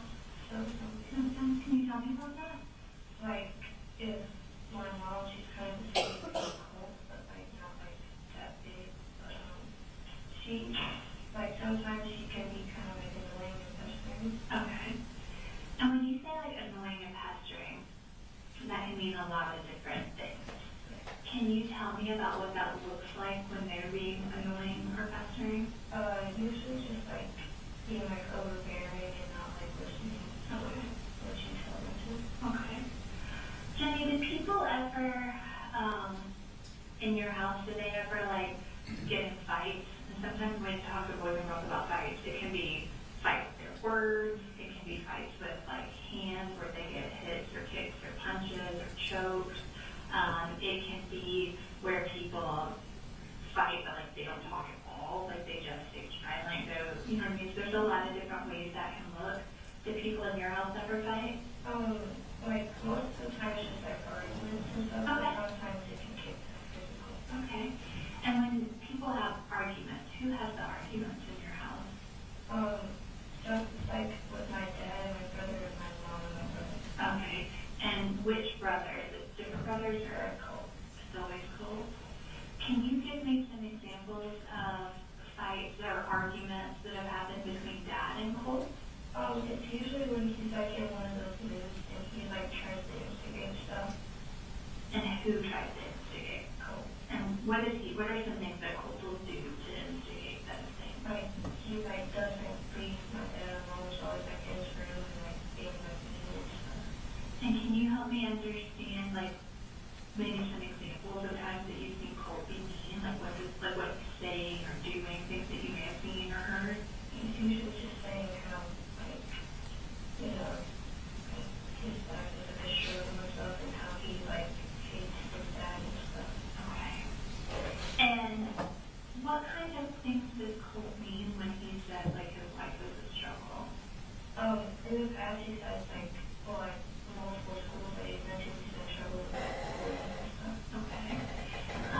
And have you ever seen people bullying Colt? No, but I've heard about that. Okay. And what are the things that you've heard? He had to be transferred out of the school because he was like being bullied by this group of like people. My dad tried to talk to the school that they don't let him do anything. Okay. Do you know what school that was? It's the one I'm going to. Okay. And so, he had been bullied there, and Dad tried to talk to them, but it didn't feel like anybody did anything. Did I get that right? Mm-hmm. Okay. Are there other examples that Colt has given of his life being a struggle? Like sometimes when he's like really frustrated about stuff, he usually just like gets like angry and stuff, and like yells out stuff. You said that he yelled out that he, and please correct me if I get this wrong, that he yelled out that he hates your dad or his dad. Yeah. Did I get that right? Has he ever yelled at out any other things to them? No, because when they argue, I usually just go home and I don't have any attention. So he does yell other things, you just remove yourself from the situation so you don't know what those things were. Has Colt, when he's upset, has he ever threatened to like hurt Dad or do anything like that? Sometimes. Can you tell me about that? Like he like, I don't really know what I'm saying. And I'm not trying, it's important to me, Jenny, that you understand, I know I'm asking a lot of really hard questions, okay? And it's important to me that you know that I know that I'm asking questions about your family, okay? And I'm not here to place judgment on you or your brothers, either one of them, or your mom or your dad, okay? I just want to understand. And so I have to ask a lot of questions so that it helps me understand. And because you live there, I can understand it better when I talk to you, okay? But I want you to know it's not because I'm trying to judge them or make me think different about you or your family or anything like that, okay? But I do know that I'm asking some really hard questions, okay? And I do have Kleenex, okay? And it is absolutely okay in this room if you can say any words that you want to say. There's no words that are not allowed or anything in here. If you get frustrated or sad or anything like that, that's okay, okay? It won't make me think different, and I promise I can handle it, okay? So I just want you to know I understand that I'm asking tough questions, okay? But you were saying that there are times that Colt has threatened Dad. Can you tell me about some of those times? Well, it's mostly times where stuff is like not like a normal argument, like a really big one that like escalates and stuff. Okay. So it's not one of the just kind of like yelling arguments, but it's the ones that are more serious than that. Can you tell me about some of those? They usually like start because he's very like fascinated with like computer stuff. Okay. And he's usually like always asking for something.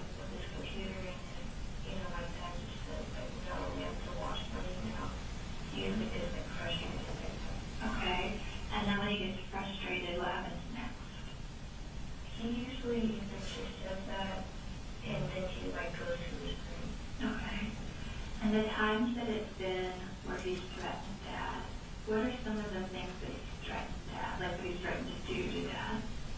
Like, he just said, like, brief stuff, not, like, detailed things, but, like, he would, like, hurt him or, like, he wants to fight him. Okay. And so he said hurt, he said fight. Has he ever said, like, kill, or I don't want you to be my dad, or something like that? No, if it usually gets to that, it's when, like, not around. Okay. Have there been times, well, I understand because you said that there has, but I understand there are times where it has become physical. Can you tell me about the last time that it was physical? It started when, like, Colt was doing the thing with, like, tasting, and he was, like, instigating him. And, like, he kept on, like, kicking like that and stuff. He said, like, come on, fight me. And when he did, like, start, like, punching and stuff, my dad always, like, tried to, like, hold him down and get him to, like, calm down and stuff. Okay. When, and I know time is tricky, so, like, I don't expect you to be like, oh, it was this specific day, but when was the last time that you saw them get physical? Like, a month ago, well, maybe, like, a couple of weeks. Okay. So today is not a great example because I think it's September, the beginning of September. Would it have been, September's been a couple of days. Would it have been September, or do you think it would have been August? Like, has it been since school has been in? No. So it was like before school started? Yeah, it was like before August. Okay. And so they were kicking and stuff like that. And you said Dad would, like, hold them. Help me understand what, like, their bodies would look like when Dad would hold them. Like, he would either, like, put Brandon's arms around him and, like, try to, like, get him to stop. Or, like, if they were to, like, fall down or something, he would, like, try to, like, pin him onto the floor and try to get him, like, calm down. Okay. And again, Jenny, I understand, like, you're in a tough spot, okay? But were there ever times that Dad would be so frustrated or so angry or whatever that he would start the stuff with Colt? No? Okay. Were there ever times that Dad had to, like, hit or kick or choke Colt during one of those physical things? No, not that I see. Okay. Were there ever times that Colt, you told me about the time that he kicked, was there ever a time that Colt would, like, hit or choke or use something besides his hands with that? Yeah, he, like, usually just, like, punches and stuff, and then when he, like, finally gets him to calm down, he tries to, like, throw something at him. Okay. What, can you describe for me what you think the worst fight that you've seen between your dad and Colt would be? I can't really recall. It's like, there's, like, stages between, like, each fight. Okay. So it's still, like, happen, and then there'll be some time, and something else will happen, does that sound right? Okay. And so they had a fight maybe a month ago, like before school started. And how did that end? What made that stop?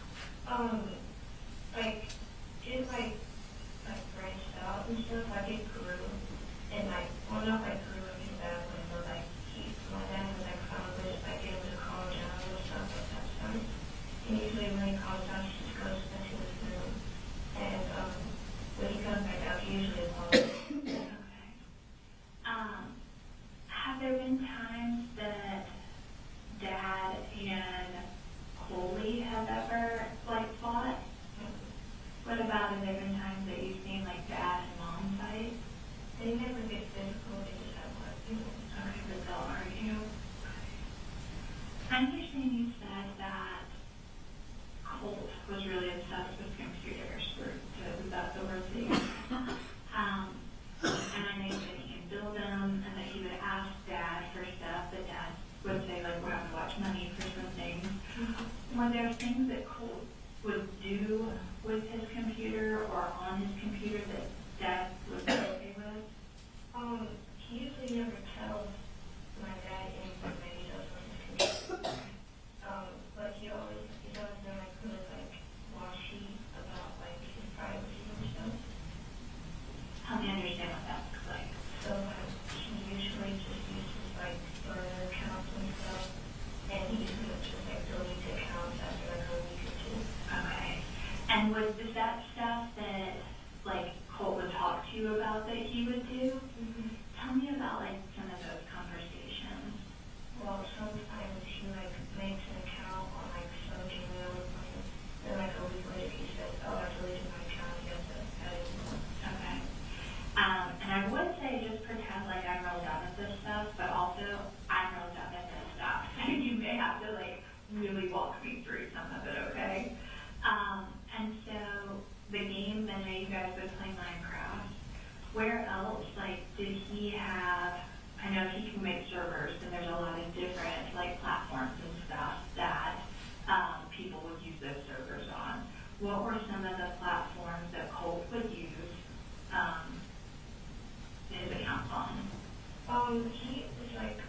what would he do, like, so most people use Pinterest, like, for, like, I'm gonna decorate, or I'm gonna have a recipe. What would Colt use it for? He's never really shown me like things on his Pinterest, but I've seen like stuff on it. Like he didn't have any intention to like show me, but I like saw it. Right. And That's what little sisters do, right? and he just makes boards about like, inspiration and like vibes and stuff. What were some things that would be like inspirational to Colt? People that he looks up to and like things and stuff. Okay. Who are some of the people that would be like on his Pinterest board? Like past school shooters. Okay. And how would you know that they were past school shooters? He tells me about it. Okay. Can you help me understand how, so, and again, I don't want to put words in your mouth, okay, so please stop me if I say something wrong. But you said that those were people that he looked up to.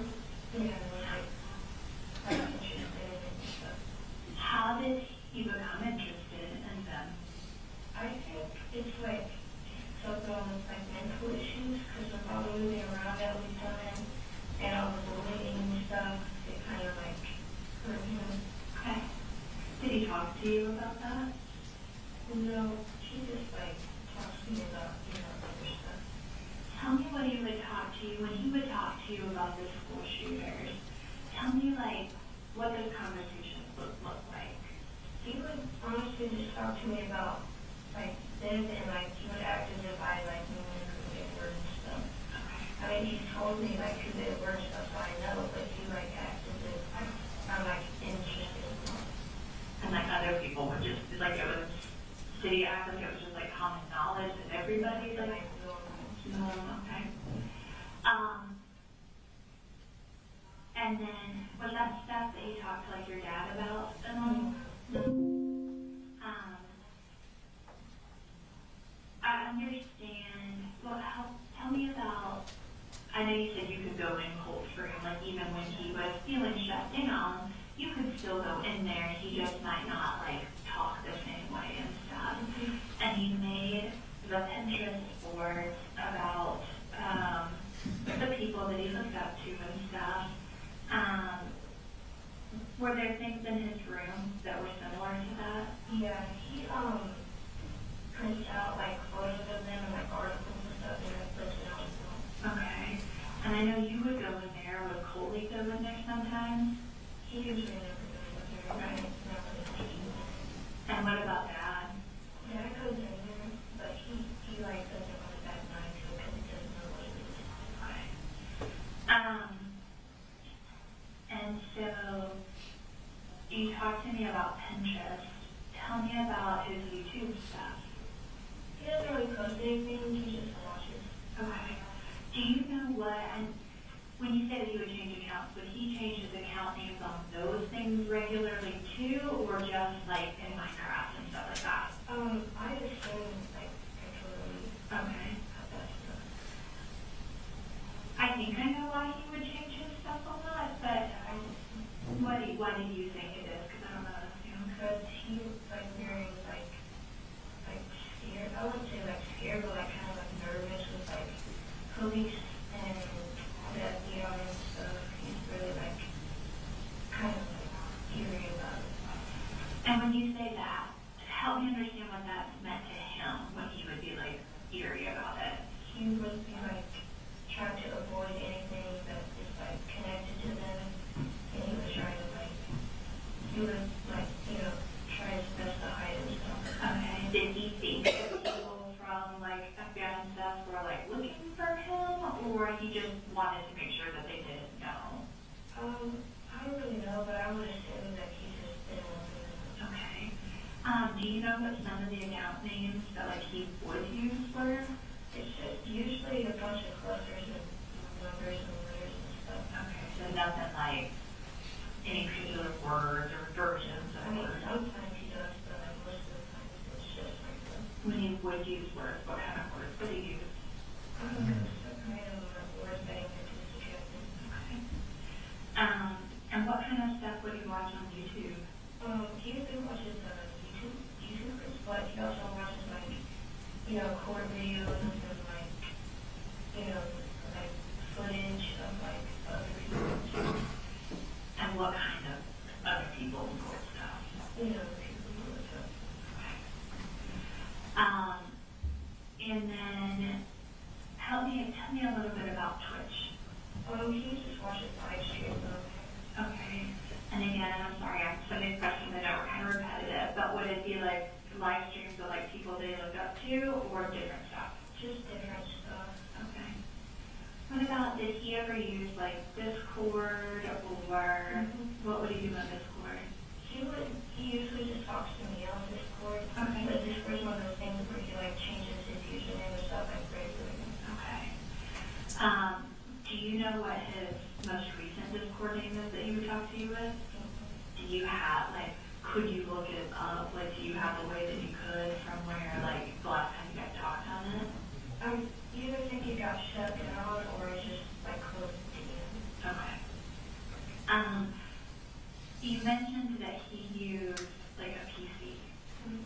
What else did he use? Like, did he have a cell phone or other devices? Yeah, he had a cell phone, he had an Xbox, and versions, and Okay. And he would communicate on all of those things with stuff? he would usually communicate on his computer and his phone. Okay.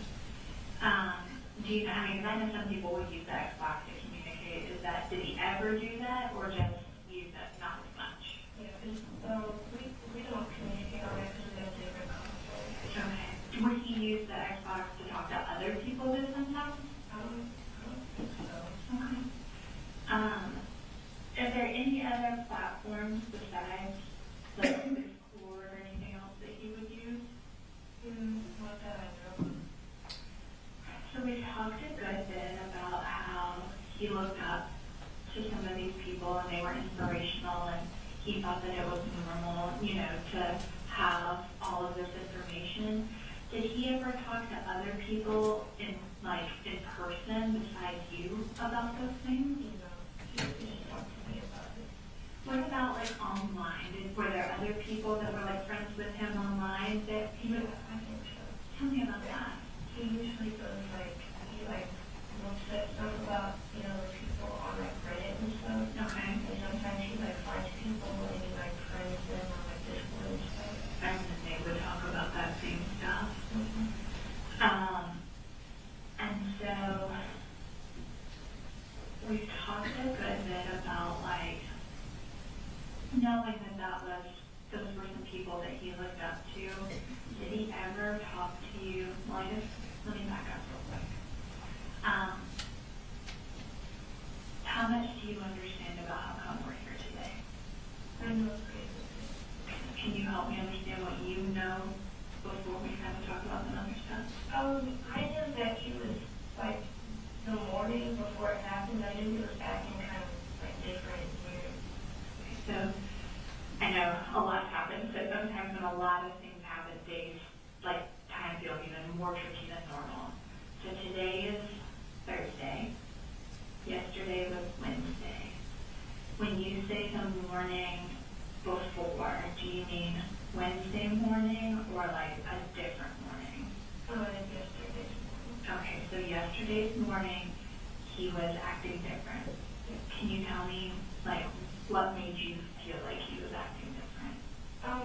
He was acting his bus comes before mine. Okay. So I was up, on my console and stuff, and he was talking to me, and he said stuff about how I should make a video for you, in memory or something. He never told me about what he was remembering about, but he said you should make a video for memories and stuff.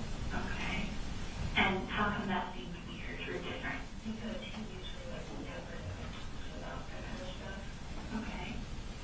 And so was there anything else that seemed different or off?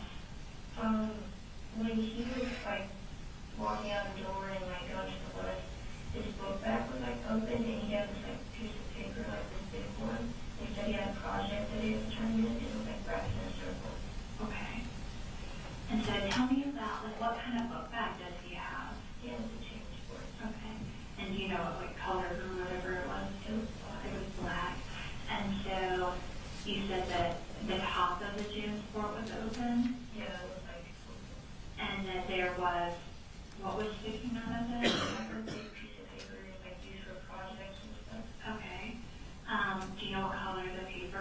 It was white, and you tell me guys from there was a circle? Yeah, it was like right in a circle. Okay, and was it like, so sometimes, you know, when we see like paper at a wrapped in a circle, it can be wrapped like this, and it's still open at the top. Was it like that, or was it like closed up, or something? It was open at the top.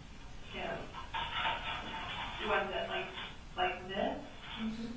Was there anything sticking out of the top? Not that I could see. Okay. Like the lights were there. Okay. And that was normal or not normal for him? That wasn't normal. Okay. But he said that it was a project. Did he tell you anything else about the project? No, but I went out of my room, and when I saw him, I walked out the door and tried to like ask him about it, so like, because I wanted to see it, but he was already out the door. Okay. And then did you talk to him or see him or text him or anything else after he walked out the door? No. Have you heard anything from him since he walked out that door yesterday? Mm-hmm. Okay. And then I know you said that he would talk to you sometimes about stuff, and I know sometimes when we talk to people and we don't, you know, we don't know things that may happen later. But then when we look back on stuff, we can be like, well, now I can see maybe what they were talking about or what. Does that make sense? Yeah. Now that it's today, and we know kind of everything that happened, can you look back? Are there ever times that he talked about doing what happened yesterday or wrote about yesterday or planned about yesterday that you can think back on and see now? Like before, he just talked normally. I mean, I don't like go through my kids' like books or anything, so I don't know if he like planned it or just talked about it. Okay. But there was nothing else that, like, kind of looking back now where you're like, I wonder if that's what he was talking about, or I saw something, a picture or a text or a notebook or something, and I wonder if that's what that was about. Is there anything like that? When we would text with each other, he usually like send me like images of the people he looked up to and stuff, and I would like memes about it. Okay. And were they memes where it was like they shouldn't have done that, or memes where like he thinks they should have done it, or something different? I don't really know how to pinpoint it from everything. I mean, it's not really specific. Okay. And I understand that you say like Dad would go in the room and Dad would see all of the same pictures that you saw, but that you don't know like if Colt and Dad like talked about those things. Oh, I know they did. Okay. But is there any time that Dad has ever been worried about Colt's behaviors or about him liking those people? He doesn't know who the people were until the police officer told him. Okay. But like my brother, he wouldn't have known that I talked about that stuff around him. Were there ever times that like Colt was around guns or was not allowed to be around guns or something like that? He was allowed to be around guns because my dad and him, we usually went to like the shooting range sometimes. Okay. But like recently my dad's been trying to like get like a gun stick in the house. Okay, so is there a gun stick in the house? No. When was the last, like how often was shooting something that Dad and Colt like to do together? Well, like it's like like every weekend or anything. It was like every now and then. Okay, but was that like, you know, like sometimes with our parents, like we have certain things that are like our thing. You know what I mean? Like this is kind of like their thing. That was their thing they like to do together. And when they would go shoot, like I heard you say the range, like where would they go shoot at? I don't really know the location, but I'm sure my dad does. Okay. Did you ever go when they would do that? I went once. You went once. But they went more than, like they went sometimes that you didn't go, is that right? Okay. Do you know when the last time they went was? It definitely wasn't this month or in August or anything. Okay. So it was at knowledge, did they go like during the summer then, some? Yeah, I think so. It like, if it were like during like a school month or something, they would just go on the weekend. Okay, okay. What kind of guns did Colt like and your dad like to shoot together? I don't really know like the specific names of the guns. Okay. I know they're like big. Like there's a long guns or like handguns? No long. Okay. And did Colt like have guns that like, so sometimes, and like I said, you said he's 14, so it's not like he's a little kid, you know. Would he be allowed to keep guns in his room and stuff like that? Yeah, he usually keeps them in his closet or like cleaned up in a corner. Okay. And that was okay with that, like Dad knew that he had them there and that was okay? Yeah. Okay. And was there ever a time that Dad was like, no, Colt, you can't have the guns? Most of the time when he gets like mad and stuff, he never usually like grabs the guns or anything. Okay. Like he always like keeps them like up, like even if he's like really mad and wants to start a fight. Okay. And has there ever been a time that Dad, like, would have conversations with, like, you or Coley about Colt? Like privately, like down. Okay, tell me about some of those conversations. We like talked about how we were concerned with his like behavior and stuff. Okay. When was the last time that you and Dad had, like, a private conversation about being worried about him? Like probably like before or. Okay. And where were you at when you had that conversation? We usually just go phone somewhere, like either in my room or outside. Okay. And help me understand what you guys talked about the last time before this happened. We talked about how he has probably anger issues and how we were going to help him get a therapist or counseling. Did anybody ever get him a therapist or counseling? They were close, but it didn't really cut some. Okay. You told me about how Colt would be like, sometimes would fight with Dad. Did Colt ever, like fight with you or Coley? No? Were there ever times where like he would be rougher with you guys though than like you wish he would have been? Yeah, like sometimes, well, he's not really rough with my little brother, he's just like cousins and stuff. But with me, when he gets like mad and stuff, I usually just lock my door. Okay. And he usually just like thanks on it and stuff. Okay. And so sometimes like people are talking about like it started off okay, but then like it got taken too far. Yeah. Were there times where like that would happen with how he would treat you? Well, like maybe when it like gets too far, it usually ends with like him breaking something or like putting a hole in like my door or something. Okay. How many times do you think he's put a hole in? Like, I heard you say the door, have you ever put a hole in a wall? Yeah. How many times do you think he's put holes in something when he's really upset? We always put like one hole in the wall, I think, and he put like 3 in my door. And were those all 3 happen at one time or different times? Different times. How come he would, so it seems like you said that you would lock the door, and then all 3 times were those times he was trying to get into your room that he put the holes in it? What would he be so upset about? Like sometimes we just have like petty arguments about like games and stuff, and it just like gets bigger than it should be. Right. And then like, well that's basically it. So like sometimes we have like actual arguments about stuff, and it that's how it gets to it. Okay. Was there ever a time that like he was like putting a hole in the door or whatever that you were afraid, that it made you feel uncomfortable or afraid? Can you tell me about that? Well, I usually just like when he's like saying how he wants something, just like climbing on the edge or something. And I usually just put my earbuds in so I can tune it out. Okay. And then has there ever been a time that you shut and locked the door that he was able to get in?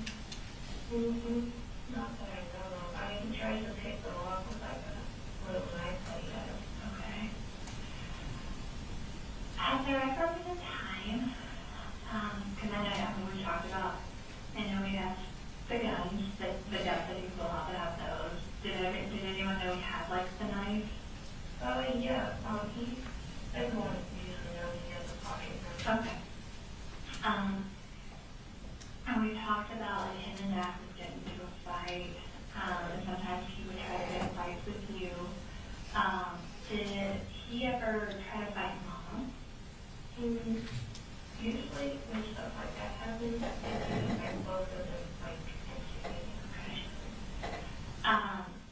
And you said that, and again, please correct me if I'm wrong, but Dad had talked to you about being like nervous or whatever it was, and that maybe he needed a counselor. Yeah. How many times do you think you guys had conversations where Dad said that he was either worried about Colt or that he, like, let me ask that in two parts. How many times do you think you and Dad talked about being nervous about Colt? It's usually like most of the time like after arguments and stuff. Okay. And so it sounds like when you say it's usually that it was multiple times that happened. Mm-hmm. How many times did Dad talk about that Colt needed a counselor? At first, like when they first started like arguments like that, he didn't really talk about it, but then he like. And I know you okay, I don't want to assume. You said the last time you and Dad talked about him being worried was right before this happened. Yeah, I think so. What had happened then that made you guys talk about it? It wasn't like the day like right before it. It was like a couple like weeks back. Okay. Was there something that happened that made you and Dad talk about it? It was just like a word argument. Okay. Who had the word argument? Like that. And has Dad talked about like trying to get a counselor for him one time or more than one time? More than One time. I know you said that Colt used to go to the school you're at now. When he was going to that school, did Dad ever talk about him needing a counselor? No, because I like came up to live with him like the day after he like left the school. Okay. But like when he's at school, he's usually just like quiet. Okay. Was there anything else when you and Dad talked that Dad talked about that he thought like maybe getting a counselor would help or things like that? Were there other like kind of steps or ideas that Dad had that might be able to help Colt? He definitely wanted to try to get him on some medication to kind of relax from time. Okay. Was he able to get a doctor appointment for him? How many times did Dad talk about the medication? One time or more than one time? More than one time. When Colt would talk to you about looking up to the people that he looked up to, was there ever a time where like you or anyone else would tell him like not to look up to them or something like that? I tried to be like discreet about it and like saying like, oh hey, those are kind of bad people. I wouldn't really like invest in that kind of stuff. But I usually like try to like keep my distance because I don't want to like anger anybody. And then how would you respond if you would try to say those things? He would just laugh at them. Kind of like just ignore it.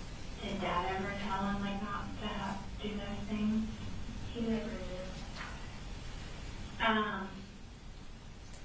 And then, can you help me understand, like, what yesterday was like for you up until, like, today? Because I imagine that there's been a lot of talks and a lot of stuff like that. Can you kind of help me understand what's been talked about and, like, kind of what all you've been a part of? My dad, when he was talking about it, he said that he was shocked, and like kind of like angered that he did this. But honestly, in like my perspective, I kind of saw it coming. Okay. Help me understand the things that you saw that made you say, like, I could have seen it coming. When he left it on the bus, the open book bag, like the weird attitude he was acting like, and like when he went to get on the bus and like left the house, I went to his room and I like did did Dad see him take his book bag and stuff to school? No, he leaves before though. Okay. And so, are there things like, in hindsight, right, like when we look back, are there ways that you think like Dad or any of the teachers or anybody could have also seen this coming? I felt like not like immediately, but like I felt the school could notice something about, something like this happening. Okay. What kinds of things do you think they could have done? Like, I was surprised when like he was able to get on the bus because I would have thought when like the bus driver would have like seen, this gun in there because it looked like or something. What about Dad? What are things Dad could have seen? He is kind of like oblivious to every, like, all the, idolizing people and like thinking about this kind of stuff, but they never talked about it. Jenny, I'm gonna ask you a really hard question, okay? And I know, like, nothing that happened yesterday is something that you did, okay? And so I want you to know that. But did you know that that was a gun in his book bag that he left yesterday? I felt like it was here, but I didn't see it. And how did he get that? Was that a gun that, like, how did he get the gun that he had yesterday? My dad bought it for him. Okay. When did Dad buy that gun for him? I don't know.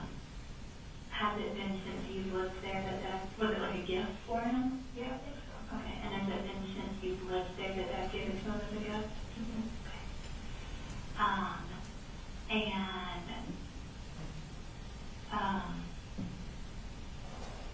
How has Dad and Lee been since this all happened? He's still kind of confused about what's all happening. Okay. My dad, he's been kind of struggling and he's been really strong about it, but he said that he couldn't believe he did this kind of thing. Okay. And that he didn't see it ever happen. Okay. And what about, have you talked to Mom any since all this happened? Yeah, my grandma too. Okay. Tell me about what are they saying or how are they feeling? They never really talked to me about it because they were figuring all over the place and stuff. Okay. But I could tell that they were sad. Okay. And so a lot of times when I talk to people about stuff that happens in their house, we talk about like fights like you and I have talked about. But then we also, you mentioned that Dad had talked about getting some medication for Colt. So one of the other things that I talk to people about is like drugs, alcohol, and like medication stuff. Do you know when I say those things, what those things mean to you? Mm-hmm. Did anyone in your house ever drink alcohol? Mom would. And what kind of alcohol stuff does Mom drink? My dad usually doesn't like alcohol in the house, but she would usually drink whiskey or beers and stuff. Okay. And then when I say drugs, what do drugs mean to you? Okay. And so did anyone in your house ever use drugs or take drugs? My mom did. Your mom did? Okay. What would Mom do? She usually, as far as I know about it, she would usually just be on the meds. Okay. And is that a thing that you ever saw Mom do, or you just knew that that was the thing that was happening? I knew it was happening, and I knew 100%, but I didn't see her ever actually doing it. And what would be the things that would make you know 100%? She would have splashed gas on her arms and legs and face and stuff. Okay. And so you told me that drugs are illegal substances, but sometimes people take medicine too, like from a doctor. But it can also, sometimes people take just what they're supposed to take, and other times people can take too much. Does that make sense? Is there anyone in your house that ever takes medicine? Yeah, my mom does. Mom does? What kind of medicine does Mom take? Do you know? Lately she's been using sleep medicine. Okay. But she was like taking too much of it. She was actually like drowning or stuff. Okay, so it would change how mom acted. Did dad ever take anything that would change how he acted? Not recently. Tell me about the time before. When I was like still like a kid, like early age, he would usually just drink. Okay. When's the last time that you seen dad drink? Like ever since I was like a toddler. When you were younger? And then did dad ever take any medicine or anything that would make him act different? No, the medicine that he would take, he would just prescribe painkillers with that. Okay. Did something happen with dad's back? Yeah, he broke it. Okay. When did you know, again, I don't expect you to know exactly, but did you know about when or how old you were when dad broke his back? I was like 4 or 5. So you were young. Does dad still take the medicine for his back?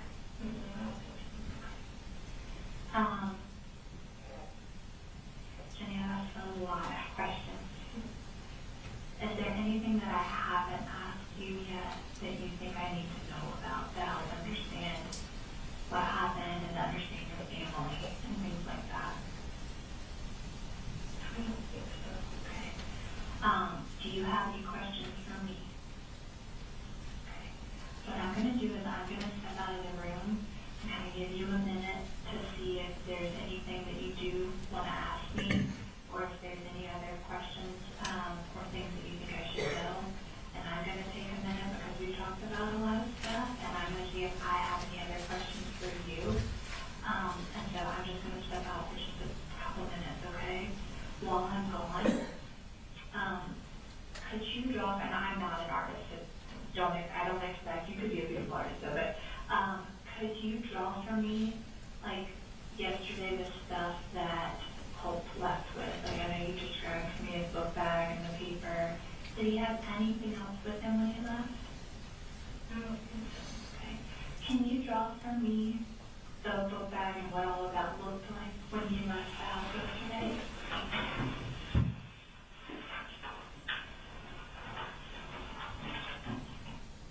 Is everyone okay if I fast forward? Yes, please.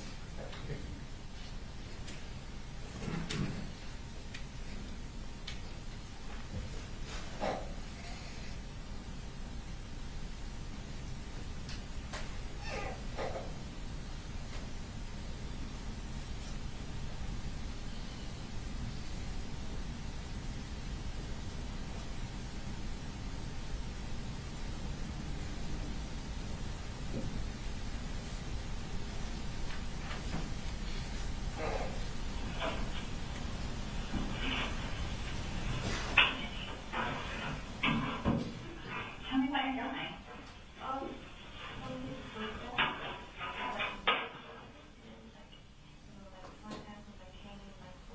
Okay. Okay. And so, sorry, is it okay if I'm, what is this part? This is the gym sports book. The J for the jam sport. And did I get this right? You said that the front pocket part, Like the big one. the big one, so the big part was open and this was it flapped forward. And then what's this? Just the roll of paper. The rolled up paper. And then what is this? It's thing on top that you hold it here. Okay, so like the little loop part that's on it. Thank you so much. Is this on the back? Oh, that's just, were you excited? Did you think of any other questions from me? Well, when it like first started, I was in gym. Okay. And I was walking and I got a like text from my mom. Okay. And she was saying how she was like concerned about Colt. Okay. And so you and Colt don't go to the same school anymore, is that correct? Our schools are probably beside each other. Okay. And so you got a text from mom when you were in gym. Do you remember what the text said? It said how she was like concerned that he was going to do something like bad. Okay. I still have it. Okay. I don't need to see that, but maybe some other people might, okay? And so, did it say something bad, or did it say what the bad thing was? Just something bad. Okay. Did you text her back, or?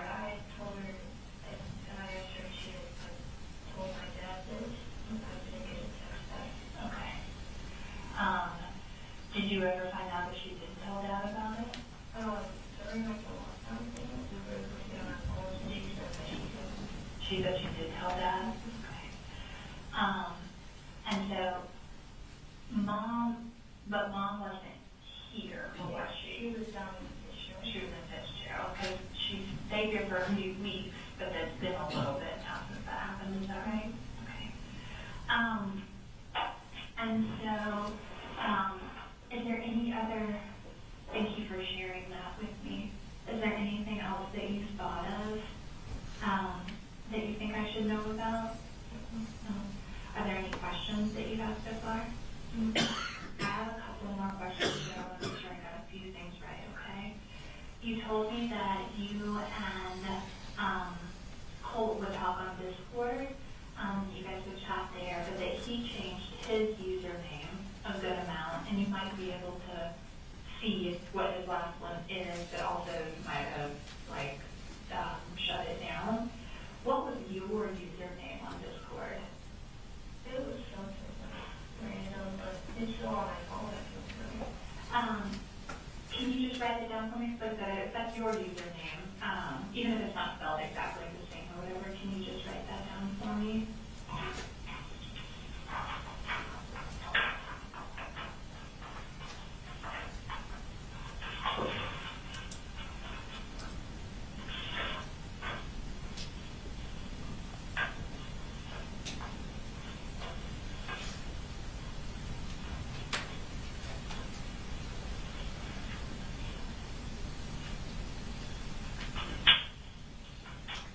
Thank you. I want to make sure I got it right. Is it Micah_Belly? Yes. Thank you. And then I know you said you and Dad had talked about Colt maybe eating some medicine and stuff to help him. Did Colt ever talk about, or did you ever see Colt have, besides being angry, was there any other stuff, was he ever diagnosed with anything, or was there other, stuff that he thought was wrong with him, or something like that? I don't think he was diagnosed with anything. Okay. Did he ever talk to you about, feeling like something was wrong with him, or anything like that? Okay. And then I understand that last night, that there were some cops at your house, is that right? And that while they were there, that you and Dad and Coley stayed in the truck together, is that right? Mm-hmm. Can you tell me what you guys talked about while you were in the truck? He was just explaining to me about, the situation and stuff, and how long it would take and stuff. Okay. And when you say how long it would take? Or the cops were searching around. Okay. And I know that you said he was explaining it to you, but was Coley also there when that was happening? Mm-hmm. He wasn't in the truck when we were talking about it, he was sitting on the tailgate. Okay, thank you for helping me. So, I imagine there was a lot going on, just a lot of feelings, a lot of, trying to understand, a lot of explaining. Can you kind of walk me through, what was the first thing Dad told you? And then kind of help me walk me through, the process of the stuff that we talked about. When I got home, he basically told me how we couldn't go to the house, and he was talking about how, what Colt did and stuff, and how long it was going to take, and outside and I talked to him. Who did you have to talk to? Dad had to talk to other people? Okay. What words did Dad use to explain to you what Colt did yesterday? And again, I know Jimmy, I know this is hard, okay? I'm so sorry to have to ask hard questions, okay? How did he describe what happened yesterday? I know you would have used kind of normal day-to-day words, but can you help me understand how he described what happened? He didn't really talk about the shooting at the school. Okay. He talked about how Colt was in a really fight with him, and how he didn't know where he was at the moment. Okay. And I understand, how did you first find out about the actual shooting? We went to lockdown. what did you find out? Because what school are you at now? And so that's right there. Is that right behind? It's like on a hill, like the high school's like on like near the bottom. Right. And so when the school went on lockdown, what did the school say? It just said what they usually do. They didn't really say anything specific, and like how it was like a hard lockdown. Okay. And then how did you know it was a shooting? Because I just had that feeling, and like I texted my mom and my dad and stuff, and I heard my daughter ditch around and like talking about it. Okay. How did other students know? I think they were on the news. Okay. Did you go on the news too? I tried, but like I might study every day. I wasn't that strong. Okay. And so what did mom and dad tell you when you were texting during lockdown? I was explaining to them basically what was happening, and my dad said he was like coming like to the school, because he's nervous. Where did that work at?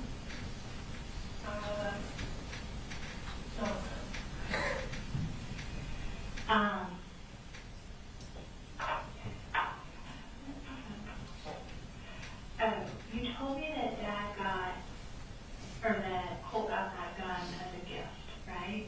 When he got it as a gift, did he get any other parts with it? I think he got like the gun itself as a gift, and like over time he like bought parts for it. What, and again, like, I know you said, like, you don't know all the names and kinds of stuff, and that's okay. But when we talk about, like, that he got other parts for it, do you know what he got for it? Like better like grips and like layers and stuff. Okay. And was that a thing that, like, that he would buy for himself, or dad would buy, or mom would buy, or? He was usually just asking for my mom, my dad, or my grandma. Okay. And so, like, when he would ask grandma, would he ask her for money to get those things, or would he ask her to, like, buy the specific thing? I think he like asked for like ordering. Okay. What kind of stuff did grandma order for him? She mostly ordered electronic stuff for him, but she did buy some good parts for him. Okay. And when you say grandma, what is grandma's name? Is it mom? Debbie, is that mom's mom or dad's mom? Okay. And then what kind of stuff did dad buy? Like, would he give them money, or would dad buy the parts stuff? He would buy the parts. Do you know what kind of parts stuff dad bought? Like things that you can like clip onto the gun. Okay. And like upgrade it and stuff. Okay. You talked about lasers, did I get that right? Who bought the lasers? I think my dad did. Okay. And you talked about stuff that clips on the side. What would that be for? I don't really know, I'm kind of expert, but I would think for like better like grip and like aim. Okay. If I talked about like a magazine, do you know what that is for a gun? Do you know where Colt got the magazines for his gun? His my dad. Your dad got some. Do you know how many he had? No, he usually, if he ever showed me one, he would just have one. One, okay. And what about, and again, you don't know your kids, but like bullets and stuff for it, do you know where he would get those? I think he would like get it from like a sports place or like Amazon. But, normally adults have to buy those, so would that be dad would buy the bullets, or grandma, or someone else? My grandma, like all the thing that she ever like really gets for his friends, ammunition. Okay. But my dad was like ammunition. Okay. And again, there's a lot that has happened in the last few days, I understand that. You told me about that morning that Colt acted different. What about like the night before? Had anything happened like the day before or the night before that seemed different or off or bad or anything? No, not really. Okay. I know you talked about like bullying and that was a thing that, Colt has struggled with. Has anything like that happened recently, like at his new school? Not that he told me. I asked him about it. But like from like past school that or like recently asked him about it. Okay. I asked him if he made any friends and stuff, but he usually just says no, and the lunch he goes to with the library. Okay. And you said that he rides the bus to school. Which bus did he ride? And does he like talk to anybody on the bus or anything like that? And so the bus picks you guys up like near your house. Yeah, okay. And he leaves. How? Like what order does everybody leave your house? My little brother leaves first, and my dad goes to work after he drops him off. Then Colt leaves. Okay, so your little brother doesn't ride a bus, he rides with dad, is that right? Yeah. Okay. And so was Colt like awake and getting ready and stuff when they left, or they left before he ever woke up?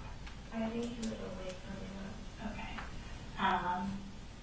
And then like on a normal morning, does dad like come and check on everybody, make sure everybody's up and moving and all that stuff before he leaves, or is that like y'all's job to no matter what, get yourself up, get ready and all that? He usually, if I'm still asleep, he usually wakes me up and he like checks on everyone. Okay. And so did you see dad check on, like did dad come check on you before you left yesterday, or before he left yesterday? Yeah, he woke me up the night before, but he left, I just said, I can't do it. Okay. And then did he talk to Colt before he left yesterday? I think he just woke him up. That's okay. And then when you first got up, like got out of bed yesterday, where was Colt at? He was Asleep, he just wasn't getting up? Okay, so you had got up and started getting ready before he did, but he was leaving just before you did, is that right? I woke up early. Okay. And when he talked to you about making the memory video, where were you at when he talked about that? I was in the library. Okay, so he had come in your room, is that right? And was he already like dressed and ready to go, or like that? Yeah, I think he was very dressed. Okay. And was that like right before he left to go get on the bus, or that was like he still did some other stuff before he left? It was right before he got on the bus. Did he already have like his book bag and everything when he came in and told you about the video? No, I think it was in his room. Okay. Is there anything else from yesterday morning that seemed different or whatever that we haven't talked about? Mm-hmm. And then the one last thing I want to ask you about is a lot of times when big things happen with people's families, sometimes there's rules about things that they want to like stay in the family and things that like we just talk about in the family. And then there's stuff that we can like talk about to anybody. With your family, are there any rules about what you can only talk about with the family? We just try our best to like express our like true feelings to each other. And we like support each other with things and stuff. And we try to like keep our private information with us and not express it around. Okay. And when it comes to the stuff with Colt, like the worries about Colt, and then what happened yesterday, is there anything that you guys are not supposed to talk about, like to other people? Like, just like a normal, like, person or like a police? Either one. If I can just a random person, we probably won't talk about it. Okay, and are there any things that are like private that you're not supposed to talk to like police or anything about when it comes to this stuff? No. Okay. When you guys talked yesterday, like in the truck, were there any rules about like what you can talk about and can't talk about? No, he was just explaining to me like briefly about what was happening and how long it was going to take and stuff. Okay. And then a lot of times when things happen, people can be worried about other people being in trouble. Are you worried about anyone being in trouble? I'm kind of worried about like my family like being in trouble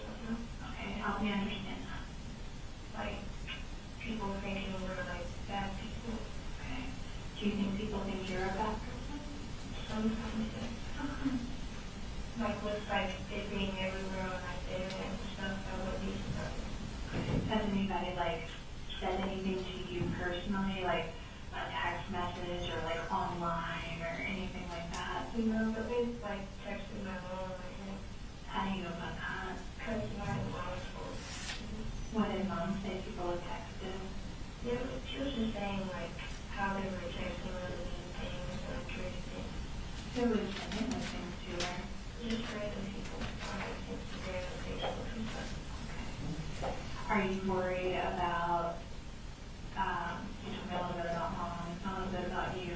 Are you worried about Dad being in any trouble? Not really. Okay. And are you worried about Coley being in any trouble? Is there anything else that you are worried about or have questions about or anything like that? No? Do you know what, like, kind of is next for you guys? Like, what your plans are for the rest of the day or anything? We're gonna try, like, just like get through this, like normally, like one day at a time. Okay. Well, Jenny, like I said, it is not lost on me that I asked you a lot of really hard questions. And so I want to thank you for being willing to talk to me today. And I'm grateful that I got a chance to meet you. And if you don't have any other questions for me, I can walk you back out to the front. That's okay. And then I'm going to keep these two things so I can remember. I'll show you where. And if I show you where I mean, I might also open wrong doors, but we'll figure it out together. How's that sound?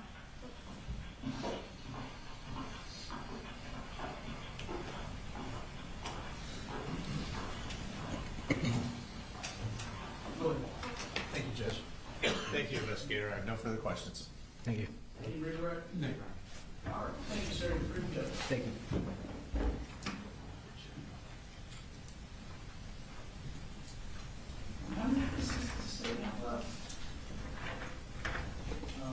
The next being Ms. Gilliland from your office? Yes, sir. Okay. All right. May be disappointed, I'm gonna send y'all home, slightly early. We're gonna stay and work out some evidentiary things, hopefully to make tomorrow a little smoother. But no promises.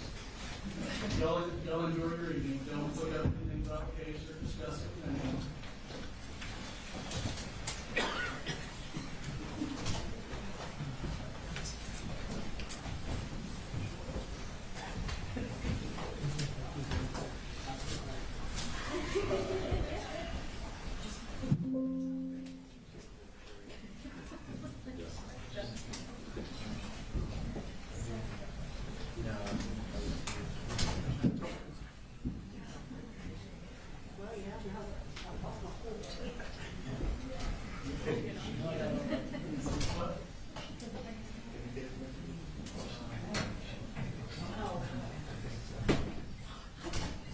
Y'all need a little break before we go through? Dawn says yes, so we'll take a break and then pick back up with the objections to anything Gilliland's gonna present.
Shouldn't take too long, does it?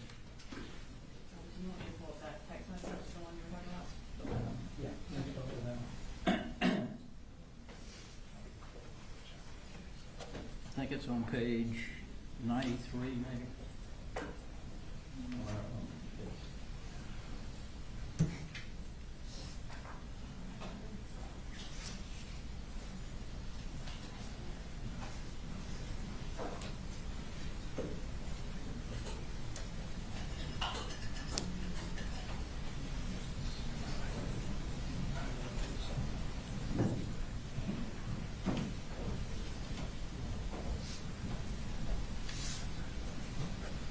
Mr. Berry has indicated he objected to this text message, Your Honor. Judge, this text message is to his sister concerning borrowing some money. I don't think it has any relevance to any of the issues of the case. I just feel it has no probative value. Ms. Brooks? This particular text message is extremely relevant for a couple of reasons. One, he is asking his sister for money because he's claiming that he has paid for doctors for Colt. He has not sent Colt to the doctor, so that is a lie. The second reason it is extremely relevant is that he claims he did not know about sending Colt to Advantage for inpatient treatment, and he specifically tells her he had a full-on panic attack at school, so I'm trying to get him into a psychologist in Athens. And he also says, I'm going to have to check him into a place so they can try to help him. So very relevant. Also, the fact that he's asking for money. She did send him, I think, $444, which goes into the fact that he got $9,000 that month. And then he claimed that he needed $78 more to buy a gun safe. So I believe that entire text message is not only relevant, very relevant, and certainly more, the prejudicial value of asking for money is not outweighed. Motion.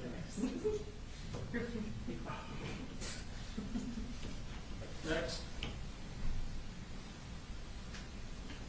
I think other than the pictures of guns, that was it, right, Jimmy? I'm sorry? Is that the only other one? Do you want me to go over all the gun pictures, or? We just got the gun issues, Judge. That's the only text message. Other than that colloquy, which is on page 40, that's the text messages that Colt had sent to his grandmother about, going off because she hadn't bought him the chip for his computer. I think all of those are already in. I just don't want to duplicate if they're going to do it twice. They've already gone into that and gone through it, so. Those are not a part of our presentation. You're not re-presenting those, is that what you're saying? I am 99.9% sure we are not. Do you want to? It was in the packet, so I just wanted to be sure. Okay. The only other ones, Judge, are the photos of the guns, which are page 30, page 83, 84, and 90. 93, I believe.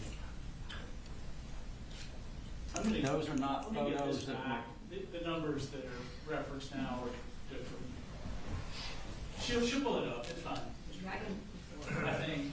Yes, I can pull up I believe the last firearm picture we went through was the one where he had the firearm to his mouth. So I'll do These are all photos that none of which were sent to Colin Gray.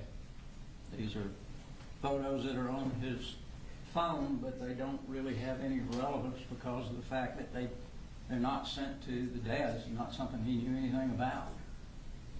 I think it would prejudice the jury, and the prejudicial effect would certainly outweigh the reason for putting it in. I'm going to wait for her. She's going to pull it up. I still haven't I'm seen it. sorry. Here is, this is one set of him in his closet with the firearm from September 2nd. we would stand on our previous,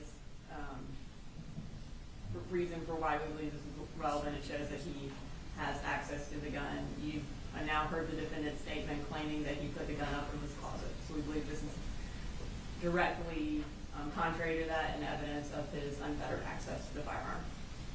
I don't know that there's been testimony that it's completely unfettered. People aren't there most of the time, so after testimony was that it came in and out of there when he cleaned it and did other things with it, so.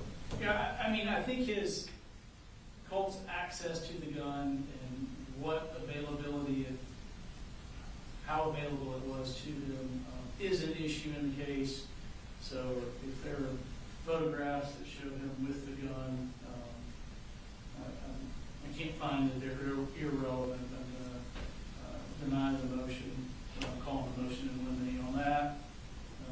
And then, of course, Mr. Berry can point out that those photographs were never sent to her, except Mr. Berry. I'm sorry, did you ask me a question, Your Honor? I did not. Okay. I was just looking to see if there were any other. The other photos, Judge, I think you've looked at a couple of them, but I think with 84 and 93 are the same, and y'all had indicated you're going to pull one of those, but I don't know which one. Are you referencing The guns to the head? Yes, we're only going to display that one time. And that's the one we talked about beforehand. It was the one with the half mask. Right. So we removed it from one of the pages and we're only displaying it one time. That's it, Judge. I think that's all of the, we can of course object to any of the gun photos if they weren't sent to Mr. Gray. All right. So we will be starting off with Gilliland tomorrow. Yes, Your Honor.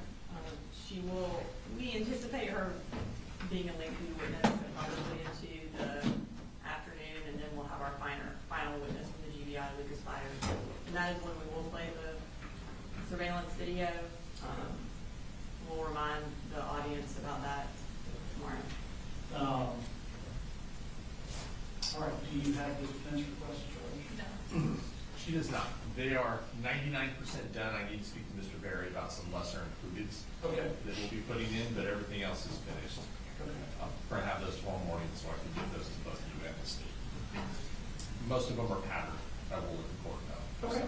Thank you. If you can't, I would prefer you just email them to me too. Oh, I will definitely do that, yes. Thank you. In Word form, I would assume. Yes, please. You're welcome. Thank you. Absolutely. Any other issues? Not to the state, Your Honor. Not that I